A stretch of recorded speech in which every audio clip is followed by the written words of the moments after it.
Nice. All right, guys. Very cool. What about you? What? What about you? I'll take one with you. Oh, it's all right. Are you sure? I know I take the pictures. I know I'm here. Can I get a copy of your pic? What? Can I get a copy? Yeah, actually. Have your picture too. Yeah, that's what I'm saying. This will get you to the social media. And I can get that picture. Yep, this is live right now. You'll be able to pull that off the live stream. I'm also going to post still photos. Yep, it's all on there. Like your Facebook or something? Yep, on the I Facebook. can be able to get download pictures. Yep. Yeah, give me a day or two because I still have to get home. It'll probably take me till Monday. Okay. Rita knows I haven't been home in a week. So, yeah, give me a couple of days. But, yeah, absolutely, I'll be posting stuff. Okay, question. Yes, Lovey. Are you coming to Tammy's on the 3rd? The barbecue. I don't know yet. Well, just so you know, it's supposed to be... I know. I have... She's been Your planning. shirt. I have your shirt. Okay, I'm not stressed about it. Well, I mean, I'll launder it, okay? Because I'll take it home. I got dirty laundry from this week. I don't care. I have, Rita, I have all week's dirty clothes. My car. it smells used. Dude, Not abused. This morning I'm over there spraying perfume in my armpits and stuff, and Randy's looking at me. I'm like, I smell bad. I'm trying not to, and he starts laughing. But no, because I figure when I leave here today, I'm probably going to go hit like a Love's or something, take a shower. Because I could use one. I mean, I get it. You know. This is not the best. Yesterday would have been nicer. It was cooler. It was. Yesterday for me was a nightmare because it was raining. The weather. Yeah. Oh, it rained the whole way up there. Yeah. Yeah. Well, I saw. All meeting at Burke House. Beaumont and Maple Road. You can almost see it. We got the whole patio reserved. You're welcome to join Are you us. going to lunch? We're meeting at Burke House. I've got to. Thank you all. Pick up my very liberal son at the train station. He's coming home for a week. It's fair week, so he's home. Pray for me so I don't kill myself. Let me take the dirty shirt. All right. Okay. I'll keep the Rita stink with me. Oh, all right. All right. Love you, my dear. Are you leaving? Yes. Yeah. I'm leaving with Rita. Yeah, this one's fine, yeah. I've got a dozen of them left somewhere, and I'm trying to pick them out. Yeah, no, Dennis saved this one for me, and I had it in my car for the trip, but I loaned it to Rita because it's so hot today. It is hot. So, yeah. Are you taking off? No. Oh, I'm okay. going to go over there. Are you going to go? Yeah, I'm going to have lunch, yeah. Absolutely. I gotta take off. Are you having lunch or no? No, I gotta see you again. All right. We'll catch you Hang on, all before you later. take off, take off. Safe trip. Gotta do one. Gotta do one. Come on. Gotta send your pictures to the Rolling Page. You're on that page, right? Rolling I don't Page. know if I am or not, but Well, if not, send them to mine and I'll get them posted. well, yeah, I'll have them up in a couple of days. Okay. So, all right. Catch you later.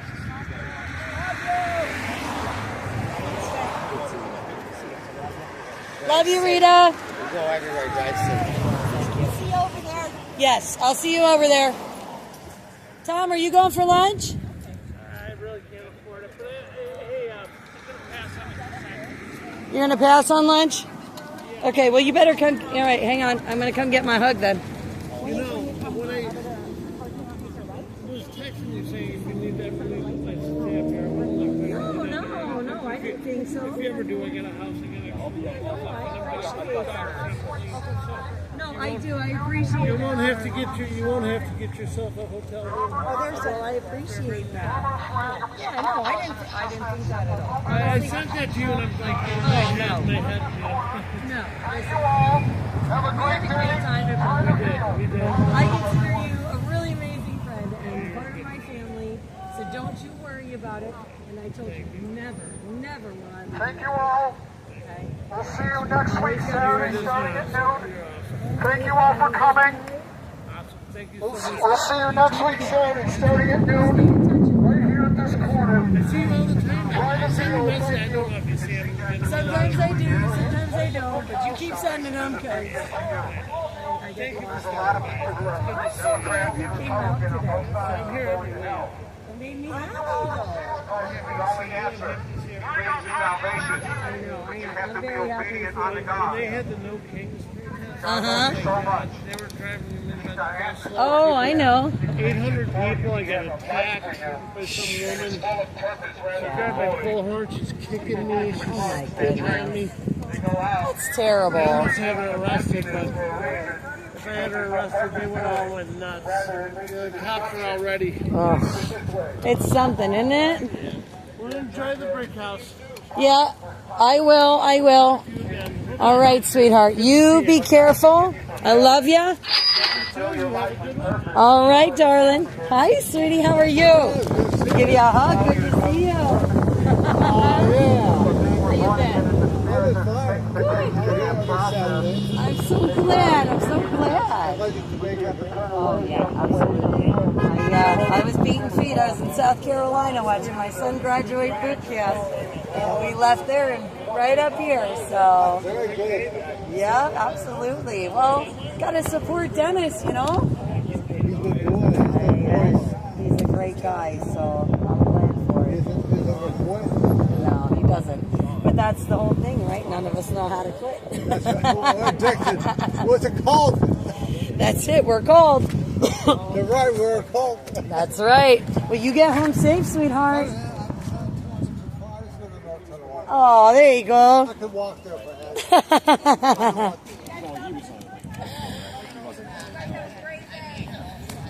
All right.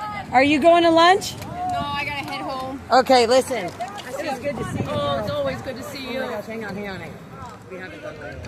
Let's go for it. Let's do it.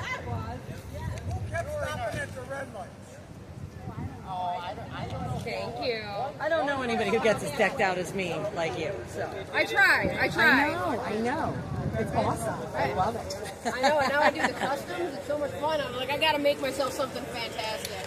Hey, there's nothing wrong with that. You're the best, though. Love you, darling. Be safe. Yes, you be careful driving. I will. You are stopping, right? What? You're gonna stop at the brick Yeah. Oh, yeah. I'm going to stop for lunch. Hey, is Randy coming? Gene, do we have all our flags? Did you get? Is Randy coming for lunch? We don't know yet. I think he is. Oh, Daddy, don't forget about John. Don't forget about John. Okay, I won't. I'll be close. Mr. Barber! Oh, my. Hey, Mr. Barber, are you coming to lunch?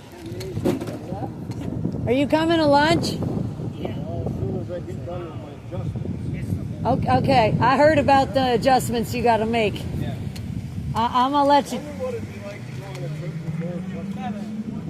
You know, Randy, if I had the time and the availability, I would happily go along with you to help you with those adjustments along the way.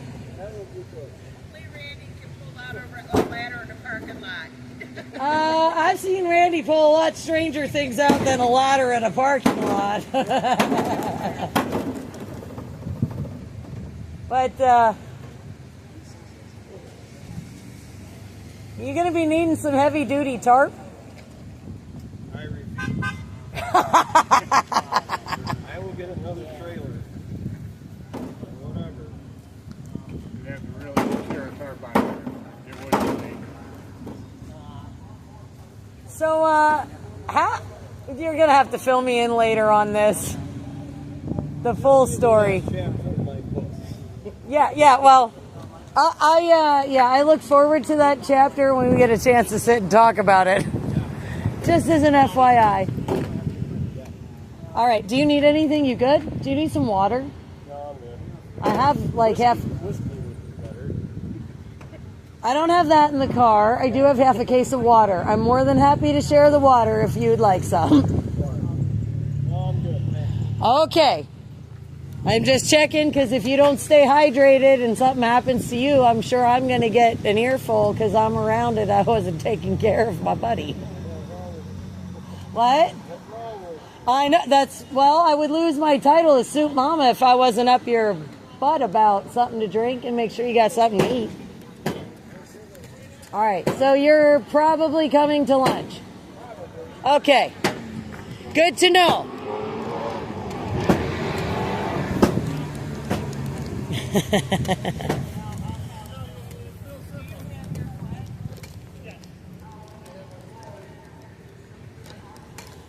All right, let's head over to the car. To the car, to the car.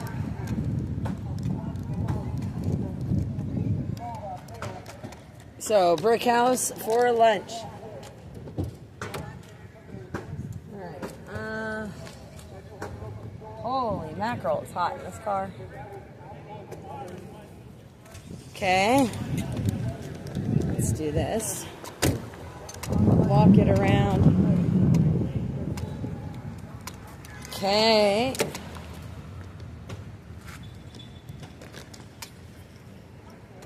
All right, let's undo this. Okay, come on, out. Undo this. Woot woot. Okay, so hopefully I'll be able to, check the comments. Because I have not checked the comments in a while here, guys. I apologize. It's a little crazy. Oh, let's turn on this AC. Woo.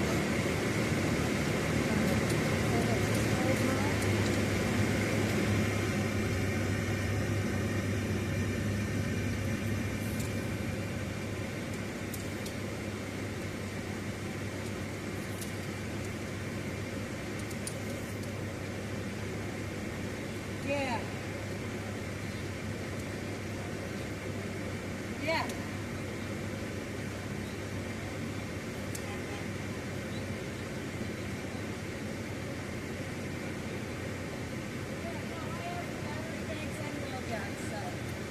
Yeah.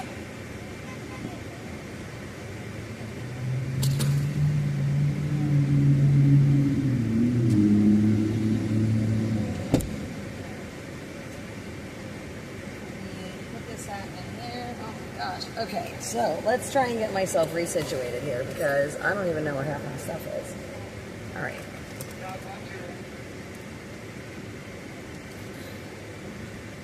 Okay. AC pointed right at me because it's warm. All right, let me see if I can get you guys up in the comments here because I'm just like everywhere right now. I am not getting anything on the social stream. Let me see here what's happening. Oh, all right. Okay.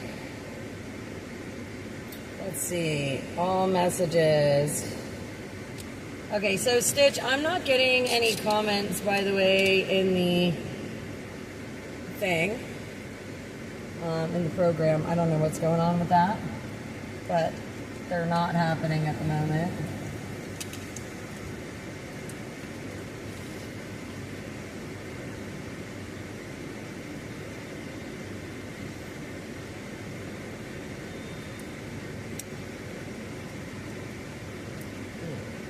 And we're going to be heading over to the brick house, so I gotta figure out, I know it's just down the street here, but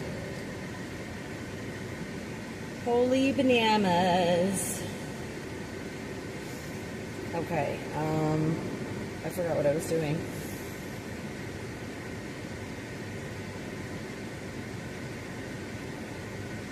Okay, brick house, there it is. All right. Beautiful. Oh my gosh. Oh, that's why that's not working. Okay, let's move my cool decal that I got today. Tuck that in there. Tuck the decal behind there. Okay, so everybody else is starting to make their way over. Beautiful. I have everything else. I think so.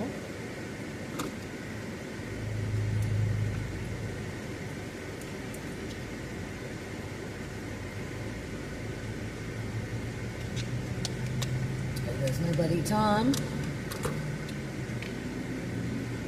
We're in drive, so I guess we can start making our way. Start making our way. I'm on my way. Alright.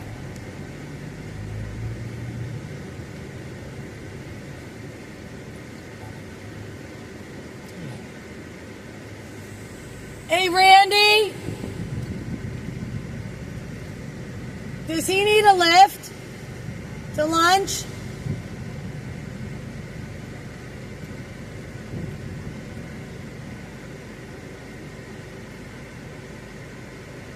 No, wait. Hang on, hang on.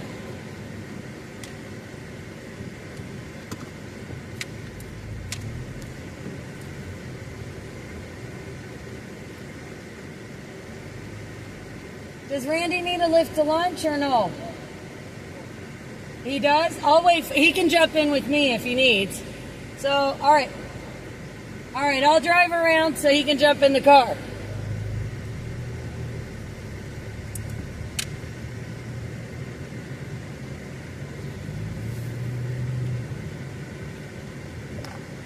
All right, let's see.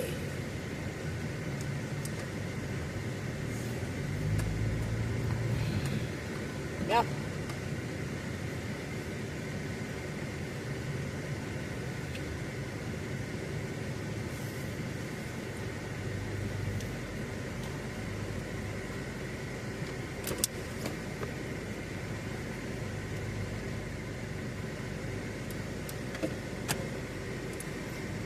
I can take you over for lunch if you want.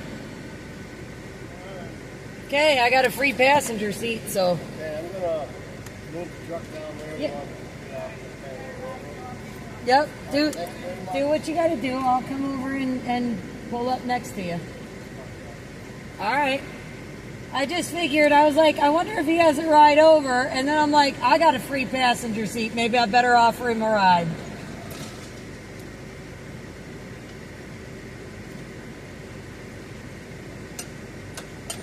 All right.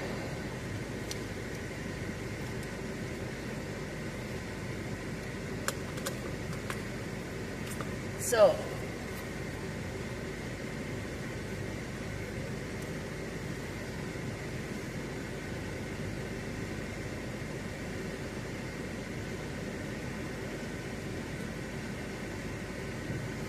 right, let me move this. So he has room. We're gonna watch that beautiful truck here. So I'll just show you guys again. This is Mr. Bob Bolus's truck. Who am I inviting? I will invite them to come to November to the Convoy of Honor. Absolutely.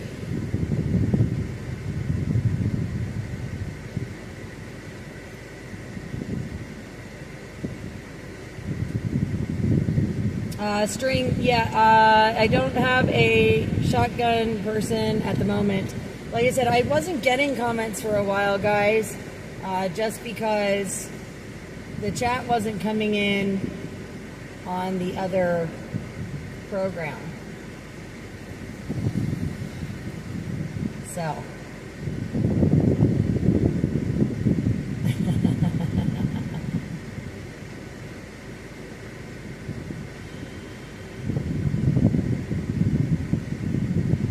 So yeah, we're, like I said, we're all going to lunch. So we're going to meet them over there.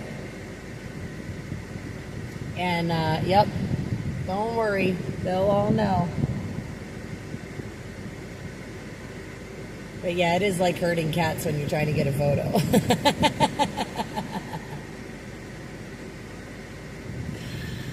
But yeah, we're going to give Randy a lift over for lunch. He, of course, is driving that big, beautiful rig there.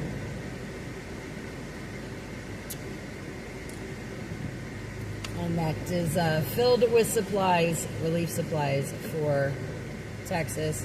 I'm just not 100% sure where he's parking that bad boy, so we're going to find out. Find out where he's going with it.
like I said, we'll give him a lift.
Just a reminder, our microphone's live. There's your warning. I always ask myself what could possibly wrong, and there's always new things. I know. Things that you never even thought of. Mm-hmm. I know. Believe you me. Kind of like me driving a car. Yeah. Do you know how weird this is? Yeah, I didn't see that coming either. No, me either. Not that. Oh, you know, where'd you get that car? It's borrowed, my friends. Not my normal MO. So's the truck. Yeah, right? In our defense, guys. In our defense. Yeah, they're just right down the street here, so. Yeah. I think it's cool that Dennis was like, yeah, we cleared it that Rio can come. And I'm like, yeah, but Rio's not here. Yeah. Poor guy. He's been having a good vacation, though. He's been with Stitch and somebody, so he's having the time of his life. Although Stitch sent this photo where he was trying to brush Rio's teeth, and Rio had a look on his face. Like, what the hell? Like, what are you trying to do to me? Mona says, hey, Randy. How you doing? We're all having a good time. Might as well. Make the best of it. That's it, right? Just put it on the list of notable events.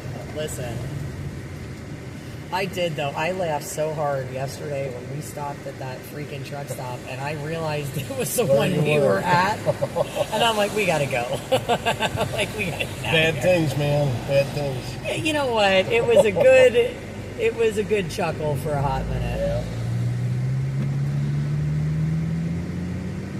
You know, that's all. They turned around. They're on the other side of this thing. Yeah. Saw a bunch of flags over there. Uh-huh. Yeah, they're easy to spot when you know what you're looking for. Yeah. Although I think they're easy to spot regardless. Let's see if we got close. Or parking close to the door. Or did they take it all? Oh, look at this. So it's a spot just That's for a us. front row. How about that? Oh, and in the little car I fit in here. Even better. Do you need more room on your side? Or you No, good? I'm fine. Okay. Not bad We're for good. a crash land. Oh, bunch of fingers. Sorry.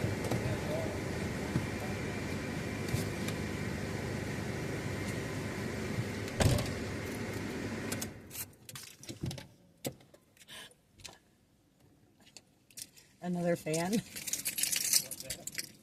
That guy. Didn't you hear him? He goes. He goes. Supporting pedophiles. So to somebody on the phone, and I'm like, oh. Insanity. I'm just like, and he's reported the sniffer. How do you Like, I draw can. the conclusion that we're supporting pedophiles and waving an American flag? Well, That's a little bit of a jump, isn't it? well, the truck trailer maybe not so much. Yeah. But all right, let me grab that. Oh my gosh, look at this. This is terrible. Look, I can't go anywhere. You see this? I'm attached to everything. All right.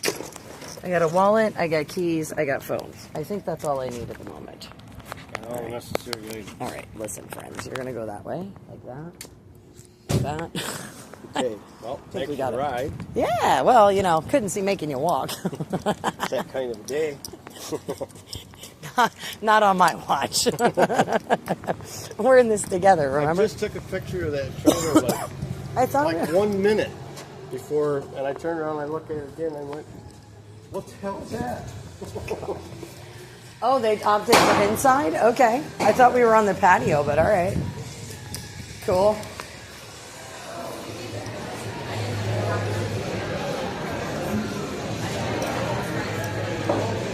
I hope y'all saved some seats, right? Oh, good. Look at that. All right. Let me go around this way. Hey, Joel. Hey. They're like, First thing I'm going to do is go and try to get rid of some fiberglass. Yeah, I know. I want to go wash up too a little bit. I need a really tall glass of water with like lemon though. And all right, hey Dennis, can you find a good place to put our camera? Right now we're faced that way. So I don't know if we can find something to like lean it up against. I'm trying to figure that. Oh wait, hang on. I want to wash up real quick. Okay? Just if you can hang on for 2 minutes, just so I can wash up. Yeah.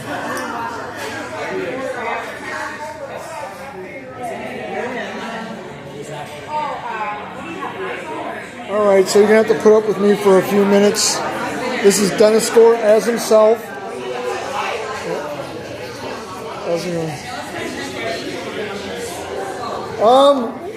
I think this spot's open.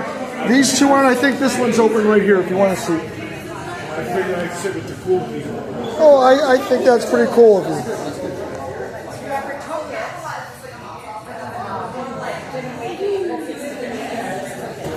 So Soup Mama and Randy.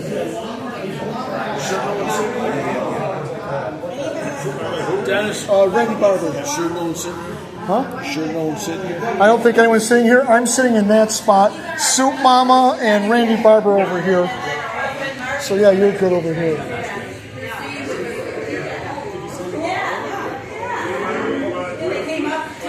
Alright, I am going to disconnect this power cord so I can walk real quick to the rest of the people.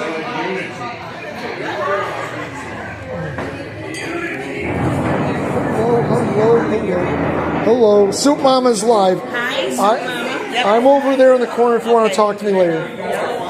So yeah, here's the group of everyone. Dennis, this is open if you want it. The seat's open if you want it.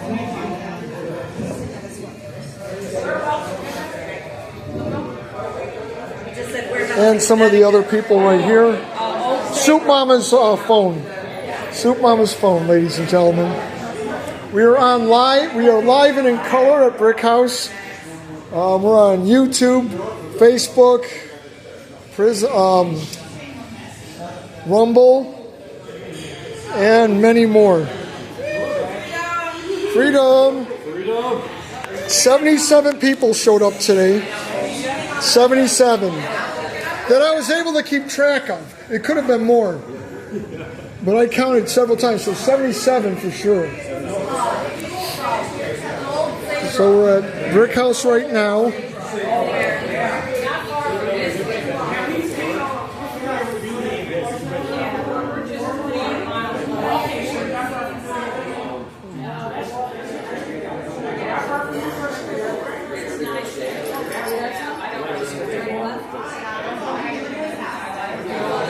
So for those of you who are watching, we do this each and every Saturday, noon to 2 p.m. at that corner. Maple Road, Niagara Falls Boulevard in Amherst, New York. We start at noon, end at 2, and then we usually end up at Brick House right here. Brick House. Located on Maple Road and Cross Street, Beaumont.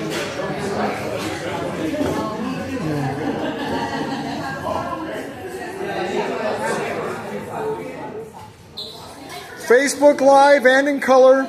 YouTube Live and in color. Rumble. Telegram, everything. Live and in color. Yes, I am Dennis Gore as himself. Soup Mama as herself. Yeah. Live and in color. I wonder what their soup is. Tomato basil, last count. They change every once in a while, but it might be tomato basil. Yeah, I'm not a tomato basil kind of person either. It's like warm, but the soup and salad is usually a pretty good way to go when it's warm. I have no idea. Salad.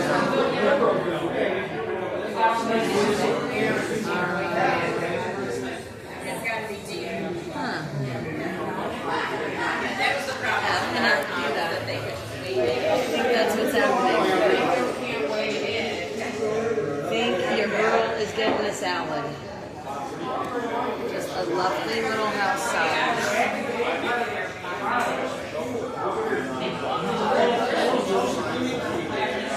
I wonder if I could just add shrimp to this house salad. Yeah, they call it protein now. That's what they call everything. Chicken, steak. You want protein? Yeah. Did you bring a battery charger in with you, or Yes. Hang on, let me see where I'm at. You can use this one.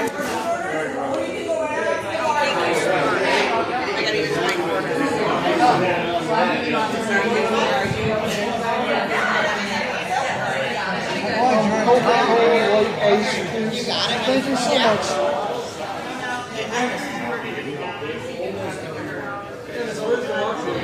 Okay, I'm glad you asked. It's right here, right there.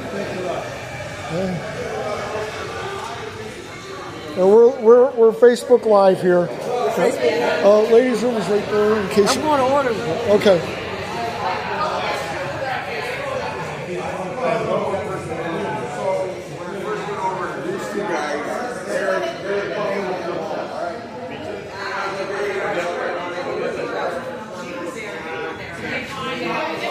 Nancy Drew from Niagara Falls, Ontario. Nancy Drew, ladies and gentlemen. Nancy Drew. Yes, it is her name. Yes, it is. That is her name, yes. Believe it or not.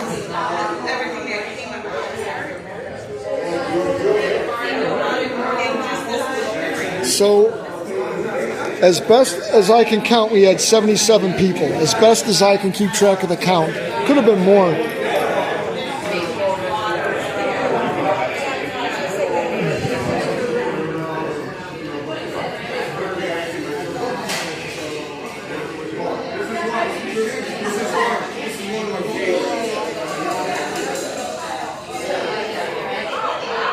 All right.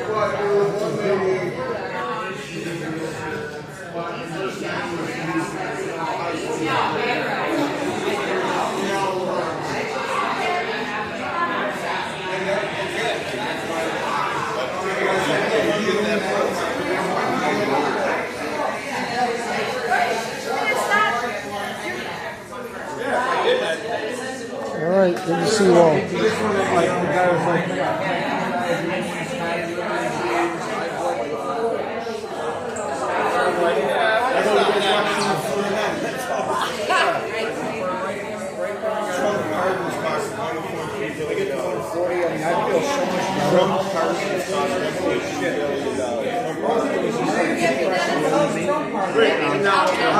I'm sorry, what? Are you happy with the outcome?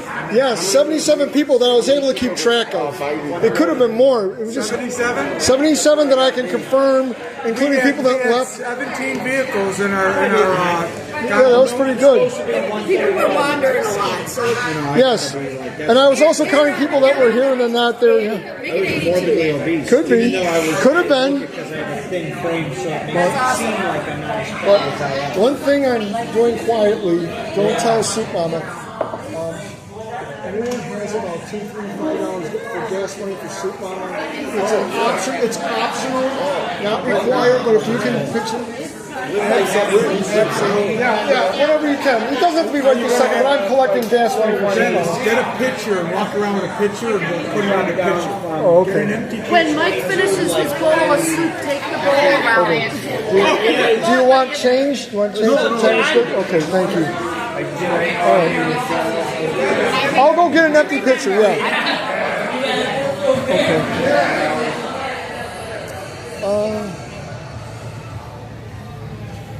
Can I have an empty pitcher? An empty pitcher, one that's empty, or a small one. It could be smaller. It doesn't matter. We need.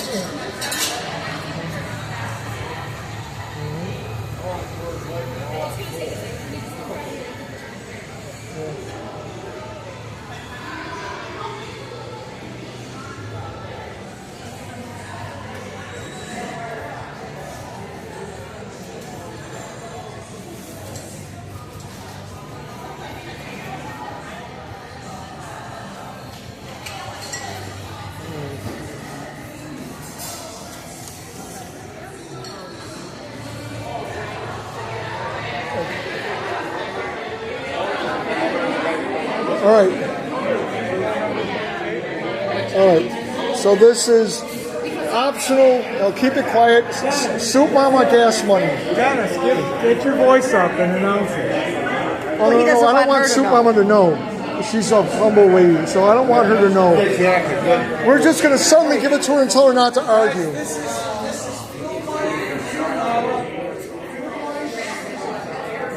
Yeah. Okay. So this is not required in any way. We're talking about $2 to get Soup Mama gas money. Okay. Not required yet. Okay. We have a collection picture. Okay. All right.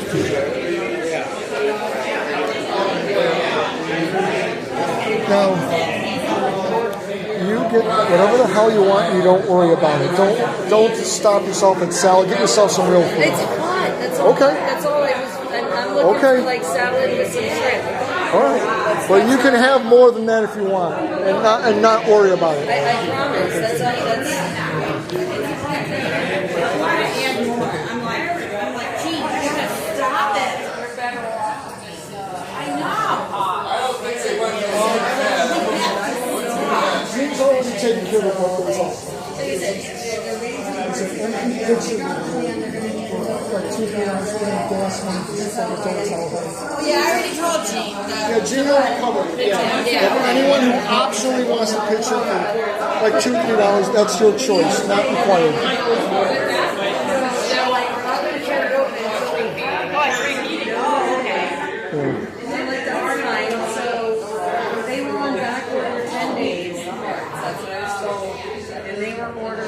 Thank you so much. Yeah.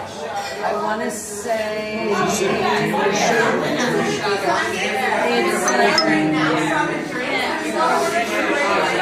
they ordered them on Tuesday. So I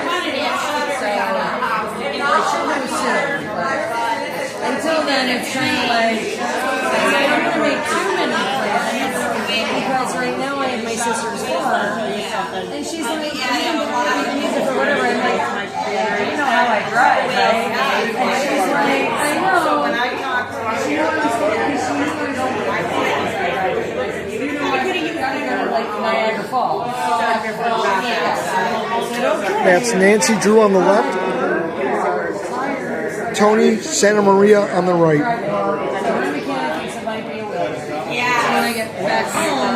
Jonathan Wacker from Shelburne, Ontario, in the blue. That's about 2.5 hours away from here. And we got our people from Rochester, New York. Paul and Jamie from Rochester, New York.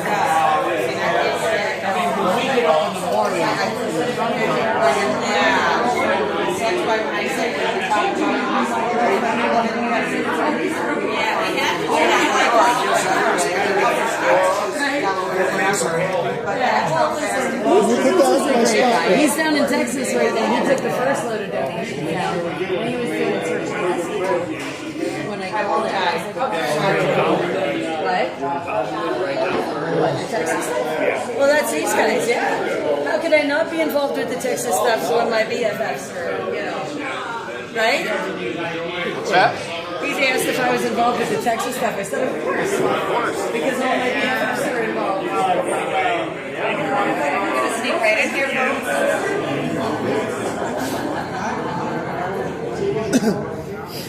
All right. Taking orders? What do you have? I'll probably get one of the burgers. That's what I was thinking. Burger classic? Yeah, they got classic one is good. We had 12 hours through West Virginia. It was an interesting hayride. Yeah, that's what I know. If I had this little crew right now, Randy knows, I'd be right behind that truck the whole way down. All their burgers are good. Brick House Burger Classic. The cheese and everything. Yeah, that's what Nancy got. Cheddar. Burger Classic. Double patty, American cheese, or you can get cheddar. Burger Classic with cheese. Actually sounds pretty good. Cheddar cheese. I'm assuming he knows what he's doing. I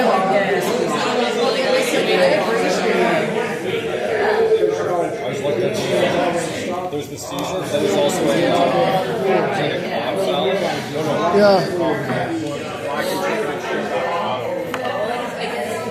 I don't do fish. I was like, he's really good at what he does. Just chicken. Chicken cordon bleu?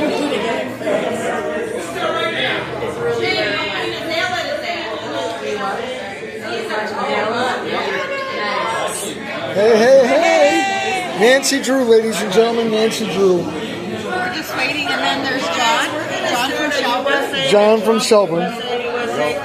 USA. John from Shelburne, ladies and gentlemen. Welcome to Amherst, everybody. Yeah. 4 hours was never so worth it. Yeah. Wish you guys were here. Yeah, the better part of 4 hours. By the time you factor in all the traffic and then border crossing. I've done the drive in 2.5 hours, though. Of course, I'm used to it. Maybe, This is the best place to be, and there's nowhere else that I would rather be right now. That's what Marv Levy used to say. Where else would you rather be than right here, right now, right? USA! USA! USA! USA! USA! USA! USA! USA! Woo!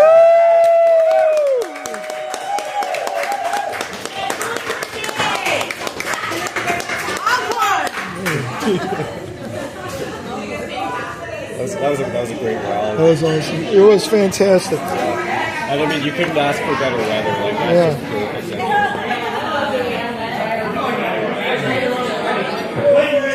It wasn't like raining or anything. The flags were just floating in the breeze, and the sun was shining, the blue sky. No better weather you could ask for. I say that like you could use that. I'll take that.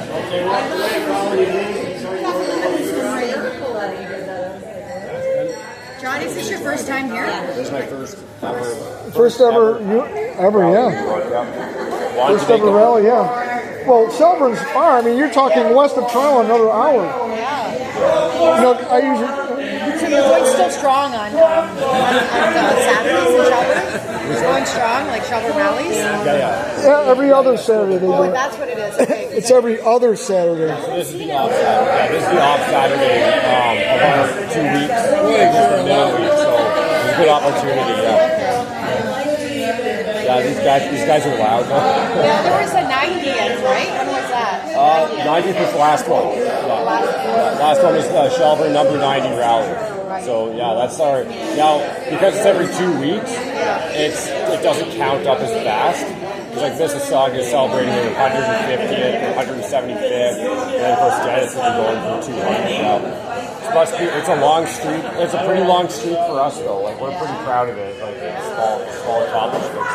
But the big problem, I think, the reason why we don't see a lot of the Shelburne regulars here is because today we have the Answers for Sean. Answers for Sean rally, and it's an event, not really a rally, but it's in Barrie, Ontario. So anybody wants to check that out, answersforsean.ca. That's the website. I think there's an @answersforsean.ca as well. So if you want to look at that, Sean Harton was a great kid in the prime of his life. You know, he had hopes and dreams like everyone. He loved hockey, and unfortunately, in his league, he wasn't able to. Who's got that stuff? Anyone? What is it? He wasn't able to play hockey in his league without a vaccine. So unfortunately, he went behind his parents' back, got 2 doses of the Pfizer shot, and unfortunately started developing symptoms about a week later and passed away. Unbelievable. 2 weeks after that. So, yeah, anybody who wants to help out his parents, Dan and I believe Emily, I hope I'm not getting that wrong. Answersforsean.ca is the website. You can make a donation. I think there's a Give, Send, Go. And they're suing Pfizer, and they're trying to get people to support them because obviously it's a massive legal battle. But yeah, anybody who wants to help Dan and Emily Hartman with the Answers for Sean initiative, any help is appreciated. It's a big battle. It could carry on for years. But they're hopeful that they can get Answers for Sean and get some accountability from Pfizer. Yeah, we're really hopeful that this is the spark that's going to get this ball rolling and hopefully get some Answers for Sean. How old was he? He was 14 years old when he passed. It's just the prime of his life, coming into the prime of his life. Yes, you know, absolutely. whole world ahead of him, and yeah, he will be missed, and we're hoping that we can do honor to his legacy and his parents, help them out. That would be this one. Thank you.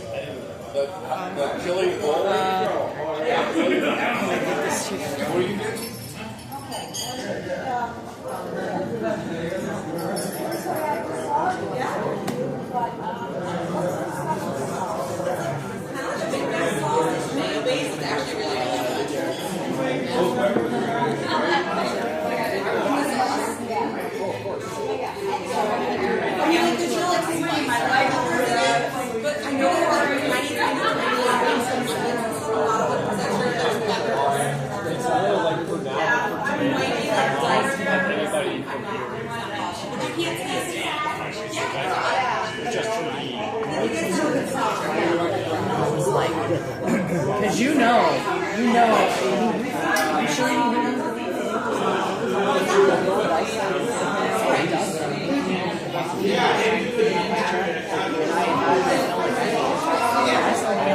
two boys heard me over there running tractor trailers and came over and made sure it was okay. So it's crazy. Yeah. Oh yeah. Listen, it happens.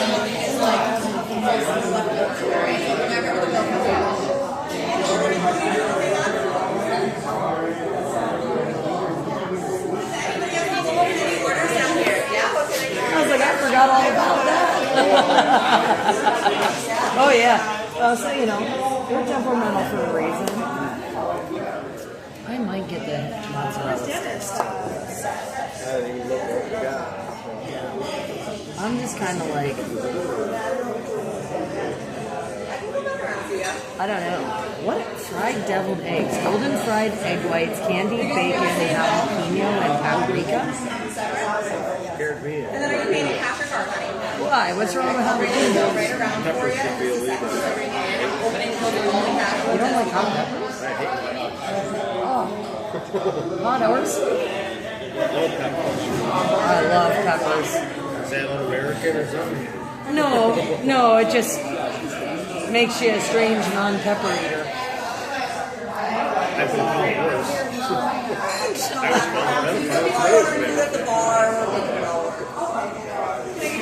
I don't even want to know what they call me when I'm not around.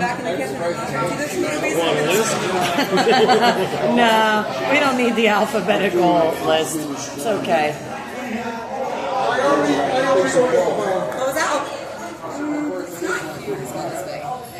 I don't know. I think I am. I'm thinking I'm having a salad though, and maybe some mozzarella sticks. Although those deviled eggs smell or sound good. And then Katie catch your card today. There you go. I just don't want anything too crazy. Alright, I'm gonna get those ones started, then I'll come back around. But again, if you guys need anything immediately ordered, you can head right on up to the bar, okay? Alright, so are you taking food orders yet or no? You can order food through the bar too if you need. When so many cash payments, we're doing kind of in groups. So Okay, all the cash that's can fine. get I just taken care wanted of. to make sure Yeah. before we... So whatever works for you. I'll have you back around in like 5 minutes to grab another round of orders. Yeah. Or if you're hungry, you can walk right up and at the bar. They're gonna take care of, alright? Kind of teamwork. Can I have that burger thing right there? That little short thing that I can... Right there. See what I'm talking about? The little trifold thing? The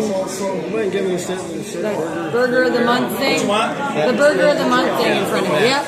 That there. Yep. Thank you. Because what we're going to do... See? We're gonna use that as a phone holder so that everybody can see our table. Ta-da! I thought we were looking for bargain on burger. I guess that. Mona wants me to remind everybody about the Convoy of Honor. So I don't know if that's even on your radar, but I'll come with you. We can leave the camera there. I got the chat rolling. I'll behave. What? I'll behave. Okay, if she comes back for a food order, all I really want is mozzarella sticks and a house salad with shrimp and ranch. Got it? Sure. Alright, if she doesn't come back around until I get back in, she does. Okay. Thank you. Gotcha. I'm just gonna go. Okay. Don't forget the microphone.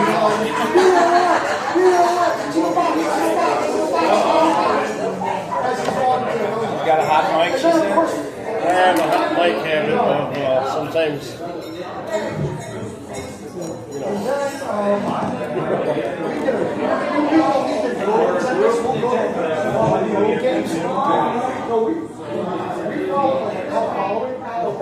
So what, are you bringing supplies back and forth down there? Yeah, well, I'm just making this trip. Well, we're with a group called Buck Up Relief. We do a lot down in North Carolina. We haul stuff down there all winter. Different drivers, but it's all volunteer. I don't drive for a living. So what is it? Like semis you guys are bringing, or? A lot of semis. I've made a few trips with a 1-ton and flatbed 24-foot trailer, hot shot. We had respond right away. There was a couple times in North Carolina where they didn't have any hay. Cattle, I mean, they had nothing. Really? Streets. 30 down to 0 and 5 above and 20, whatever. That's cold to be in the tent. Yeah. Them people had nothing but a tent. Then you look at what happened in Texas, these kids and this and that, and you want to say they deserved it or blame it on Trump.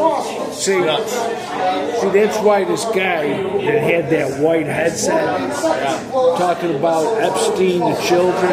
Well, he told me I was a pedophile. I'm like, you don't know. You should have fucking punched him right. I told him, I said, that's the only thing that you're worried about. We don't know what's I said, how about the Russians just bombing away like fucking nothing? Yeah.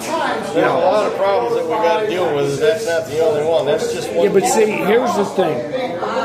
You know, that's come to the forefront as a distraction. Because at the end of the day, we get it, but who fucking cares? That ain't the main piece of the puzzle. Right. So now you want to see, that's what they do. They get their little talking points Over here. You know, yeah. Just to show you, 6 60 new followers. What is it now? TikTok. It's on X or? TikTok. I have a hard time using X and following it and the other platforms. So, and I stay on Facebook, but on Facebook I don't go public with my grandkids.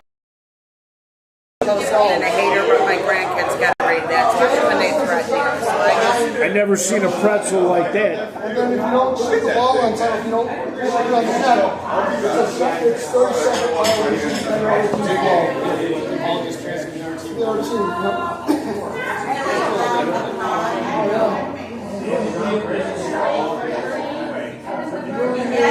I got good coming.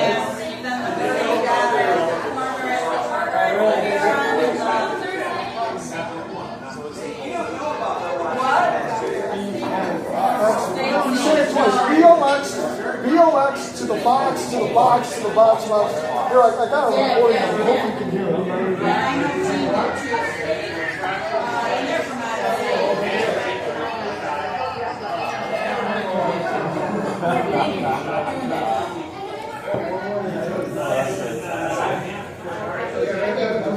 Here's one without my voice. Today, I was there from 12 to 2. And now, you'll be 3 to 5 There was 200 consecutive weekends in Vegas City. on Niagara Falls Boulevard in Maple. You like my shirt? I bought it just for the occasion. Oh, they hate it. They hate it. Also, like, local savers have been way back in the 70s. Suppose we're winning 4 now. Not anymore, but back in the day. We'll say 1, 2, 3, 4. We want 5. Now, across there, it's common to have a final score of, let's say, 16 to 10, 16 to 12. It's easy to score like that on the other side. So if we got 12 goals, we're going 1.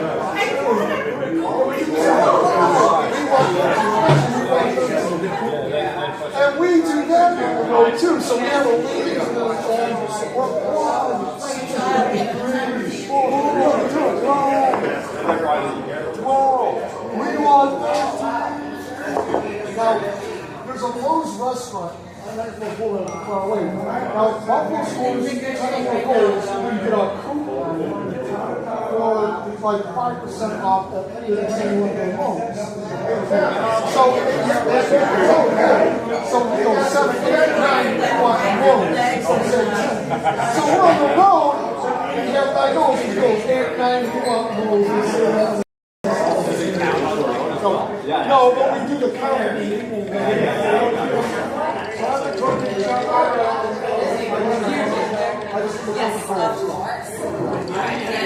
Today was 200 consecutive weekends. Oh, Convoy is that way somewhere. Right here. They've been showing up. What's the brick burger? You have the you have the soup. So it is tomato based inside. Do you still want to do it? No. You're good. Can I get you something else instead, honey? Give me a minute, let me look. Of course, yeah.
We're sitting in the mall parking lot.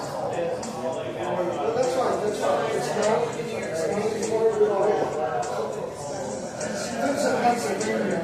She came in from South Carolina.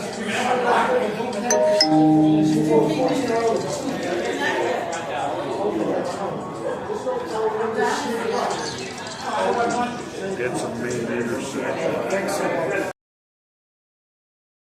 where we live. A lot of traffic.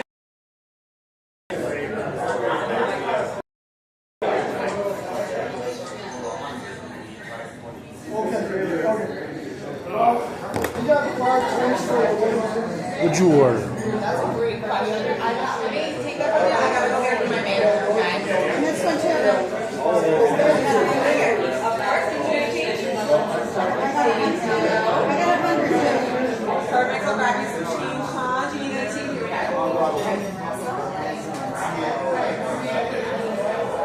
Did you guys get food yet? And you're paying first? Really? Well, I wanted soup, but they don't have what I wanted. All right.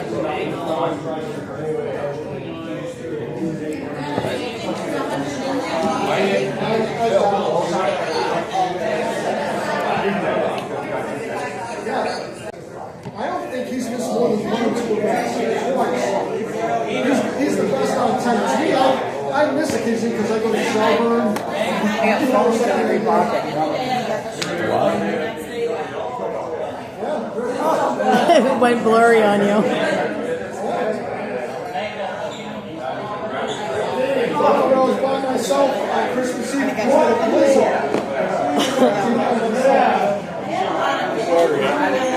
I didn't know. All right. I gotta do that again. I figured I would Nancy. I drive home my day. So our 250th birthday will be I'm not pushing. If I want to stop for an hour, I'm stopping. I gotta do it again. Oh no. Just gotta do it again. I counted several times. 15 weeks from now is Oh, I thought you were videoing. I didn't know you were doing pictures. No, not this time. I'm not on. I just my neighborhood. I hope so. But a lot of people are probably making big plans that they like the SEC. I don't know if we're going to get a big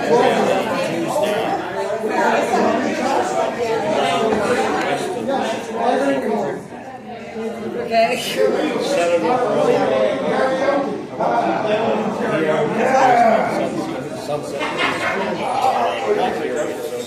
Oh, okay. Oh, that's a great picture. Well, he's going to have an event there. Thank you. Tuesday night. They're probably the 2 strongest. Yeah, no, I know that. Kim and I are working with them to get meetings with them with our electric team that are actually going to end up asking us. So when you did it, I'm straight. I was like, oh my god, I missed it by half an hour. But I watched it afterwards. They wanted me to bring, as soon as they heard about the truck coming here,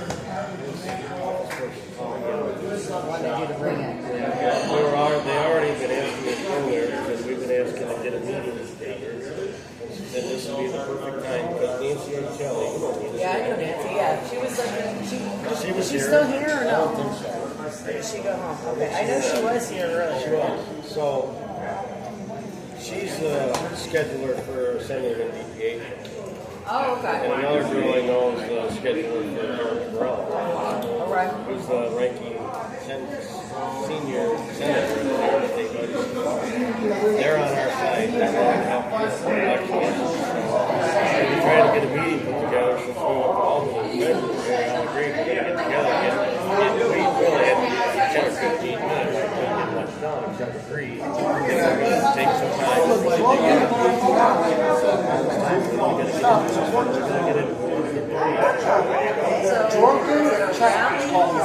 Covering my mouth. Well, all right, so They're they're trying to do is raise funds, and they're going to put on a voter registration drive to register. Anybody order out Something chips and guac. Their idea is, they don't know what I do. I got to flip talk, but their idea is to register the voters. They want to get rid of voter. And I want to get rid of I would like to get rid of Hochul too. Yeah. And what they don't understand is you can go out and break your home. Maybe they have a really good law, they can have registered voters, maybe, okay. We have 1.4 million duplicate registrations on computers. That's what they have to do. So we must start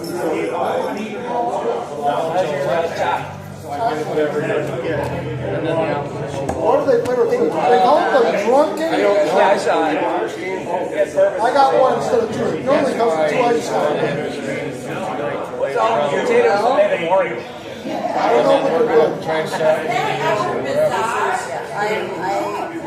I have to go home like that is a habit because my sister I like orders, but there's a lot of my orders that have to be out Monday afternoon. if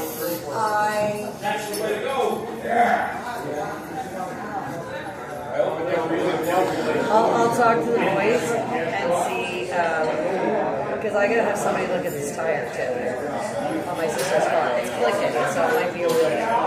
Not sure. Our mechanic thinks it's a wheel bearing because he adjusts on the brakes and stuff, so he doesn't think it's a balance. But it started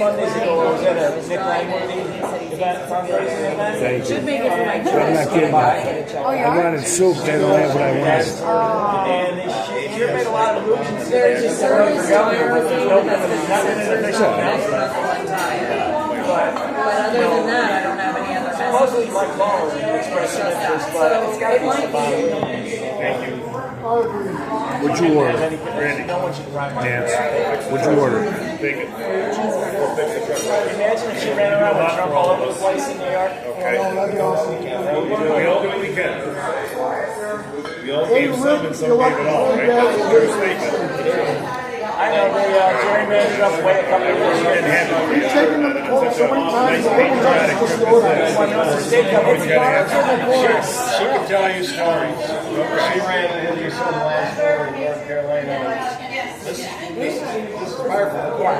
What makes me mad is find out the backstory. what I find. It's like when you do the nice, you wouldn't know what units exist. They talk about New York all the time. I could write a book on one trip that I made in North Carolina. Leave New York over to the state of Florida. I like it here. yeah. Maybe we're starting on a first. What was that? Iowa? Iowa. Iowa. It's right. Oh my God. That was a nightmare. I was calling you every couple hours. Randy, how you doing? I got text messages. It's a sheet of ice. Centralized Coast Canada. Ice storm. I went out to pick up a load of supposed to be crazy cardboard boxes or something now. And it's not a crate. Okay? No more The last real picture we had was in 77. The one we had to do with nothing. That expression. Nobody, for the most part, nobody knew I got punished. Yeah, I think we got begging for We made it through. billions of dollars for Southern California. I always keep saying what could possibly go wrong. That was today. That I never would have ever dreamed. Like today. Niagara Falls Blues on All three of them. Beautiful, nice day in Western New York. It's not like we're going through a windstorm or nothing, you know. I took a picture of the trailer on video. I was in the car or whatever. You know, and one of my video podcast. Yeah, we paid for it.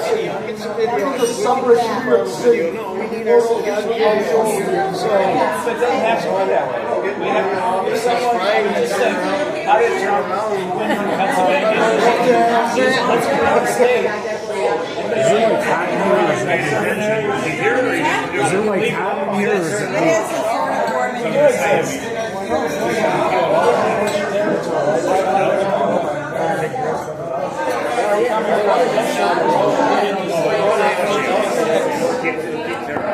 Yeah, and then you'll be having debris fly behind you. You don't want that. My lucky to land on the windshield of the New York State Trooper. Well, that's what I said. Yeah, it's probably good you took it off. Never fall on Kathy Opal's target, you know. If I thought that would work, I'd go to Albany and find it. Well, let's go play Convoy. We're going to see them Tuesday, I guess. Yep. We're going to have an event down there and already got tickets. So we're discussing that now. Wow, we'll see you again. Singing about it. Wow, you're going to be the rest of the So ordeal. that's my question is, do you know somebody that can look at a tire real fast? Because here's the thing, if I go home Monday, I do all the stuff that I gotta do, grab the dog, you know, the whole nine. Oh, well, I don't know, maybe I should ask Your dog with you in this too. I can ask Stitch to hang on to the dog for another day or two. I don't know that. He doesn't have well, I can talk to him. Well, I'll talk to the guys. If we can get somebody to look at the tire, like if I go home, turn in Monday, do all the stuff I have to do, and then turn around like Monday night and start making my way back out so it's not so awful, then by Tuesday afternoon I could probably be over by that Bubs or whatever, which is actually 10 minutes away. Yeah, that's what I'm saying. So I can just kind of make everything else time or whatever, and then worst case scenario, I crash there for the night. Kim's coming out, I guess, for this one, because her and I were the ones that were setting up the legislative agenda. That was. No, I have to leave back out Tuesday night. I would. I have to. Well, because of my orders, yeah. If I left Monday, anything. So it's either I have to wait till 3 o'clock Tuesday morning, which would buy me until Wednesday. And I could do that. I mean, I could theoretically do that and still be up by the afternoon. You know, but that's a punchy drive. It's all right. But as long as we can get somebody to look at the tire, if I can get up here like Tuesday afternoon, just have somebody take a look at it and see what's going on. It sounds like originally it sounded like somebody put you remember when we were kids and we'd take the you take this, put it in your tank, or eat something. Yeah, put it in your tank or something. Put it in your gas tank if you want.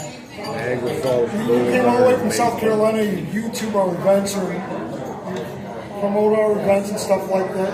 Just give us a little gas tank. Thank you.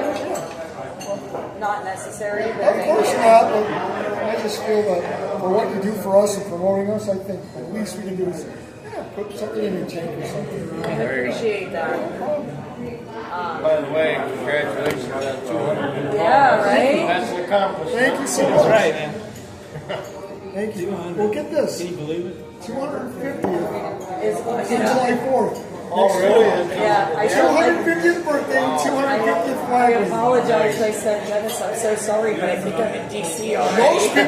Most people might be making other plans because it'll be the 250th, so we might not get a but 250 is On the 250th is pretty cool. July 4th next year, 250. On our 250th birthday. Pretty cool. Yeah. Well, I don't know where I'll be at. Oh yeah, most people might be in DC. Smash Burger? Or just double patty? Yeah. Year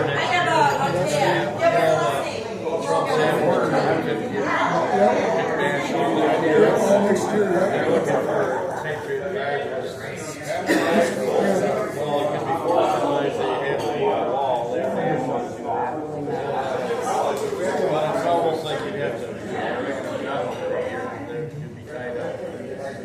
Are awesome. Thank So you. what's that towards? Gas money to go home. What? What is that? Gas money to go home? Yeah. Where are you going home to? Pennsylvania. Yeah, But I she might be lives in back up on Pennsylvania. Tuesday. We'll see. And she came from South Carolina, so her son graduated from boot camp. Yeah. So she took the time to go all the way, drive 14, 16 hours to come to this event. Just to Well, it was 12 and a half hours drive time, like straight drive time. We drove 15 hours last night. Like yesterday, we left at 9 in the morning. We pulled into the Loves down the road at 5 at midnight, and then drove the last hour and a half this morning. yeah, just to come to our event. She can go anywhere when she comes to our event. To think, she was there for 100, and she was in for a couple in between. Couple in between and the 200, yeah. No, that's very cool. Yeah, she was When kind you of started, you never had it in mind you were going to see 200. Never. It was supposed to be one day. Here we are. I'm going to have to miss the 250. Maybe we'll do the 250 first. 250 first or 249. We'll figure it out. We'll get up in the ballpark of. Because, like I said, I think I'm booked for DC next year, 4th of July, and that's just because that's going to be. I suspect a lot of people are going to make plans for that day, so that day next year might be that's okay. The thing to do is to go, the easiest thing would be to go up to the bar and have a glass of Yeah, let's do it. Let's go order food. What? Yes. All the way from South Carolina? Yes, I did. How's that all? How'd you know all about all this? Well, so I've been friends with Dennis for years now. So, like he was saying, I was up for the 100th, the 150th. Couple in between. Do you know why they call it? Let's start with that. All right, carry on. Are you familiar with the truck convoy in Hagerstown? Protesting commander. All that time. She became As opposed to soup Nazi. Well, I was that first. That was the first nickname from the truckers. But she's been in the Hagerstown since way back. I was down there, met her down there. And it all sort of blossomed. We all became friends from that, and so we try and lift each other up, and I do a lot of the social media stuff. Like these guys, so it's kind of cool. We're all kind of boots on the ground, but it's like I always say, we all have our own unique strengths, gifts, and talents, right? And so, like, I'm not a paperwork gal. I don't have that attention span for that kind of stuff, right? But I do love to take the camera and show people stuff that's happening in real time. And I love to be able to say, well, look, this is what's actually happening versus what you're hearing somewhere else. Or this is just like, for example, I can go online and when I start talking about the groups that are working on removing the machines from elections, I get shadow banned for election misinformation, even though I know the guys working on that. So it's kind of funny because as soon as, and it's funny because people are like, oh, this is such a great platform, that's such a great platform. I'm like, no, it's not, because as soon as you start talking about the real solutions to the problems and the people that are working on those real solutions, they silence it. But what I love to do is show off all of my friends that have all split off into these amazing groups that, like Randy, working to make these changes. Yeah. Oh. Oops. I put the picture in front of the camera. The picture in front of the picture. So are you involved in a political party? Are you involved in a political party? Or? No, I'm involved in the election. Volunteer citizens. We started out with New York City job. I wasn't there on day one, but I was there early on because I was with the truck convoys. They asked me to bring in manpower. They needed people to go knock on doors. They started finding stuff like 1.4 million I remember the first packet of information you gave me was this big, and then the next one was this big, and now it's like this. So I got into it because we wanted boots on the ground, people to go knock on doors. The reason why I asked, because my cousin, he runs the Conservative Party in Western New York. Okay. His name's Ralph Arrigo. I know him. He's the chairman of the Conservative Party. Right. Nice. I met him once. Yeah. Well, I'm more conservative than I am Republican. The Republican Party, I'm not so proud of it. When you're in the election fight, like I am, and you see what the Republican Party themselves are doing, they're no friend of election integrity either. Hey. Right, left, bird. Well, Just saying. the problem is you got those rhinos, as they call them. That, you know, and you look at these guys, say, first of all, there should be term limits on these assholes. That's the main thing. Because you know what gets me? You only give a president 4 years. By the time he undoes the shit from the last administration, then, you know, then he's got to start campaigning. But, yeah. Let's go order some food before we waste the way to nothing here. You're better off to just go up front. We didn't even get that far.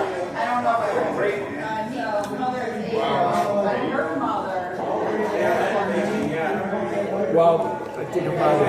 Are you? Yeah. Backing it in. So take care. Take care. You're welcome. I'll see you around. All right. See everybody.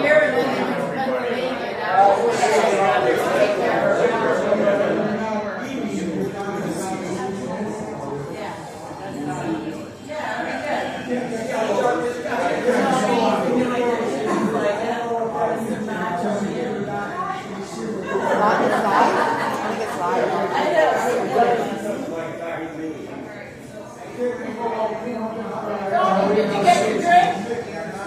Did you get your drink? Okay.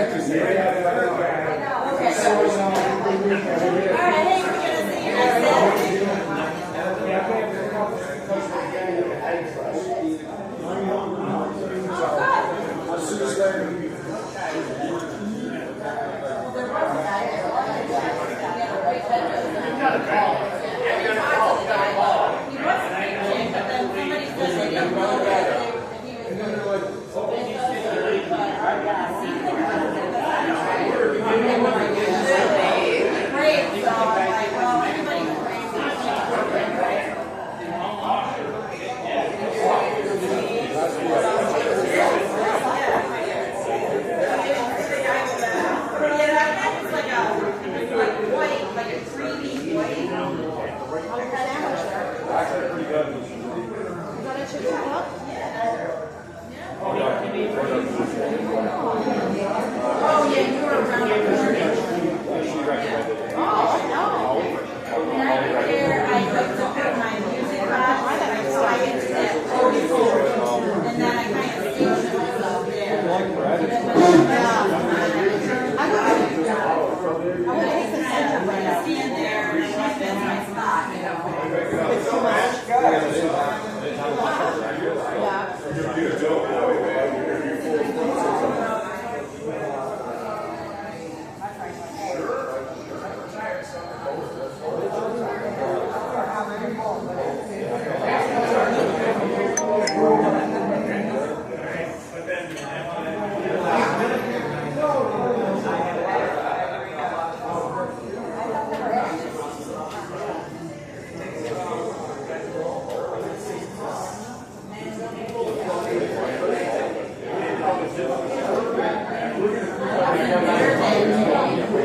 How's your food, by the way? It's pretty good. Cool.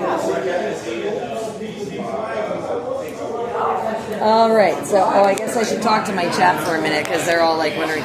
So, hi guys. Sorry, we've been chatting and doing our thing here, hanging out. Here's Mr. Randy Barber, as you guys know. How you doing? Now he's going to be driving that big old beautiful truck down to Texas. So it's all loaded with supplies. We just ordered. Yeah, we just ordered. So anyway, he's going to be driving that big old beautiful truck. But he was telling me, just so you guys know, there is a really cool Freedom Rally, right? Freedom Rally On Tuesday down the road. Dave DiPietro. They're going to be trying to raise funds and raise awareness. And then you said it's 6 o'clock where again? 6 o'clock at Sunset Bay Beach Club. Sunset Bay Beach Club. Silver Creek, New York. Silver Creek, New York, guys. That's Tuesday night at 6. So we're talking, the masterminds are working over here, trying to formulate a plan to see if maybe we're going to sneak back up to this area and catch them. That'd be kind of cool. So I just wanted to say hi. As far as travel plans, guys, I see you looking in the comments there. Probably going to head out tonight. Maybe part way, I don't know. I'm thinking I might stop and get a shower and then start driving home. Because it's pretty warm out here today and I don't like snow and funny. So I might start the drive home tonight. I fully expect to be on the road most of the day tomorrow. I'll keep you guys updated as I kind of make up my mind because I haven't done that yet. I'm sort of on a non-time schedule, so... Well, I mean, technically speaking, I have until Monday morning to get home, right? Like, that's the latest. I was planning on taking a nice, easy drive home, but now that I know that I might be turning around and coming right back up here, we might speed up the drive home a little bit so we have a little more time to get our stuff done before we go back on the road and beat feet back this way. I don't know yet. We're trying to discuss the logistics and a potential look at the borrowed car. It's a never-ending story with us. Of course, Randy's got his own share of issues. Yeah. But so say some prayers for this, guys. We're not going into details, but just say prayers for this man who needs them. Sometimes things happen and you'd be just as happy if it did. That's it. But you know, all our travel blessings that we get when we go places to try and do good things. Randy's been unfortunately blessed in the last few days. I've been unfortunately blessed in the last week or so. At least we're consistent. Right? And, you know, we seem to have these issues at the same time. Yeah, so it's like we're having the road blessing, we're the road blessing buddies. I guess. So guys, not 100% sure what the travel plans are for tonight. I am going to leave you guys live while we're all here hanging out. Because again, this is just a lot of fun. Hanging out with a bunch of patriots, like-minded folks here. What a wonderful day though. I had a great turnout for this flag wave. And I guess you got a couple extra donations for the truck too, right? Yeah. So that was really cool. We had some people bring up some of those donations. Again, guys, if you're looking to help with donations for Texas at all, you can check out Buck Up Relief Mission. But you also said you had another place you were sending people to as well. I do, but that's fine. Buck Up. Or you can find Mr. Randy Barber on Facebook. DM me on Facebook. Yeah. Yes, you know, he's driving this next truck. Vince is still down there in Texas, as far as we know, right? He's on his way back. Oh, he's on his way back now? Okay, so Vince was down with the first load, helping with some search and rescue. Glad to know he's on his way back. I haven't called him yet today. He's on his way back. Okay, so we're going to have to give him a call later and check in with him, tell him hi and that we love him and hope he's not too stressed out. I know, he had a rough couple of days down there, so you know, again, prayers for this guy though, because he's going to be the next one headed down to Texas. When are you leaving later this week? After the rally and after Tuesday. Sunset Bay. So Tuesday night or Wednesday morning? Tuesday night or, I don't know, Tuesday night or Wednesday morning. So one of the two. All right, so guys, who knows? Maybe we'll follow you down for part of it to there go home. Well, it's a long road between here and Texas. It sure is. And we can't follow you all the way. But it would be cool to go part of the way with you if we're up here. So we're going to see how we can make this work, guys, so that we can show you more of those donations and things, but also bring attention to that Freedom Rally, because you said that's a lot about the election integrity. And that, and they're trying to and voter registration. Get voter registrations in. I recommend, and they're sort of on the same page too, is they need to go after a block, and the block that I have comes to my mind, and I sort of agree with that, is the Second Amendment gun rights groups. In New York State, Second Amendment rights groups, their hair is on fire, and it should be. What Hochul is doing to our Second Amendment rights, well, to all of our rights, but the Second Amendment in particular, especially, she's killing us. So I'm approaching Second Amendment groups with my end of it, which is election validity and the problems that we have and the actions we need to straighten out the elections. And they're going at it to try to get more of the gun owners to register and vote, because the percentage of gun owners that votes is not good. No, it's not. Actually, even hunters in Pennsylvania, it's like only 30% or something are registered to vote, which is crazy because the hunters, I mean, it's not like it's just New York, right? True. Because they're going after stuff in every state. So we got to wake these guys up. They need to understand that you can't just, sit down there and complain about the things that Hochul's doing. Nope, you got to get out. Get out there and get registered and vote. Don't just register and go home and sit down. Go vote. Go vote, yeah. It would make a difference because it's a huge block.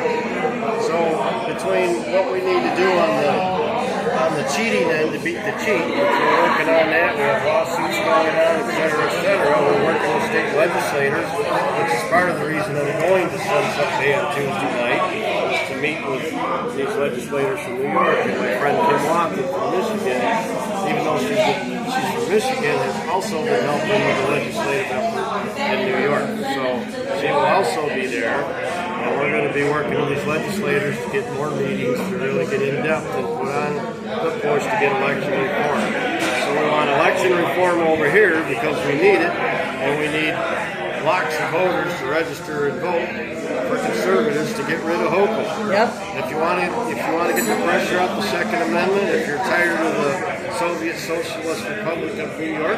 Well, we also need more people to vote because you saw the New York City primaries, right? Well, there again, I question it. We do investigate this stuff, but I don't have any information or any facts and they right did now. that with the ranked voting too, which makes it even more interesting. So the ranked voting is just a nightmare. So personally, I don't believe in one by legitimate means. We haven't studied it to be able to say that factually, so I can't just. Right, but we still, either way, we need the voter base to come out and vote regardless. We need the numbers, and we need to clean up the mess that's already there. When you see what we've seen, when we've spent literally thousands of hours studying election fraud, and when you know what we know and you've seen what we've seen, even though we haven't really audited that election with him down there, so we can't factually say, but I got a pretty good idea that he didn't win that election by legitimate means. That's my opinion. All I know is that it's an interesting pick. Yeah. And I'm kind of holding my breath because, well, first of all, when I saw that Cuomo was running again, Cuomo was running for New York City mayor, I'm like, but didn't we oust him as governor? How does this make sense? I guess they thought we forgot. I don't know. Yeah, so again, guys, definitely need the numbers. Hopefully we can get out to this rally tomorrow. Or not tomorrow, Tuesday. Excuse me, Tuesday. I misspoke there for a second. Tuesday. So hopefully we can get out there and try and get that covered because it is a lot of really, really important stuff. But again, as far as travel plans tonight, not sure. We could end up coming back out this way on Tuesday, not sure. We're going to see what happens, but we definitely need prayers, both of us. For sure. Prayers, especially for Randy, for safe travels. Especially for safe travels in good weather. What could possibly go wrong? I just keep asking myself that question. Don't. It's like that phrase, it's all good. Yeah. You really don't want to say it's all good unless it's really all good. But yeah, so just to address you guys in the chat, I know we've been kind of wandering around. Randy and I just ordered food not too long ago, so hopefully we'll be chowing soon. But I'm going to flip this around so you guys can enjoy more of the ambiance. Everybody kind of hanging out, doing their thing. Whole big group of Patriots here, though, at the Brick House. Really nice place. Glad that they are able to accommodate so many of us and have us all here. So we will keep you posted. Oh, and Tammy made it back to Canada. You should have stayed here. We didn't even get a hamburger yet. I know, right? But yeah, so we're going to flip you guys around. We're going to try and continue a little bit of this discussion, see what kind of a schedule I'm going to come up with. You just never know. But yeah, so I'm gonna flip you guys around that way, let you guys see everybody else. Just wanted to check in with you. But here we are at the Brick House again. Look at that. We can use the glass for the time being. Look, oh, beautiful. Beautiful, beautiful. They have to pick the salad greens before they can prepare it for you. Yeah. Oh. Good thing it wasn't.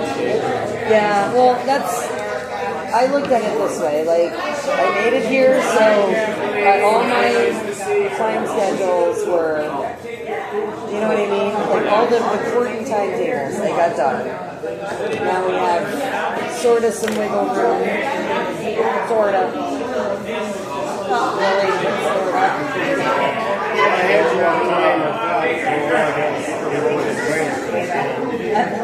Hey, you should be a professional at rebuilding trailers now. What'd you do with all that wood again? I got it off my trailer ever to go back on it again. Well, it looks like you got another trailer that needs it. It's in my shop. Plywood sheets will do it. I mean, actually, I was thinking about that. Worst case scenario, plywood would probably do it. Yeah, well, I'm thinking about cost effective and time effective, right? Because you're going to need something, some kind of solution. I mean, those pallets are half the way around. Water, rain really too much. You know what kind of rain I had coming up from the south? Sheets, and I mean sheets of rain. Like you'd go, it'd be like drop, drop, buckets. Then it'd slow down, look beautiful. Next thing you know, gray skies, drop, drop, buckets. And I mean, when I say buckets, I'm talking stuff where your windshield wipers and you want squeegees for your eyes because you can't see. So, if, as your friend, I love you, I would suggest the plywood because it's there, it's quick and efficient, and it's just a couple of bolts or screws. Well, pleasure to meet you.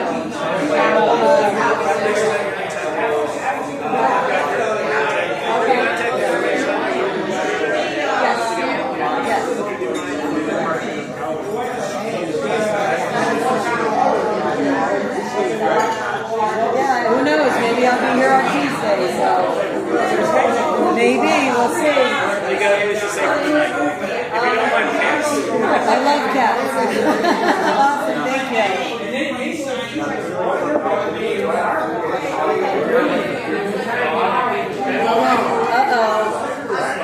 Uh-oh, I think I might have accidentally cussed on my stream because they're telling me I should wash my mouth all the soap.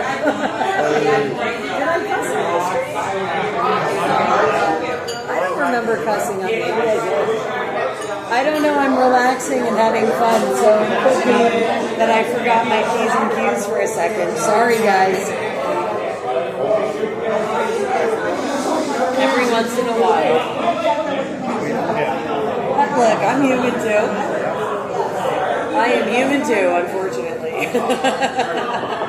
I'd like to think that I'm not. Like I'm some kind of a bionic warrior, but I'm not. All of a sudden, run out of gas. Kind of like the other night when I fell asleep for 12 hours. when you guys tried calling and I was like off in La La Land. Yeah, I forgot.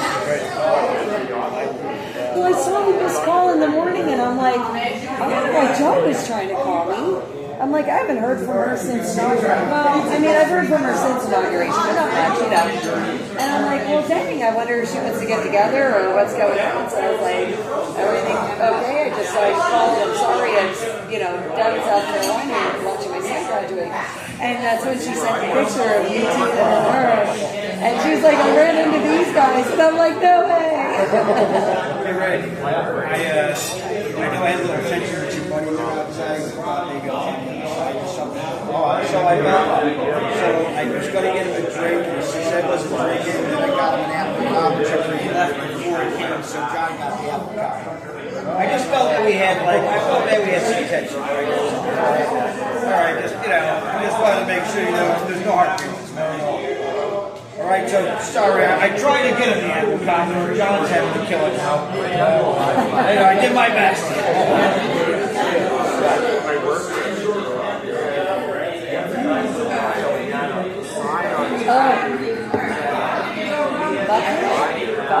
What did I say? Did I say buck up? Were you guys? Do you mean buck up relief? Was that what you? I hope that's not what they thought I was doing when I said swearing. Or I don't know. I'll have to rewind my life, I guess. I hope I wasn't cussing though. If I did, it was really not something conscious. Yeah, it was definitely not a conscious decision. I'm trying to stay family friendly. I usually do. But if I have to, I will. I'll wash my own mouth out with soap. Soap for soup. Soap for soup. Right? How you doing? Okay.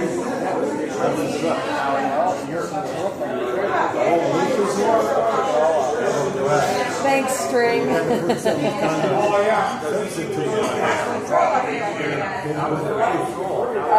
No word on the truck yet either. I hate driving to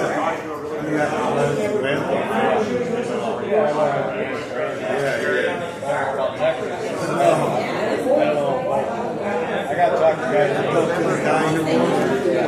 What's that?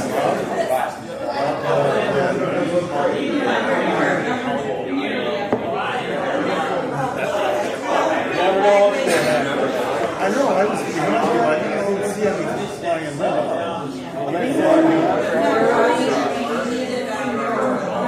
I remember your wife's brake light was there. Yeah, I guess we're going to work on the trailer. Yeah. I think we were the last ones to be getting our food. It's all right. We were the last ones at the party too. Maybe we did a little hungry.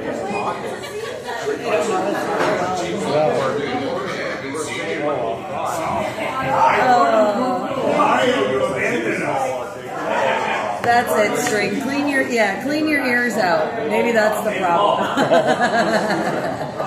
That could be it. Use a Q-tip.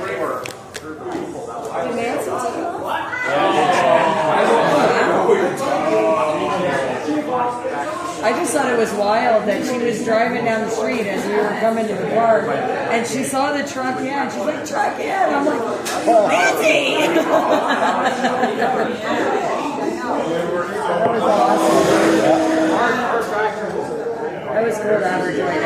Yeah, well, she was arguing with that goofball with the headdress on. Oh, listen, like I said, I let Wendy take care of that. I was like, Chief Justice, huh? Okay. Okay, so oh, no, she's still here. She must have just been around, maybe at the washroom. Oh, yeah. Yeah, no, that guy was interesting. I was like, yeah, I don't have to tell her. I need to walk away. Walk away and we'll focus on the fun stuff.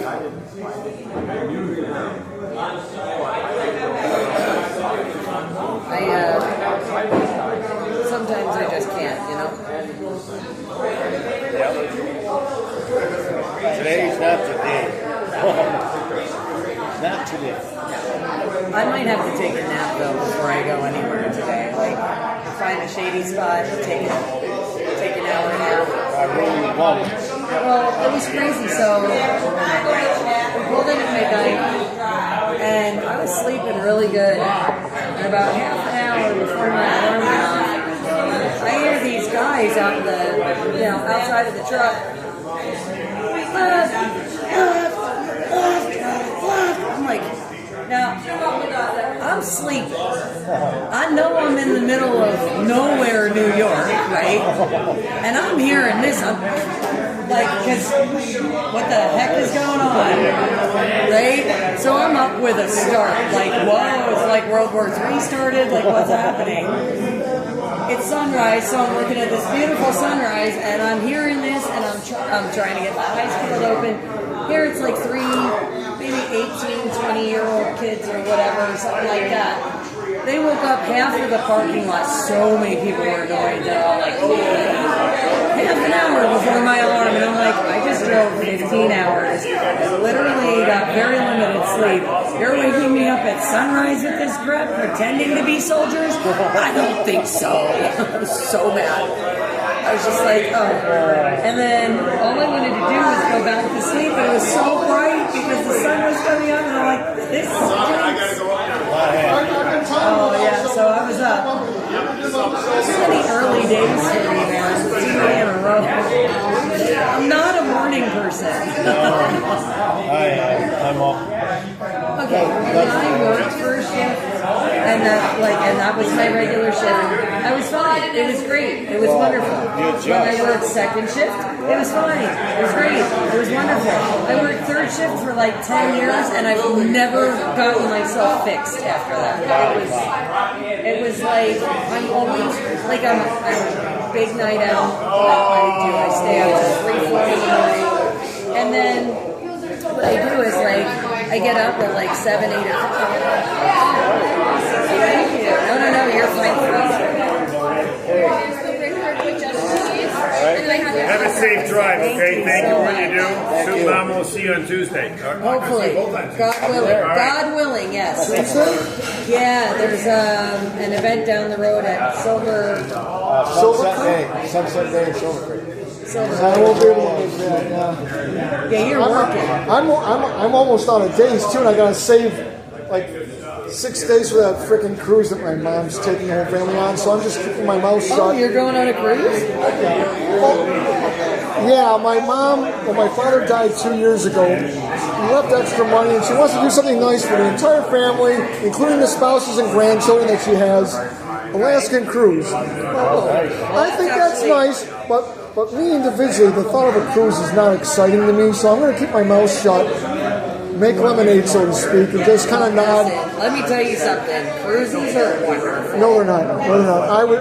Why don't you just put the ankle bracelet on me right now? No, I don't want to be trapped on a boat. I got better ideas than being trapped on a boat.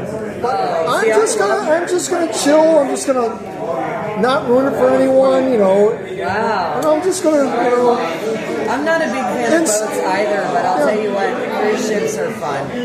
Yeah, okay. Yeah. Is there silverware anywhere? Maybe a fork? There's a fork there. I'll take a fork. Thank you. Fork is helpful with salad. Yeah, but now it's bottling up all the rest of my days, But, and my mother is not a psychic. She couldn't possibly know.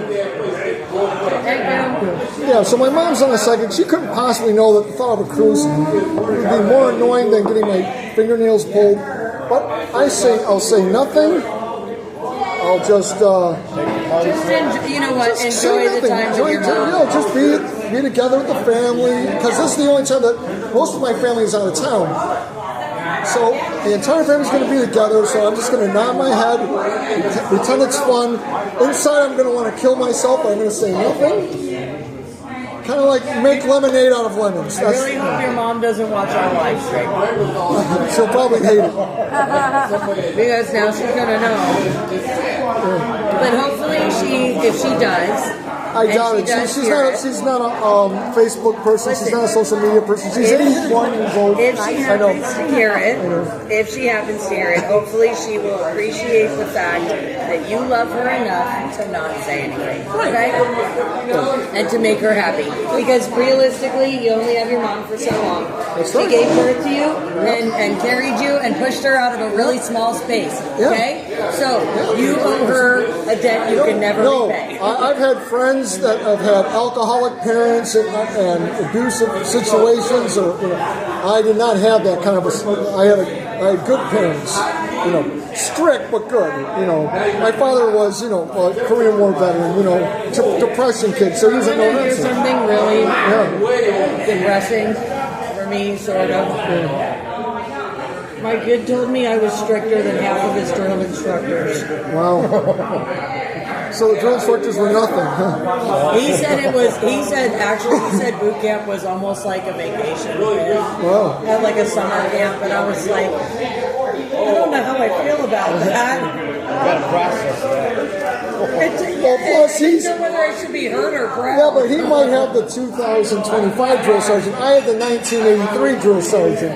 And my dad had the 1949 drill sergeant. Korean War veteran. The first vehicle he ever drove was an Army Sherman tank. I didn't think I was that strict when they were growing up, but apparently I was. Yeah, when he told me that, I was like, hi, sweetheart. Thanks for coming up. Absolutely. Thank you for being here.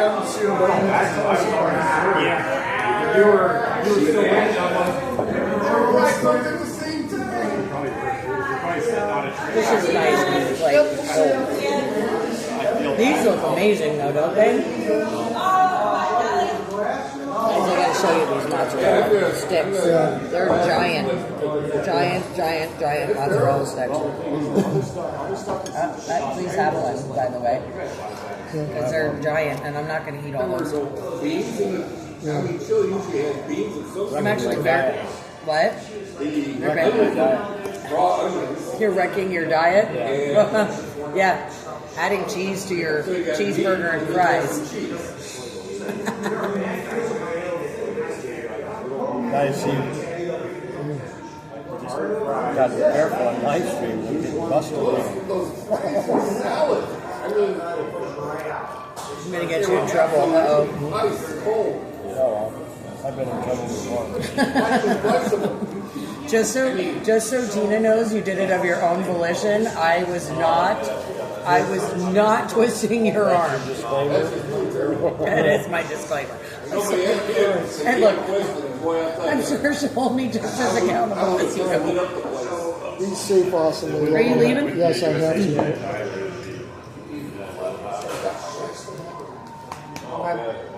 Send me some of those pictures. Oh, absolutely. I'm going to try and put a bunch up on. I got so many pictures to put up on the page. I'm going to have my son, who does digital stuff, do a 3 or 4 minute, 5 minute video showing week 1 clips, week 1, week 5, week 10, building up. And then there you go. Video. That'd be cool. Do it all the way up to 200. Yeah. Steal whatever footage you need. Oh yeah, will do. Randy, God bless you, and what you're doing for the people and the fun, everything you do really is awesome. Well, thank you for having me up. Oh yeah, anytime you want to come up, and you come so far away, so it's beyond appreciated. I think this was really great today. It was. It was really great. 77 people that I was able to keep track of. And we probably had more. I think you had more, because Probably. there were a lot more. Yeah. We had a lot of cars just for the convoy, too. Yeah. Was it 17 I think it's start? 17 or 18 cars, yeah. Well, 18 because Nancy joined in. We had 17. Yep. And then Nancy. Nancy became the 18th. Yep. She sure did. This event was so awesome, we literally blew the roof off. Yeah, right? Yeah, totally blew the roof off, yep. That's great. Did you make that phone call yet? Let's hope he's not watching the live. Well, maybe I don't need to make a phone call. Well, maybe not. He could be watching for all we know. Vince might be watching, so might be on that. Joe might be watching too. She might know too. Hi Vince. Hi Joe.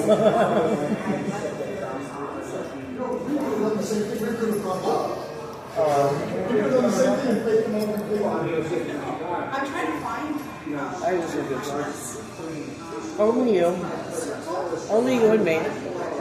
Oh yeah, they're filling in different. I mean, like, how funny is that? I borrow a car, and then all of a sudden I hear the tire.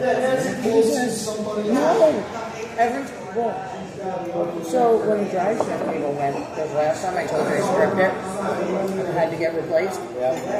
So as it was getting replaced, I borrowed Randy, my ex-husband's car, and apparently blew a brake line while I was borrowing that. I get the drive shift cable fixed, so I'm like, okay, cool, I can take my truck for inspection. Check engine light comes on. I'm like, what is this? Next thing I know, my truck doesn't want to go into first gear when it's in drive. Because I have an automatic, right? So I drove it to the shop. Now, if I dropped it into first, it would go into first, no problem. So I literally manually shifted to get the truck to the shop. An automatic. Not a good sign. Yeah. So you can imagine, my thrill level is about the same as yours. Yeah. Like we start going down the road in the car, and I'm like, what is that clicking sound? And it sounded like a playing card and a bicycle spoke. That's what I was saying. I'm like, what is this sound? I should know this sound. What is this sound? I'm driving, something that I've never driven before. I mean, it's a little car, but I've never driven a Malibu before. I'm like, I don't even know how this is supposed to sound. Not like that. I'm like, this isn't right. I was like, it's driving okay though, so I guess that's good. Take care. I'm like, only me. Bye, take care, drive safe. That's a nice day, that's how food was. How's the salad? Very good. Aww. Maybe because we were the last of the Mohicans. We ordered before everybody. We were served last. Everything was cold. His was came in hot. Ours was cold. We ordered before you did. It had been sitting back there. That was on a Saturday. Well, I still, when the storm was a little later, it took forever to get there. Yeah, no, I mean, the salad's really good. But I needed something like, everything else is hot food. And I'm like, I just need something, Now, the mozzarella sticks is because I love cheese and I've been, feeding for cheese. But. It's got to go to Anderson's if you want ice cream. It's custard. Oh, that's right. You were saying about that. How far is that? I've been dying for ice cream. I know that I think there's one right down the street. You said Anderson's? Yeah. Want some ice cream? Want to go for some custard and really blow the diet? You're gonna do it, you might as well do it right. We always buy their ice cream cakes for birthdays. Go big or go home. What do you mean? Or if you can't run with the big dog, sit on the porch. Don't fall asleep. You get too full on the way back. I'm probably going to take a short nap before I try driving anywhere. Yeah, definitely. I mean, the other day when I fell asleep for 12 hours, that really spoke volumes. Yeah. Well, I extended. I was going to leave Thursday night from South Carolina, but after the day before with Family Day, how much time they had and how tired I was from that, I'm like, I'd better extend my stay.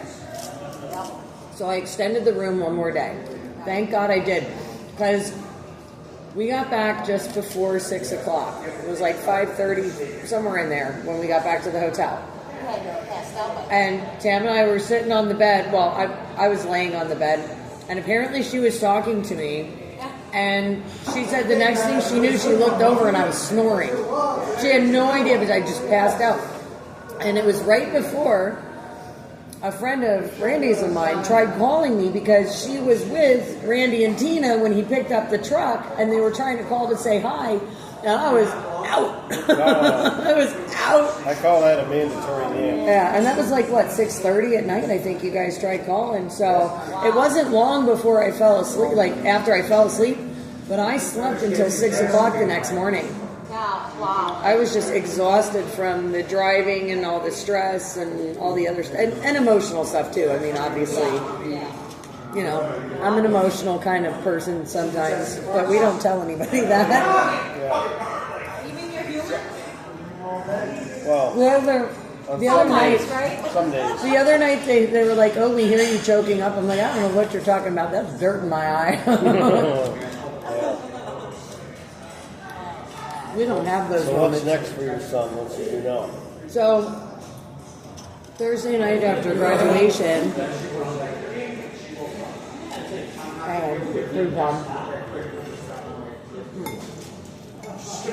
Thursday night after graduation, they hopped on the buses, and he's headed. Well, he's now at Fort Lee. Are we all okay over here too? Are we good if I run cards? I got a couple requests down there. Whoever has tabs open. Is there water somewhere we got? Guys, I'm so sorry. Oh, thank you. One more time. Sorry about that, guys. Another course? Of course, what tab was that on? Repainting tab. No, it's on tab. Randy Barber. Barber, of course. Anything else? No, Perfect. Are you still streaming? Yes. Oops. Okay, we moved it. That's a really nice picture. Love the picture. Yeah, it was a nice picture of the picture. So he's at Fort Lee right now, and then he's going to be there for 4 months. And he's doing his job training. So his MOS is basically being a mechanic for all wheeled transport. Okay, so not the stuff on tracks, so not tanks, but wheels. Anything with wheels, that's what they're going to train him to work on and stuff like that. So I'm excited about that a little bit. Yeah. Well, and the other thing is he's a little close. I mean, not much, but a little closer to home, being in Virginia. But like I said, he'll be there for 4 months doing his training, and then who knows? Does he do trainer roofs on summer trailers? Just checking. I think they'll teach him that. They might. You never know. Although that might fall under the operator. I have witnesses. They didn't hit a bridge. Yeah. Aww. Hi, Tom. I'm so glad that you stopped in the chat. I'm so happy I got to see you today.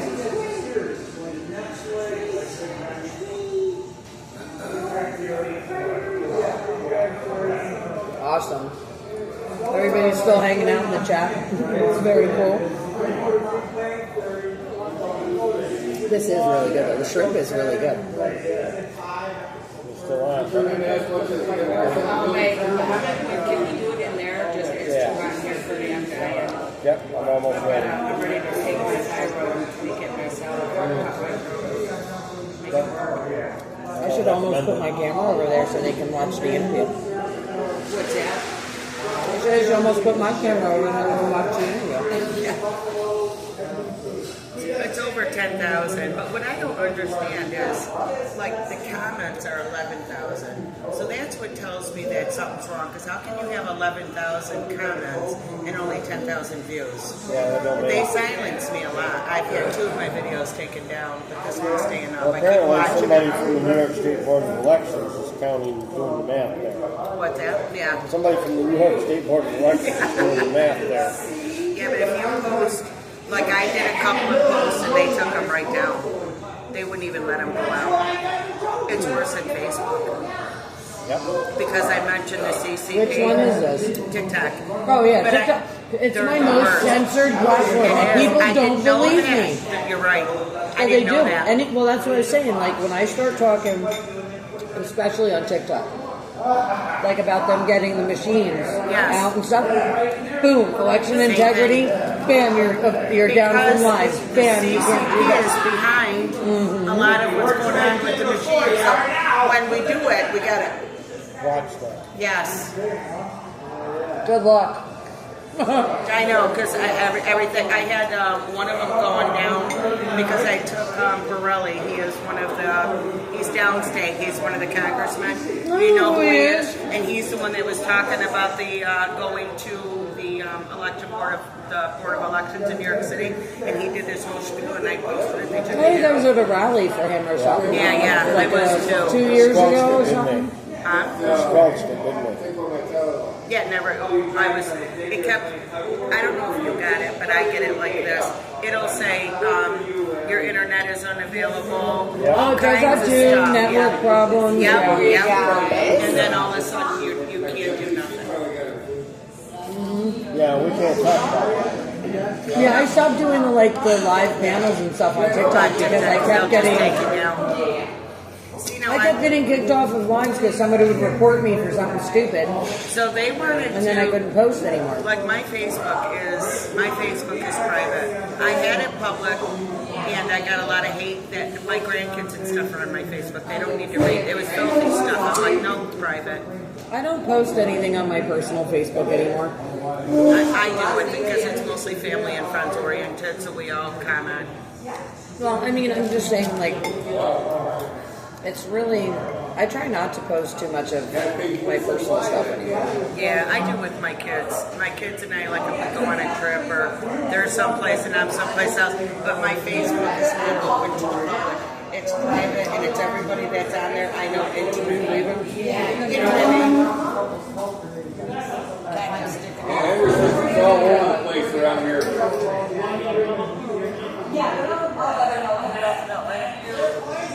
There you go.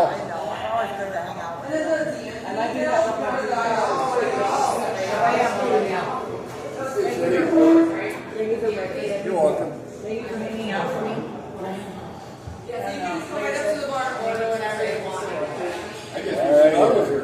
don't want no money. I got like, they left their sandwich sitting over an hour. What's the name of the place again? No big deal. It's in Sunset Bay Beach Club. Oh, really? Yeah. Yep. I'm going to see if I can. Doesn't matter because we're going to sit here and pump up all of our oil production. We're going to bankrupt Russia and make America rich again. And nobody can say shit about it. Does it do that all the time? No, whenever the wheels are in motion. So, and it, like I said, it started out like a playing card and it bicycle spokes. And that's kind of where it's at. It's at 20. I'm off Tuesday.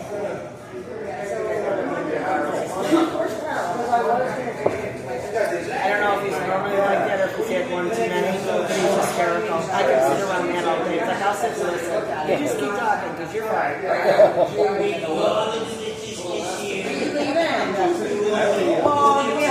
you going to do with the trailer? I'm not sure yet. I got to call Bob. See what he wants to do. You know, structurally, I can go home. It's no problem or whatever. The cross pieces are all there. But that thin fiberglass cover for the weather is done. So the load is shrink wrap. 100%. The thing of it is if it gets a lot of water inside, does that water have a place to go out the back? What I was wondering. That might get DOT's attention. Yeah, you start running down the road and you're spewing water like a lake. Yeah, not only that, they have to no different than the tarp up there. You got something to secure that, right? What's that? You got something up there to stop it from blowing backwards. Well, I took the whole roof off. Is there a thin layer underneath it or no? No. I got a giant skylight. I have a 53-foot skylight. Right.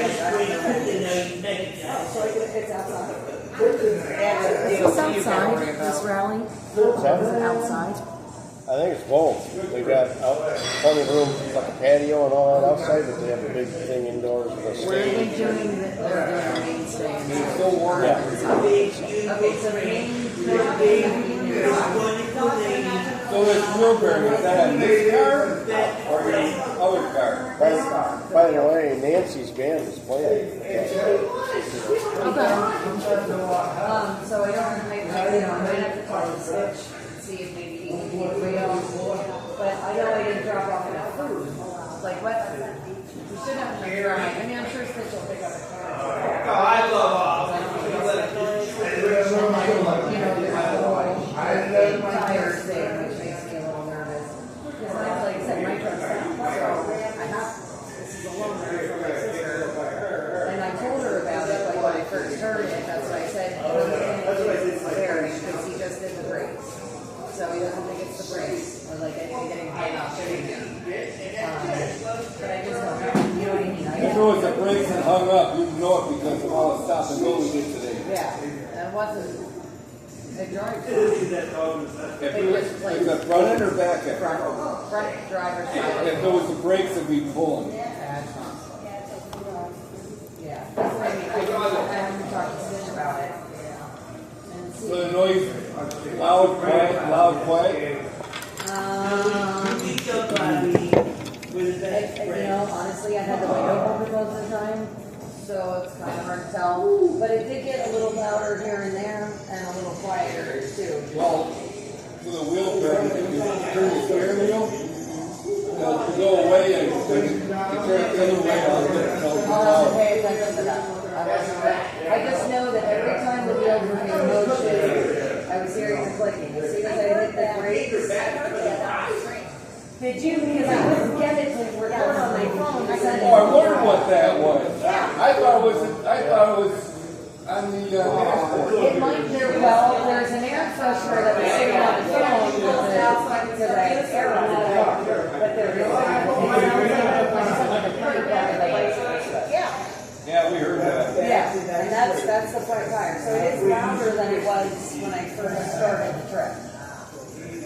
So I've got to get it looked at. It's the main thing. I'm going to sneak this out of our way. I have to close everything out. I'm switching over to being a server instead of a bartender for the night. So there you go. I got to get everything done. All right, have it. Thank you. And again, if you guys need anything else at all, Rebecca's up at the bar. She'll take care of you, okay? But I don't think it's in the tire because 15 hours later it's louder. It wouldn't have been in the tire anymore. If it was in the therapy, they'll be quieter. Well, yeah, we're that. I mean, but honestly, all the rain, everything else, if anything had been in there, I mean, I would have imagined it would have been long gone by now.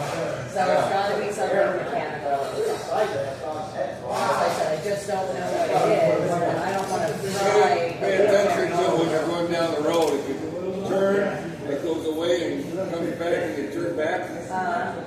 Wheel bearing. Alright, I'll have to, I don't think I really paid attention to the turn. I Those, just know that. those stupid things can last for a long time too. What, the squeaky noise or the?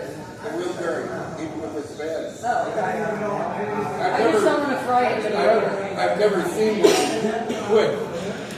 I unfortunately was dating somebody many years ago that did fry a wheel bearing to a rotor and have it separated. How long were they driving it? We were off-roading. Come on. Well, that wasn't as bad as when we had 23 inches of water in the cab, so they had floating bottles in there. Wow. Yeah. Gee, I have pictures why did I of know it. that? Listen, I was like 18. I was a young, crazy kid. So. You were crazy when you were 18? No. Really? You mean you're not crazy? Where are you going? Yeah. So, Yes, I'll keep you posted. I'm just trying to see what I can figure out with that. All right, one more hug for the road. What's up, John? Maybe I'll see you actually say hello. Oh, I'm reading them. Oh, you know what? Yeah. I'll try. Yes. I will. I know, I probably... It's so funny. Everybody misses him like I do.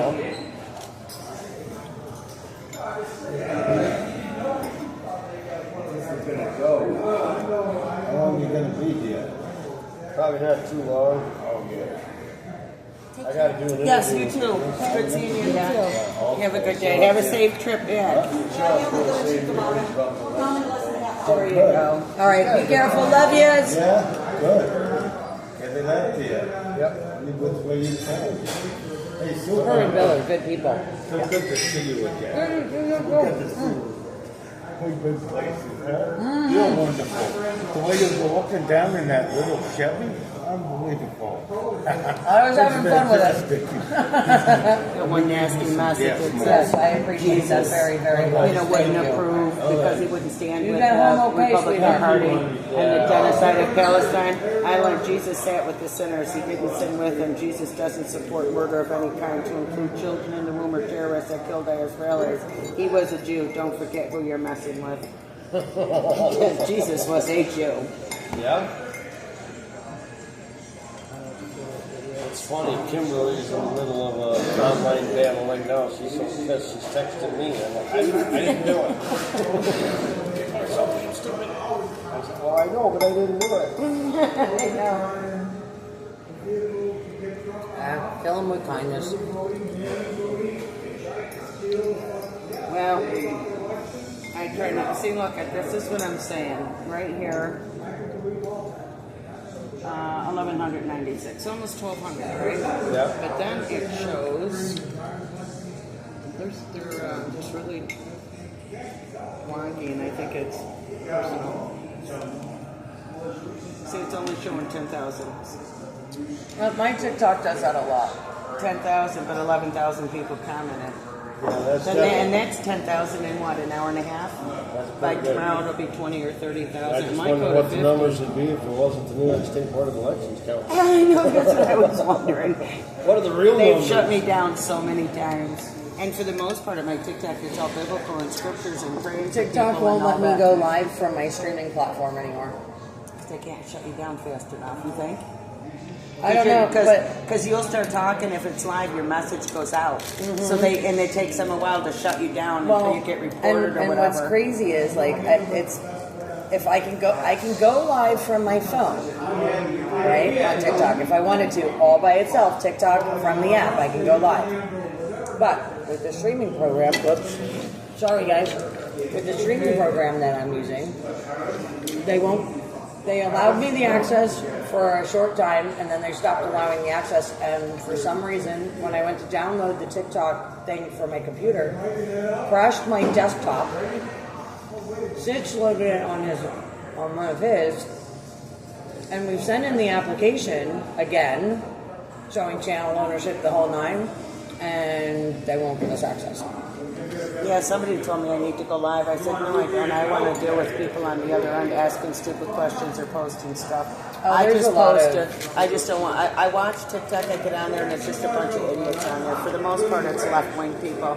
I put a video up there. They screen like if somebody puts something derogatory, it goes into a file where you can approve it or delete it. I just delete it. I was here. Bye-bye. Take care, sweetheart. Yeah, I'm going to get a move for you to go. All right. Yeah, TikTok's rough. Come on, man. All right? Yeah. But you know what? Facebook was doing that to me. You know what I mean? 4 years ago. Facebook does that to me all the time. Facebook did it to me. I think I've had 5 or 6 Facebook accounts, and I couldn't recover them. All during COVID, they wouldn't let me on. I know, I love you. No, I've never been. Do you remember getting a 30-day ban? I've never gotten one. But that's generally because I was watching everybody else and was figuring out the rules as we went. So I managed to say enough to, their creepy line, right? So I would say enough to get to their line, but not enough to push me over, right? So I managed to, I got a few warnings here and there, right? But I did manage to keep all my accounts up without getting banned, so on Facebook. So I tried the guy that was this guy, whoever his name is, or I tried to interview him, but I can't. You have to stay on topic. And he was trying to go into too much history and going on, and it's like, all right, we started here, and you're over here, and nobody's going to be able to follow it. Not to mention, if you don't get to the point in 7 minutes, nobody's going to stay on. They're going to scroll. So I can't even use this video, and I feel bad, but I can't. I tried to explain it to him in the beginning. Keep it short and sweet and direct to the point, because people do not have the attention span. Yeah, the attention span's a little bit. They don't want to. No. If I'd have been thinking, I would have brought my scorecard with me so I had the exact numbers, but more or less. Well, anyway, but I can make the point that I need to make. That's up there. So what I want to do is just do like, this is my friend Randy. It's going to be real quick, because I talk like an auctioneer. Because I just tell him I'm doing my auctioneer thing, because we only have a certain amount of time, and I do the introduction. So it's, how we met, what we were doing in Hagerstown. And then I'm going to ask you a question. I'm going to see if you remember it. You might not, but you might. And I'll put you on the spot. It's one question. It's personal. It's not that's funny. And then I'll just say, listen, I'm familiar with New York Citizens Audit. I've been telling you, this is one of the things that's been on my heart. And then this is where it's turned. And then, I can mention the 368,000 new, and nobody knew what to do. Randy stayed on the ground. He's the boots on the ground, and let you talk. All right, thank you. I'll need it. See ya. She does podcasting too. Oh, really? I don't know. I think she does. I don't really know her. I've seen her. So I want to get rid of all of the unnecessary videos. See, and I like to keep them, but they're already posted somewhere. Yeah. I have to get rid of them because I do so much that it eats up my... Then I don't, Yeah. I can't believe it, 10,000 views in like 2 hours. Now, I'll wake up tomorrow morning and it'll be at 30 or 40. But all week long, I've been putting a little bit of blip out because other things are happening that I'm, making posts about. And I just kept saying, when I get with Randy, I promise you it's coming. I promise you it's actually. I promise you. And as you're coming in, here, let me just show you something. Let me back this up a little bit. If I can, I don't know how to do that. Watch this. So I kept telling him when I get with Randy, that is when things, that's, because I can't answer. I don't want to misspeak. No, so here, of course, we don't have whatever. No, it doesn't want to work. Let me go to another place. Here. I've been telling everybody, I'm not lying. I will run into Randy. I will run into Randy. It's going to happen. There's no Randy. She's lying. They've been waiting 2 weeks. It's like what you I'm like, that. what? So here we are.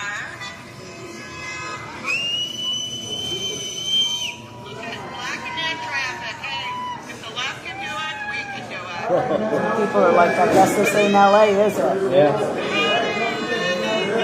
I didn't give a shit. I went right out in the middle of the street and stood there.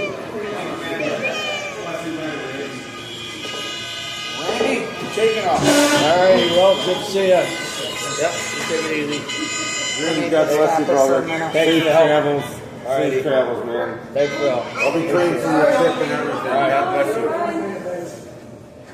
See you later. USA, baby. You're hysterical. I enjoyed listening to you from way down there. You like that? Yes. I was like, he's hysterical. Totally good.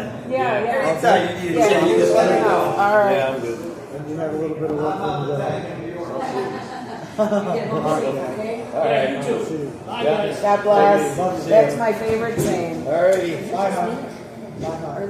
was good seeing you. Nice meeting you. God bless you. Okay. You want any more? Because I think I'm done. Those are a little bit too much. I think I'm good. Let me just put in, because I'm like, here comes Randy, is what because these people have been waiting, right? So watch this. Blocking that traffic. Hey, if the left can do it, we can do it.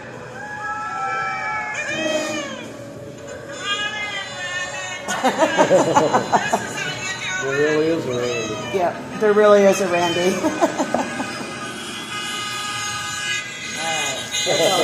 show you. I had to give you a shout out because they've been hearing Randy for 2 weeks now. Oh my gosh. It's like there really is a Randy. They're like, have you talked to Randy? I'm like, we're hitting in this. And then I seen when the roof came off the trailer. I'm like, well, here we go. Yeah. I got to get together with Dave too because I didn't see it, but I heard about it right away. Yeah. Hochul put a thing out stating the other day that Trump's tariffs are affecting the farmers. And it's like, you lying bitch. 4 years of Biden affected the farmers. Listen, she's saying that how many farmers in New York State, dairy farmers, have closed since Trump took office. First of all, the tariffs didn't take effect. And you don't file bankruptcy in 6 months. Exactly. You file bankruptcy takes years of abuse and not paying your bills and this and that. Right. It doesn't happen in 6 months. And right on her page, I said, how stupid are your constituents to think that tariffs that were signed in 6 weeks ago caused farmers to bankrupt in 6 weeks or 6 months that he's been, even if it was 6 months ago. That's not how it works. Anybody who went through a bankruptcy, anybody who knows anything about, if you're behind on your bills and stuff, a repo of a car or something, whatever, takes time, especially on these dairy farmers. These dairy farmers were getting hurt. And I put right on there, I said the dairy farmers were getting so hurt under Biden that even the Amish came out in Pennsylvania in record numbers and But voted they were for also Trump. going after the Amish They for were. the raw milk because I was outside Lancaster County Courthouse when they were having Amos Miller's trial inside. There were so many people you couldn't even get in the courtroom. I was like, Well, let's think about Hochul and everything has to be electric. I know. well, yeah, Amish friends don't have electric. by 2030 or whatever. Can't have a wood stove after January 1st. Yeah, bullshit. Are you serious? Wait a minute. Now, You what guys. if you have an existing one? Do you have to board it up? What are they doing?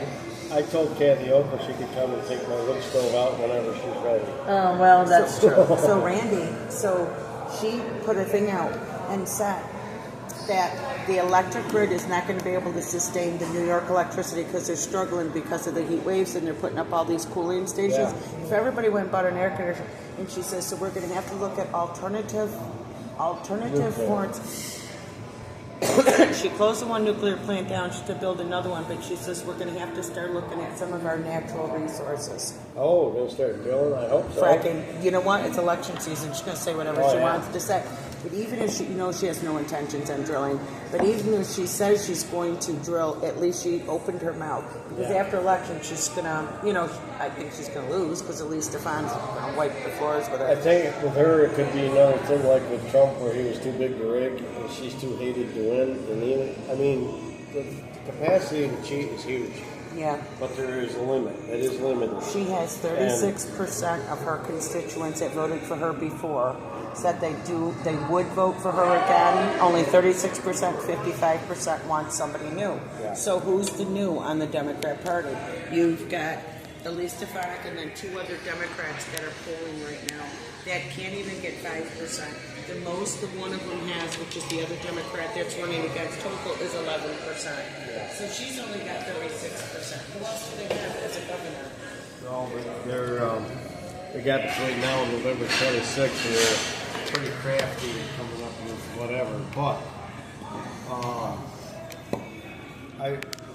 like I said, They just wanted to know if I was here by myself. And I was like, I'm showing them that I am not here by my lonesome at the moment. No, they've got it in their head about the cheating. That's why when you have somebody like her or Schumer that's pounding stuff that they know the voters don't want, they have no fear of the voters because they figure the election machines are going to handle it and the voters be damned.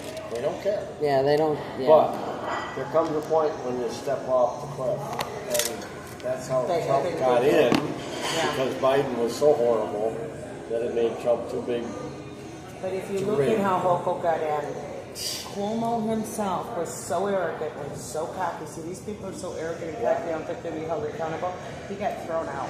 He didn't leave in his own or lose by election. He got thrown out. Now, he's stupid enough after what he did to COVID to show his face in New York City and ask people to vote for him. Yeah, no, I know. That's exactly how I felt when I saw that. I was I'm like, going to remind him every day, how dare. I don't know, but when we were down in Hagerstown, it was all over the face masks and all of that stuff, and the truckers that were coming up from Alberta coming down, and we wanted to be a part of that. But we were fighting all of this stuff when it started. Yeah. And Cuomo was doing all of that stuff, you know, with the.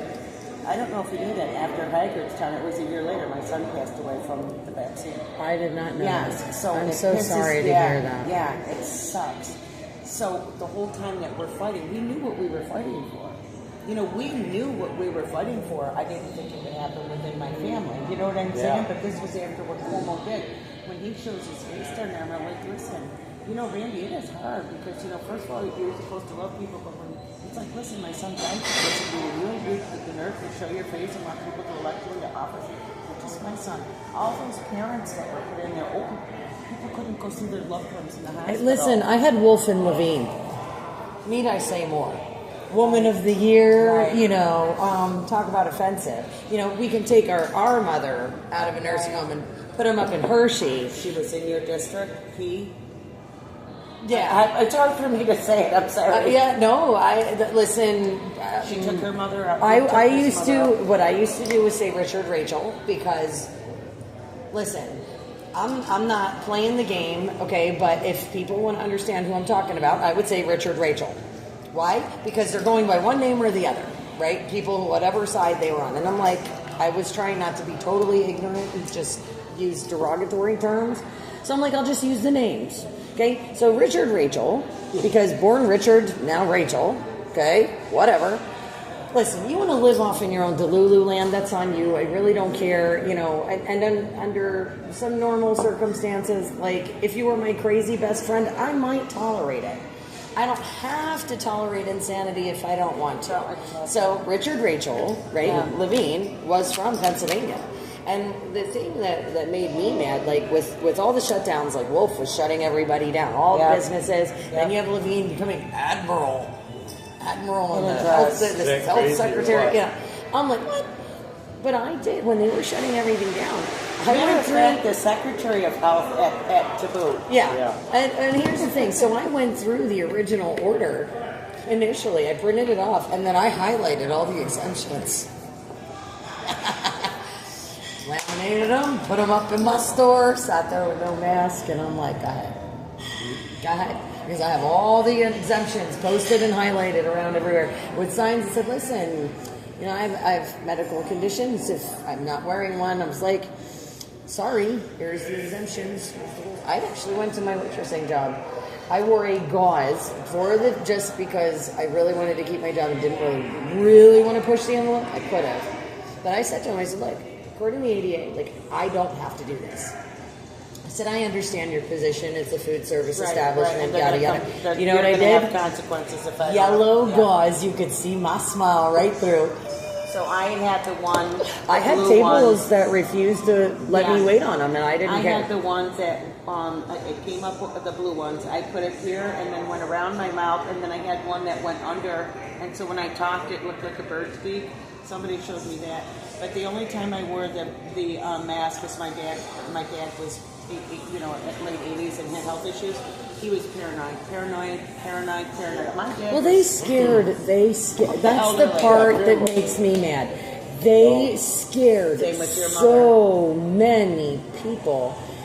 And not just scared them, but they were scaring them, they were threatening them. I mean, like there was just, Same. and then my dad and then too, so I had to wear a mask. Mass psychology, right, says that if you put enough fear into people, you control them. No matter what you do, no matter what proof you present to them or any of those other things, it becomes cognitive dissonance. And no matter how much proof you put in front of them, their brain cannot comprehend the truth and will refuse to believe it. They showed, I gotta use the bathroom real quick. They showed, this was years and years ago, but they showed on the rats that they would abuse the rats, but the hand that was abusing them was the hand that was feeding them, and the rats kept coming back for more abuse because they were getting fed. And I learned that at a young age. I'll be right back. Well, it's like the mice that they gave that they were all fat and happy and had everything they wanted, and by the end of that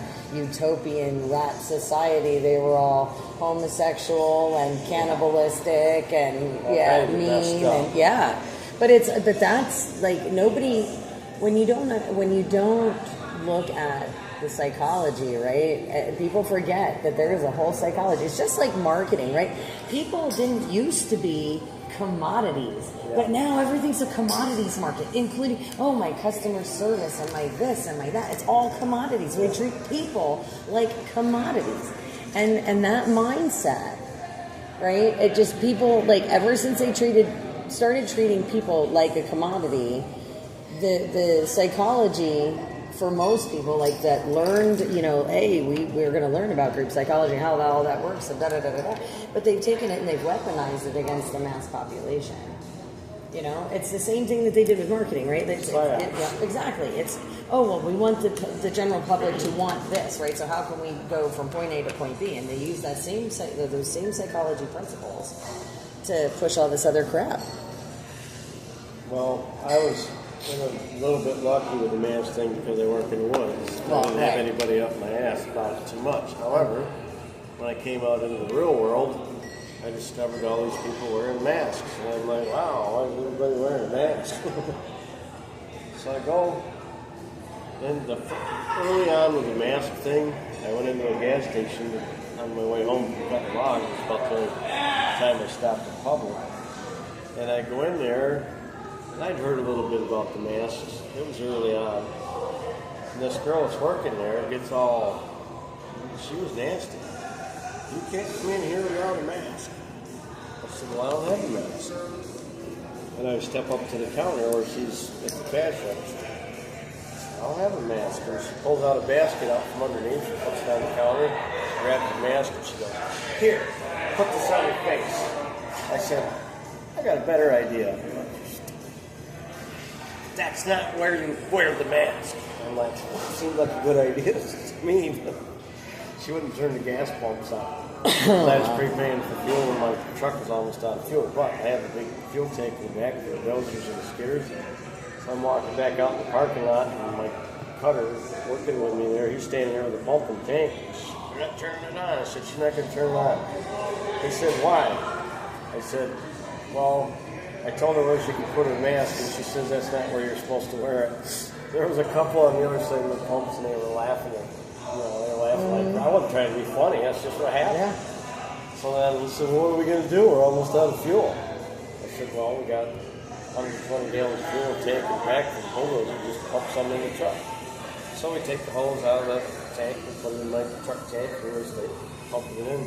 This lady comes out of the freaking store, I mean, she gets a little authority when she thinks she's God or something. Comes out of the store, you can't do that. I said, do what? You can't pump fuel in your truck while you're sitting in my parking lot. I said, well, what law, could you quote me what law there is that says that I can't do this? I'm calling the cops. I said, well, you go right ahead and do that, but we're going to keep pumping fuel. I didn't see the cops. Yeah, no. Probably not. So, with my case in Ontario County, I filed an appeal, which you knew I was going to. And I was told that the judge that was on the case, retired new judge would be coming in, my chances were slim to none that I would get an appeal, that I'd be allowed to appeal. I was allowed to appeal. So I got that notice. And the lawyer filed the appeal, and this is what he said. He said, we're going to send the appeal into Ontario County, but there's a conflict of interest, so they're probably going to send it to another county. What was the conflict? Because the district attorney that is in Ontario County now was my divorce lawyer. Oh. Who's now DA. So it would go to another county. If it goes to Monroe County, I'm screwed. Yeah, Monroe County. And because I'm in Ontario County, not that it mattered, Monroe County. So he said, total and once you're done with this, then we would go to the circuit courts, or we would go to a higher court. He said, I'm hoping, because the court systems are backed up, I've been hearing that for 4 years, because the COVID systems are backed up. He said, because it will go up to November. And I said, why? It's just because I don't have to worry about the Attorney General looking to get into the money came after me. God forbid. She came after me too. Yeah, I remember when you called me and told me that, and I was like, what? I was going to wear a t-shirt today that said, I'm not Randy. It's funny you said that because my hired guys all say that. One morning it's funny because the helicopter came out over my place, turned around, goes back over the woods, comes back again. He's going around a few times. And Tina's right at daylight. Tina says, well, I hope you're happy. I'm like, what? She says, well, they're here. They're here. I'm like, who's here? She said, don't you hear that helicopter out there? I said, oh, for Pete's sake, you're spraying bugs in the woods. It's not funny, though, because you live in paranoia, so he just said that he's hoping that it would be drug up until after November, because what I want to do is, once this is all said and done, and I have a feeling it's going to be reversed because so I did look that judge up, he's a big-time Democrat, and I know between suspending my license or my registration on my vehicle for 7 months and doing it over and over, that's my job. You know, they knew they were hurting me. They can make me hurt. But anyhow, I want to sue for the lost wages. Lost wages is at New York State cost me. They they suspend. All right. So when my son died, on his death certificate, it said pending investigation. Well, I had his body tissue and X-rays and all that sent to University of Indiana because blood clot on a 28-year-old man. He was an athlete, right? But when he was not started it, but I didn't know he was vaccinated until he died. Then my son told me, but in the casket, his hands were real small like a child. So I took the guy that prepared my son, and I said, Dave, what's happening with Ben's hands? They're so small. I said, it's disturbing because we wanted to cover him up. I said, can you cover up his hands because they're not fully developed? What happened?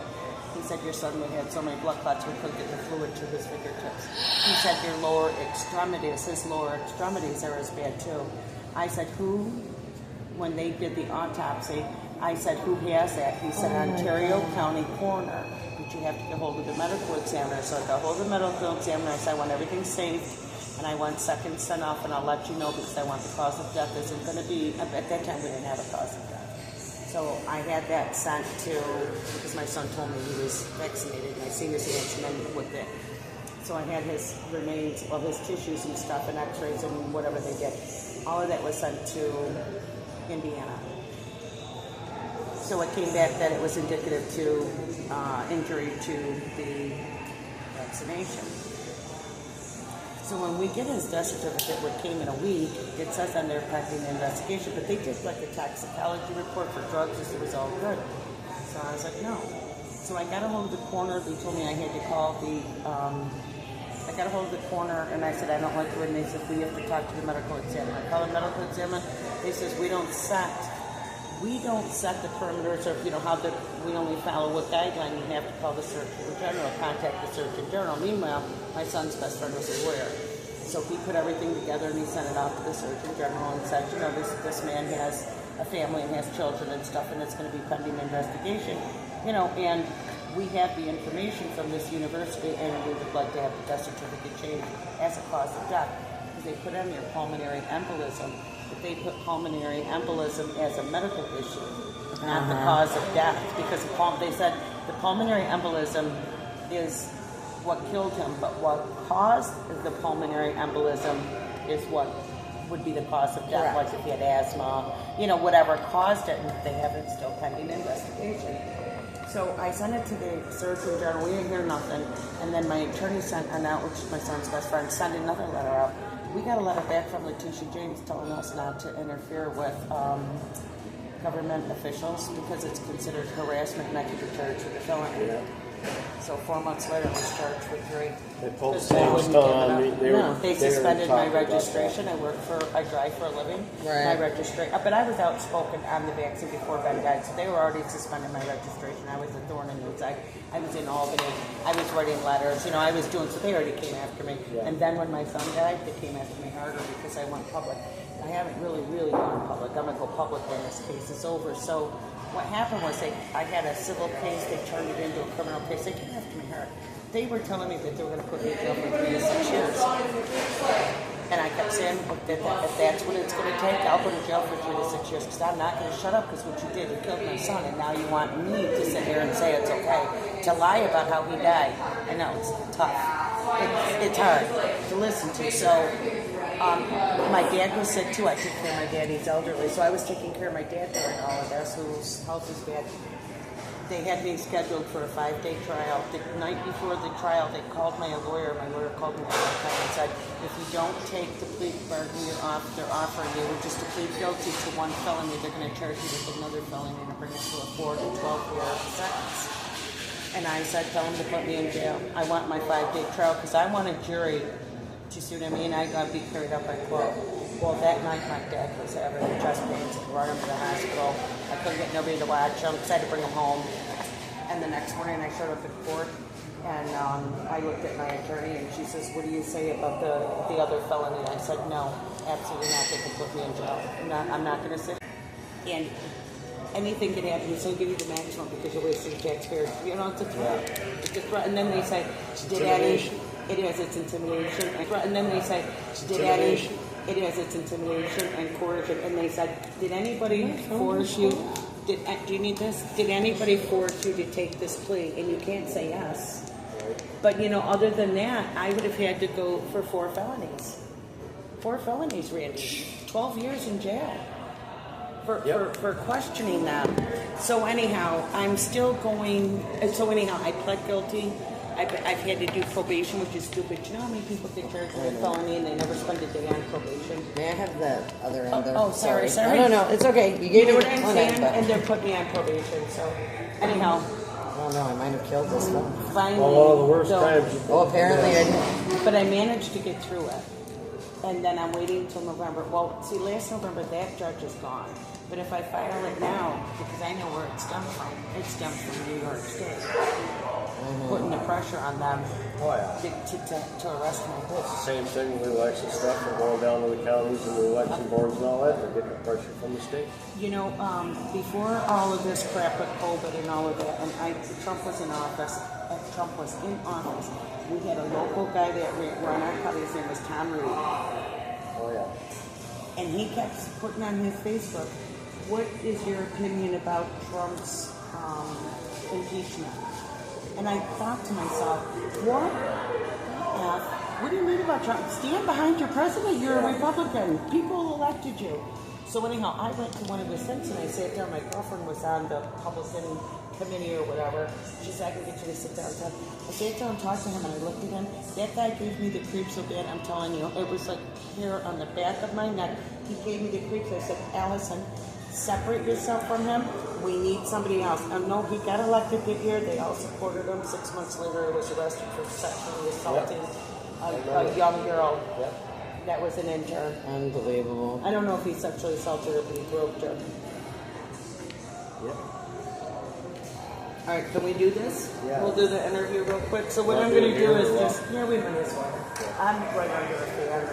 Okay. Can you pull up that one thing that you sent me that has the United for Freedom and just keep it on your phone so I can zoom in on it? Because I'm not, like, these professional people are able to, like, do something and pull something up on the screen and have something behind them. I can't do any of that. Oh, I can't do any of that either. I'm not that talented. No, I just do. That's me. I got a phone and I go. I really drained that battery fast though, because that was not mine. My phone. The battery. Yeah, I've only got. I don't know what it says. I think I only got 29%, 28%.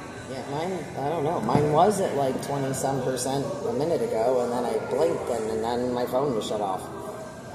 That's what happened to me outside. It looked like the screen went, but I had like 35, and then all of a sudden it was gone. I wonder if it's the heat. It might be, just because I know the phones themselves are running a little warm. So, do you want me to send you back a picture? Because you sent me a text message with that on. Well, I got something here. I'm just checking this out. Whether it's useful to you. So I'm going to mention about Haggardstown, and then I'm going to ask you a question that I hope you remember the answer to, but if you don't, it's okay. And then I'm going to talk a little bit about New York Citizens Audit and then where it's led to. And then I'm going to mention stuff like trying to shut you up. I might ask you that question. Yeah. I wish I had the interview with Cash to tell and the one with That time, and the one I did with Michael Flynn, because we were in the back, because I was with the church, it's my church. We were in the back one time, it was just kind of like chill time, like when they between things, and it was really hot outside. And I was dying from the heat, and they were just praying, and I remember they were sitting there, and it was just one of those things where you just looked over and said, General Flynn, can I ask you a question? Because there wasn't spotlights or people around and asked him about the election. He told me, he says, people are waiting for white hats. There's no such thing. That's the QAnon thing. He says, you need to be praying. And he says, you don't need to do what you're doing. There's plenty of, he's pointing to the parking lot. There's plenty of organizations that are getting together to fight the election. That's where you need to start. On your hands and knees and then go out there. We're our own cavalry. That's what he said. He said, there is no white Nobody's hats. Nobody's coming to save you. He said, you need to go out there and sign up. We were talking about psyops, right? Donkey carrot, donkey carrot, donkey carrot, donkey carrot. Yeah. Let's we're gonna trust the plan to the point where haven't been. Like that's always been my biggest problem. Oh, trust the plan, trust the plan. But if there's nothing happening, guys, trusting the plan isn't doing anything while the world's going. Yeah. And the other thing too is, I know, like, I'm disgusted with the Republican Party right now. I'm shutting my mouth. I've been disgusted with them for a long time because we have more rhinos in there. I'll show you a video. Well, you guys don't have time, but I follow Christian prophetic stuff. But there was a guy by the name of Kim Clement, and he was saying in 2007 that Trump. So I just seen this, and I hadn't seen it before. With Kim Clement, not really. Because no, that one I've seen him where he said Trump was going to be in two. But he didn't say consecutive. He was going to serve 2 terms. He also said they were going to.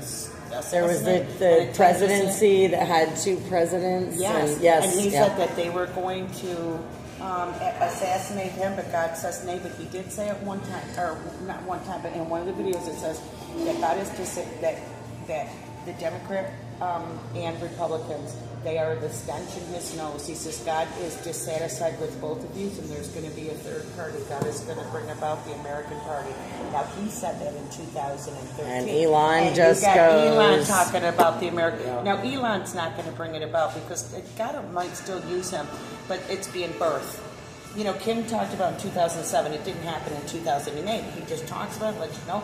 And now they're talking about a third, But he said the American Party was going to be the true believers and the true conservatives because it's going to weed out the wheat from the chaff. Because wheat and chaff growing in the field looks the same. Yeah. You want the wheat, you don't want the chaff. He says it's going to separate it. So I'm waiting for that. And then in the same thing, it's called the American Party on YouTube. Mm-hmm. If you look it up, there's one that it says BBB. So of course I look at it because it says BBB. It's Kim Clement saying, I don't know what this means. This is for you guys. It's going to happen at a later date. He says, but God is showing me the initials BBB. Now, this was in 2012.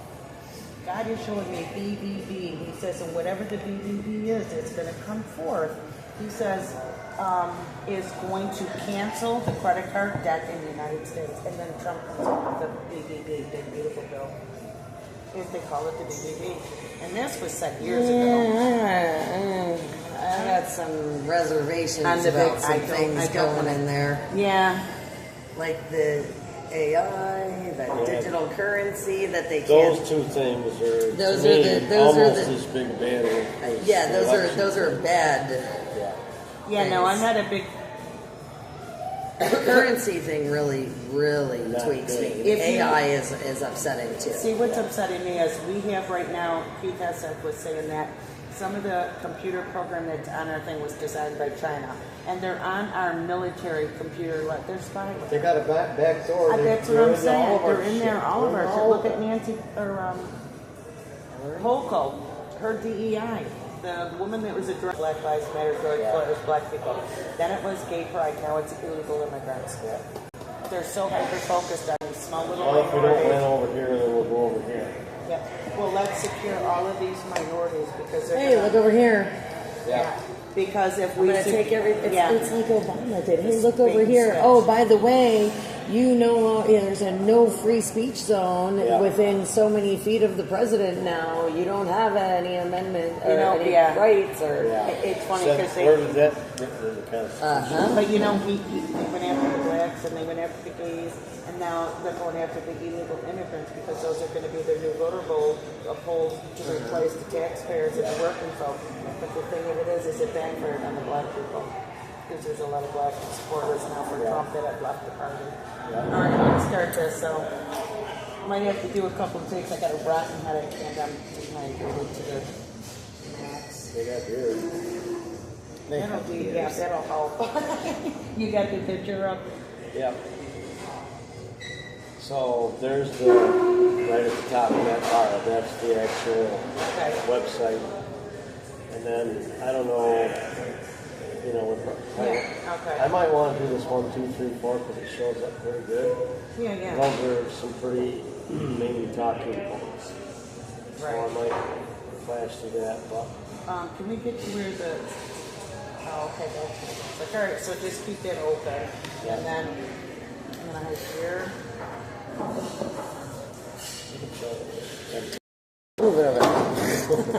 Guys, I'm with Randy down in Maryland, and that was when the truckers got together down there. That is going to change. But I will tell you that with New York State, poor Randy, I got the camera all on him, but there had to be canvassing done and whatnot. We do know that in 2020, New York State had 368,000 more votes than registered voter. So this is where we're at today. I also want you to know this is not a New York State thing, and currently what he's about to tell you is actively going on right now. So we have 30 states on board with United for Freedom. And it started out with a small group of people. They actually FOIA requested the voter records and the voter registration records of every voter in New York State. I started researching them. The first one is you have to have real voters, which basically means you have to have real voter registrations. If you don't have a legitimate voter registration, you're not a real voter. Lots of things. We found 1.4 million duplicate registrations. I've knocked on the doors of residences all over records of every voter. And we found all these duplicates. We found addresses that were only half addresses or no address at all. And the list goes on. There's so many illegitimate registrations. And what they're doing with those is they have them hidden in algorithms in the electronic voting system where unless you hit the filters and do the in-depth investigation, you don't see them at first glance. Our computer experts did find them. Randy, are they used to do like a ballot dump? Well, so if somebody's pulling ahead, they can just do a ballot dump and well, pull yes. them out of... Yes, they can do that either in the machines or they also do it with the mail-in ballots. And these are violations of the law because the machines do not pass the certification standards of the National Institute of Standards and Technologies. They don't pass. You ask the Board of Elections if the machines are certified, which they have to be in order to be legal to use, and they'll tell you yes, but certified according to who? Charlie Brown and Lucy? They do not pass the standards that are set forth that they have to pass. Why don't they pass, Randy? Because they're hackable. They have to pass the standard that they're not hackable, and they absolutely are hackable, because not only are they hackable, they have been hacked. That's why we found 4 algorithms in the system, because they've been hacked. And that's how they get in there. They create all these false registrations, and then they use whatever false registrations they want, and they put them where they need to win whichever election they choose that they want to win. And so they can manipulate the elections in all kinds of ways. But one of the worst things in the system is their computers and the electronic voting machines. Those things have to go, because that's one of the main tools that they use. It's, we don't have time without getting into literally hours worth of information. But in a few minutes, it's hard to go over it all. But the electronic voting machines are the biggest perpetrator of the crime, where the algorithms that are in them to create false registrations. They pull those registrations out when they need to use them. With the push of a button, they can interject them into the on election day, or they can create false ballots and mail them out and use ballots that way. Randy, is this a problem just in New York State or is it across the country? It's across the world. Right. Okay. So We started out in New York as a New York Citizens Audit. We began to realize how massive the problem was because they're finding algorithms in all these other states with similar patterns, false registrations, more votes cast and voters signed in. New York State had 338,000 more votes cast than what people signed to vote in that election in 2020. If you don't sign, you can't vote. You're not part of the election, and yet we had all these votes that showed up out of the blue. Well, those are the votes that are coming in through the machines, through the algorithms. Randy, you said that this is a world problem. Can you tell me where you've traveled to do your research that you've done? We've been to the Netherlands, and we've talked to people in countries throughout the world. It's a problem in South America and Canada. We're closely tied to the Canadians. We've been in the convoys, and we're very close friends with the Ottawa truckers, and through all those connections, we got the opportunity to talk to a lot of our Canadian friends. They have the same electronic voting apparatus up there doing the same things. It's not exactly the same, but basically they're creating false registrations. We found out in Canada, when illegal immigrants come in, they apply for all these government programs, and every time they do that, they generate a false registration. And in New York State, they're doing that. And another thing that they do, and I've dealt with this personally, is they'll create a false registration. In my area, I live in a rural area, and we have a lot of recreational weekend places, up camps, etc. in my area. The people that own those properties actually live in Buffalo or Rochester or something like that, and then they have a weekend property for recreation. The algorithms are generating false registrations, completely new and false registrations based on that second residence. And so I've gone out personally and knocked on doors all over the state to verify with the voters who don't know this is being done. They have no idea that this is happening. It's not the voters. It's the system.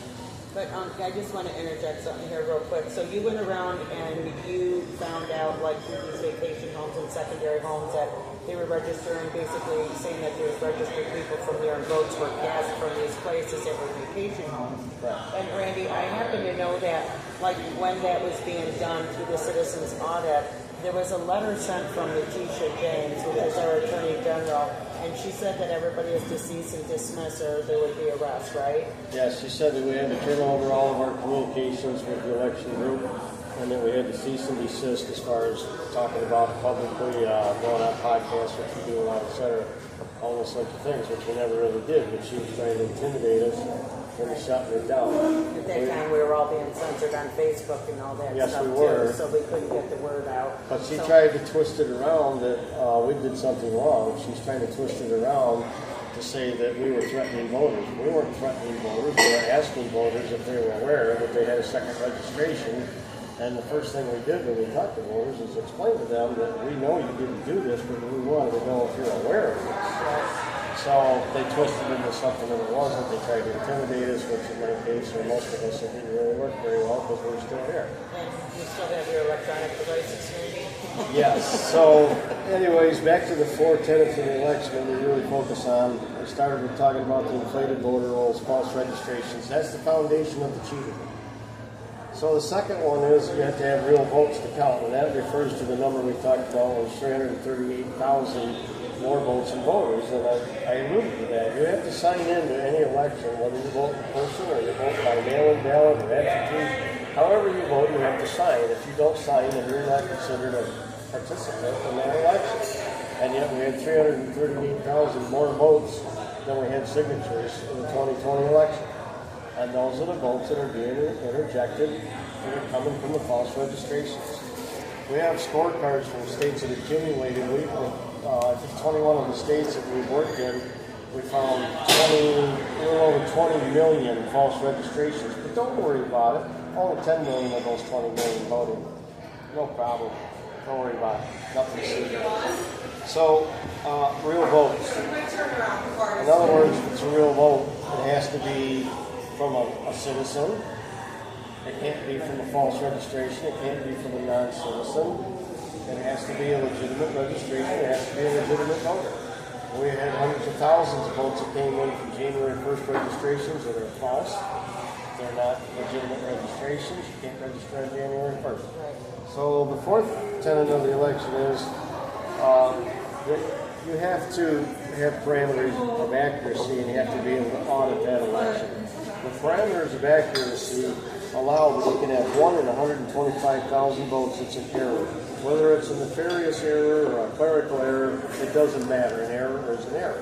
You're allowed 1 in 125,000 votes to be an error. In the 2020 election, and the numbers didn't get any better when we audited 22 and 24, when we were allowed, according to the number of voters who participated, we would have had been allowed 70 votes error in 2020. We had over 700,000. Please say, my phone might not continue. We'll do a part 2 if we have to. Go ahead, Randy, continue. Okay, so in conclusion, we're going around and we're trying to call attention to these 4 mainstays of the problems, which there are more. So we're going around and we're trying to present this to boards. If there's a patriot group out there or a group of people, you don't even have to be a member of a group per se, but if a few people want to get together and hear this evidence and really get into what's going on, we go out and we do presentations all the time. We want people to be aware. We want people to understand what's happening because this is the basis of a free republic.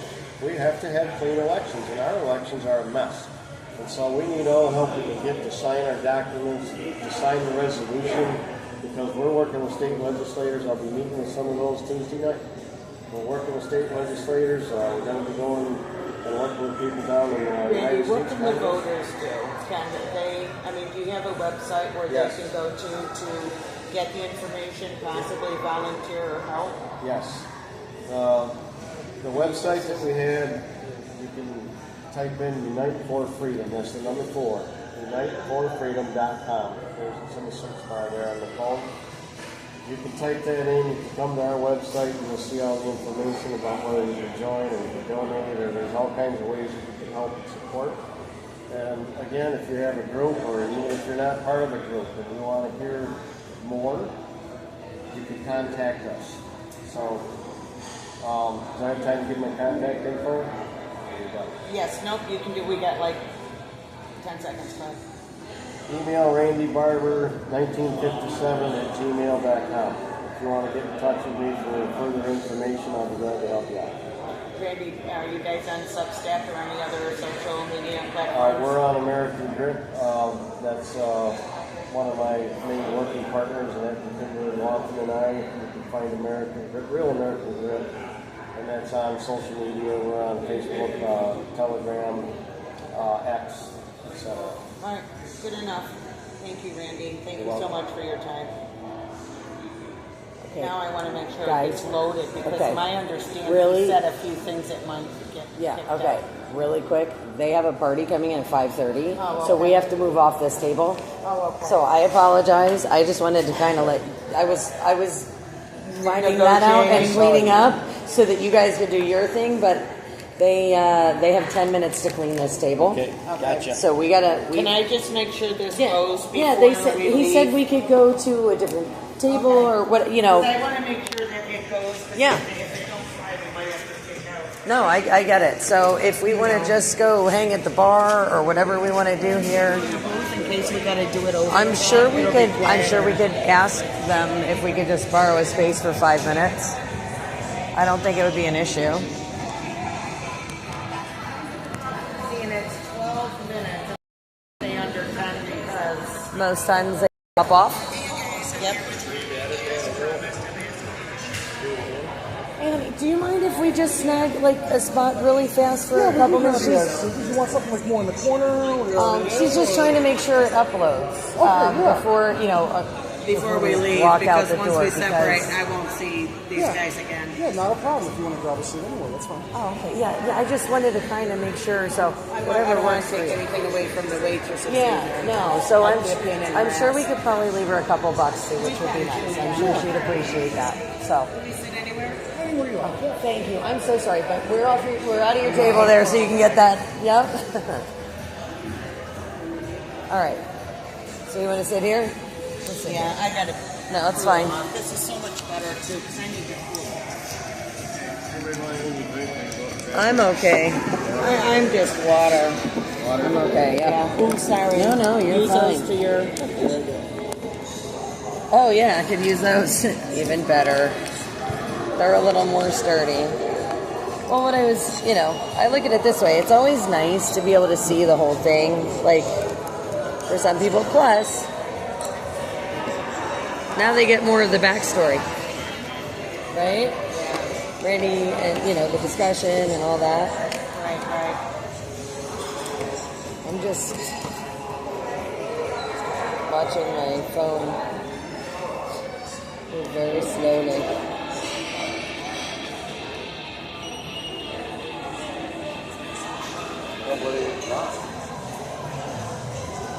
There's a way I could shorten that up to probably 7 or 8 minutes if you wanted to. If you want to do it again. Unite for freedom is one word, right? Yeah, Unite for freedom. It's important to put in the number 4 now, spelled out. I'm going to grab a second charging cord for that phone because this one's at 6% and I need that one on. If that makes sense. So I'm just going to walk around the corner and I'll be right back. But I'm going to leave this here for a minute.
waiting to see if it'll post because I think they'll only do 2 minutes. I gotta wait for it to load and then watch the video and see if the whole thing went through.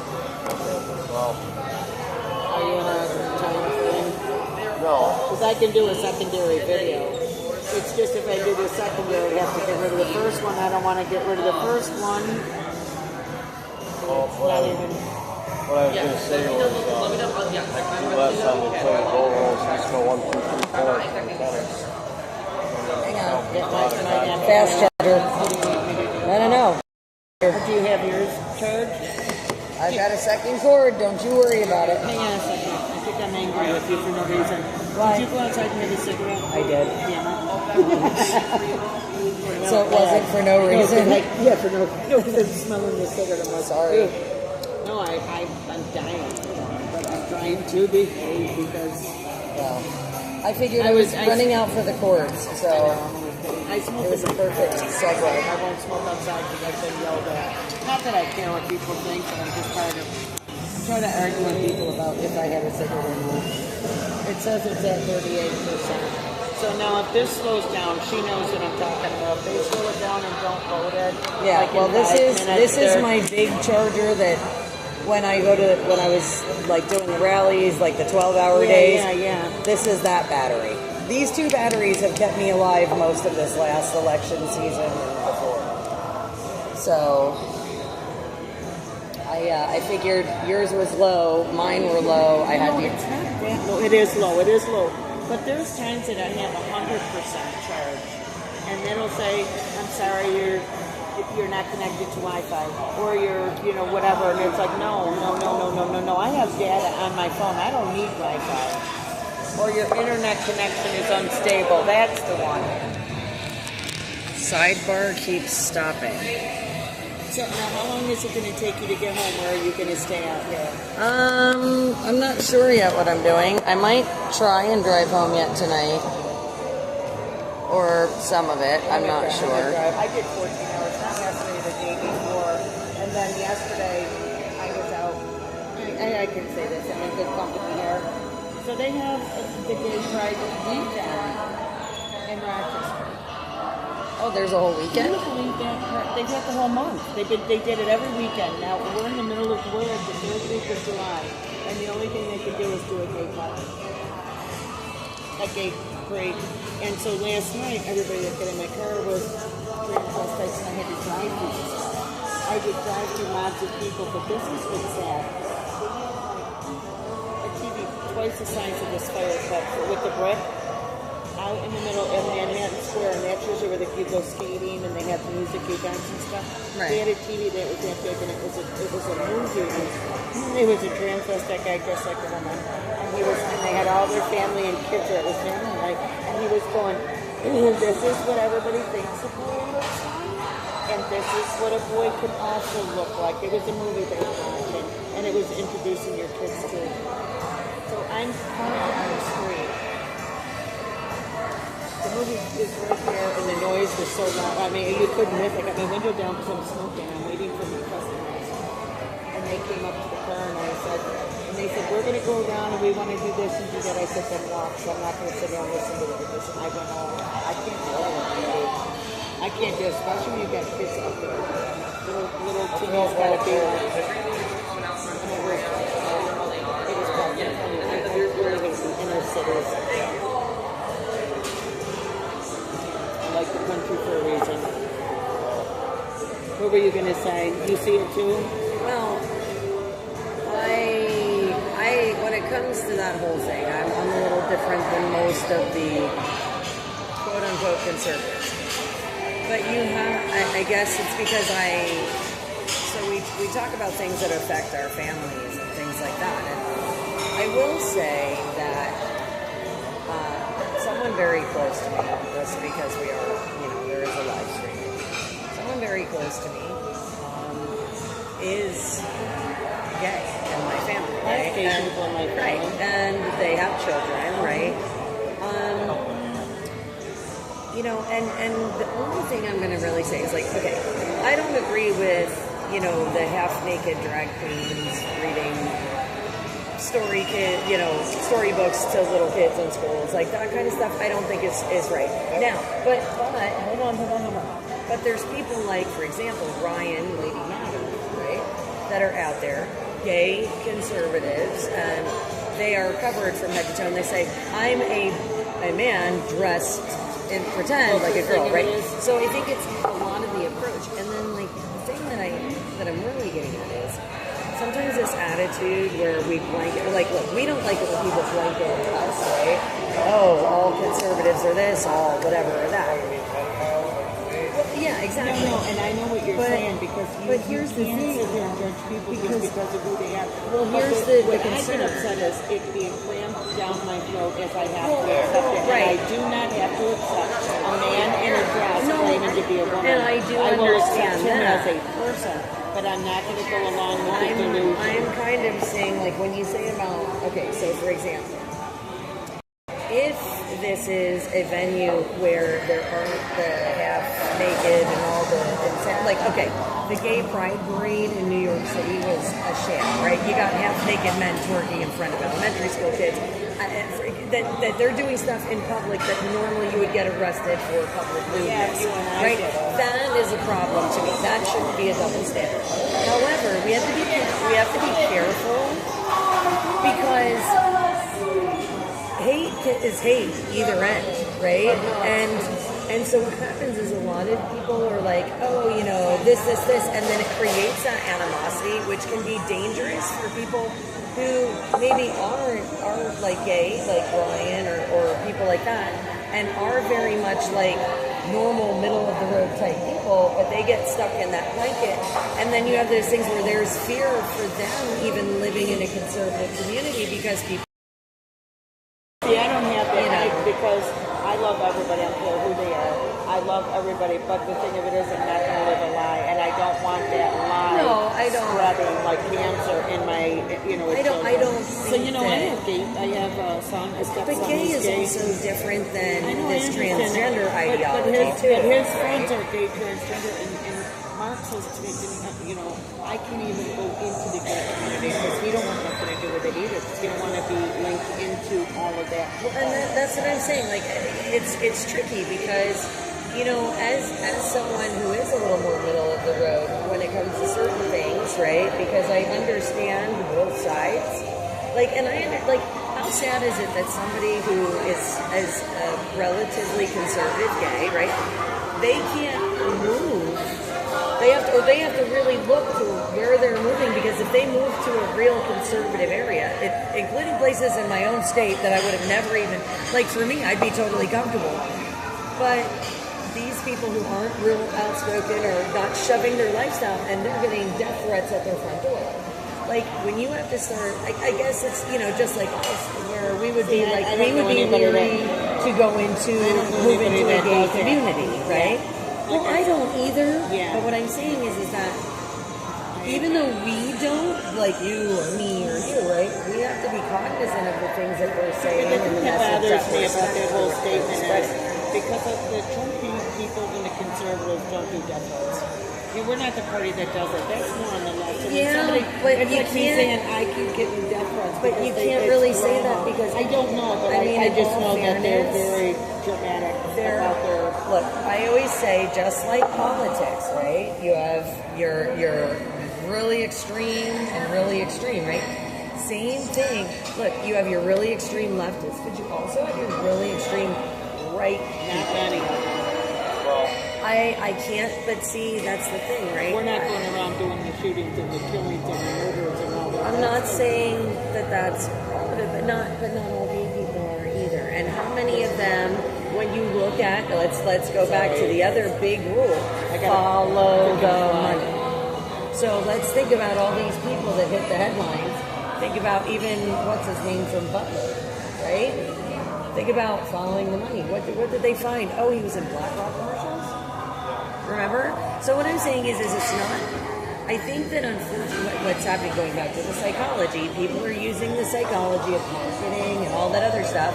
People are commodities, and they're using that to manipulate a lot of people into positions where they maybe wouldn't necessarily, you know what I'm saying, but follow the money. and you say, well, I don't know that it's really a gay or a straight thing. I think it's a who got a hold of them with the money and corruption thing, right? So, and that, people can be corrupted no matter where they are, right? So I guess, like I said, I am very cautious in using the blanket statements because as I go around the country, as I go into Canada, as I go into these other places, when you really talk to some of these people, I'm not going to sell somebody that they're lying when they say they've had death threats and where they moved into a conservative community as a gay couple and they had death threats. And they're seriously afraid for their lives, had to call the cops, all kinds of other, that property vandalized, and they're not, out in everybody's faces. I'm not going to discredit their story. I'm not saying that and I'm lying not or going to discrediting them. I'm just saying for the general consensus, it is the left that is doing more of the destruction and the threatening than it is the right. So they really don't get the death threats that the other people do from the left. So it's probably a very minute amount. But it's still a very real. It's still very real in that right. way. But I'm just saying, I don't think it's an epidemic like it is with the left. And I don't necessarily disagree with you either, but what I'm saying is we can't.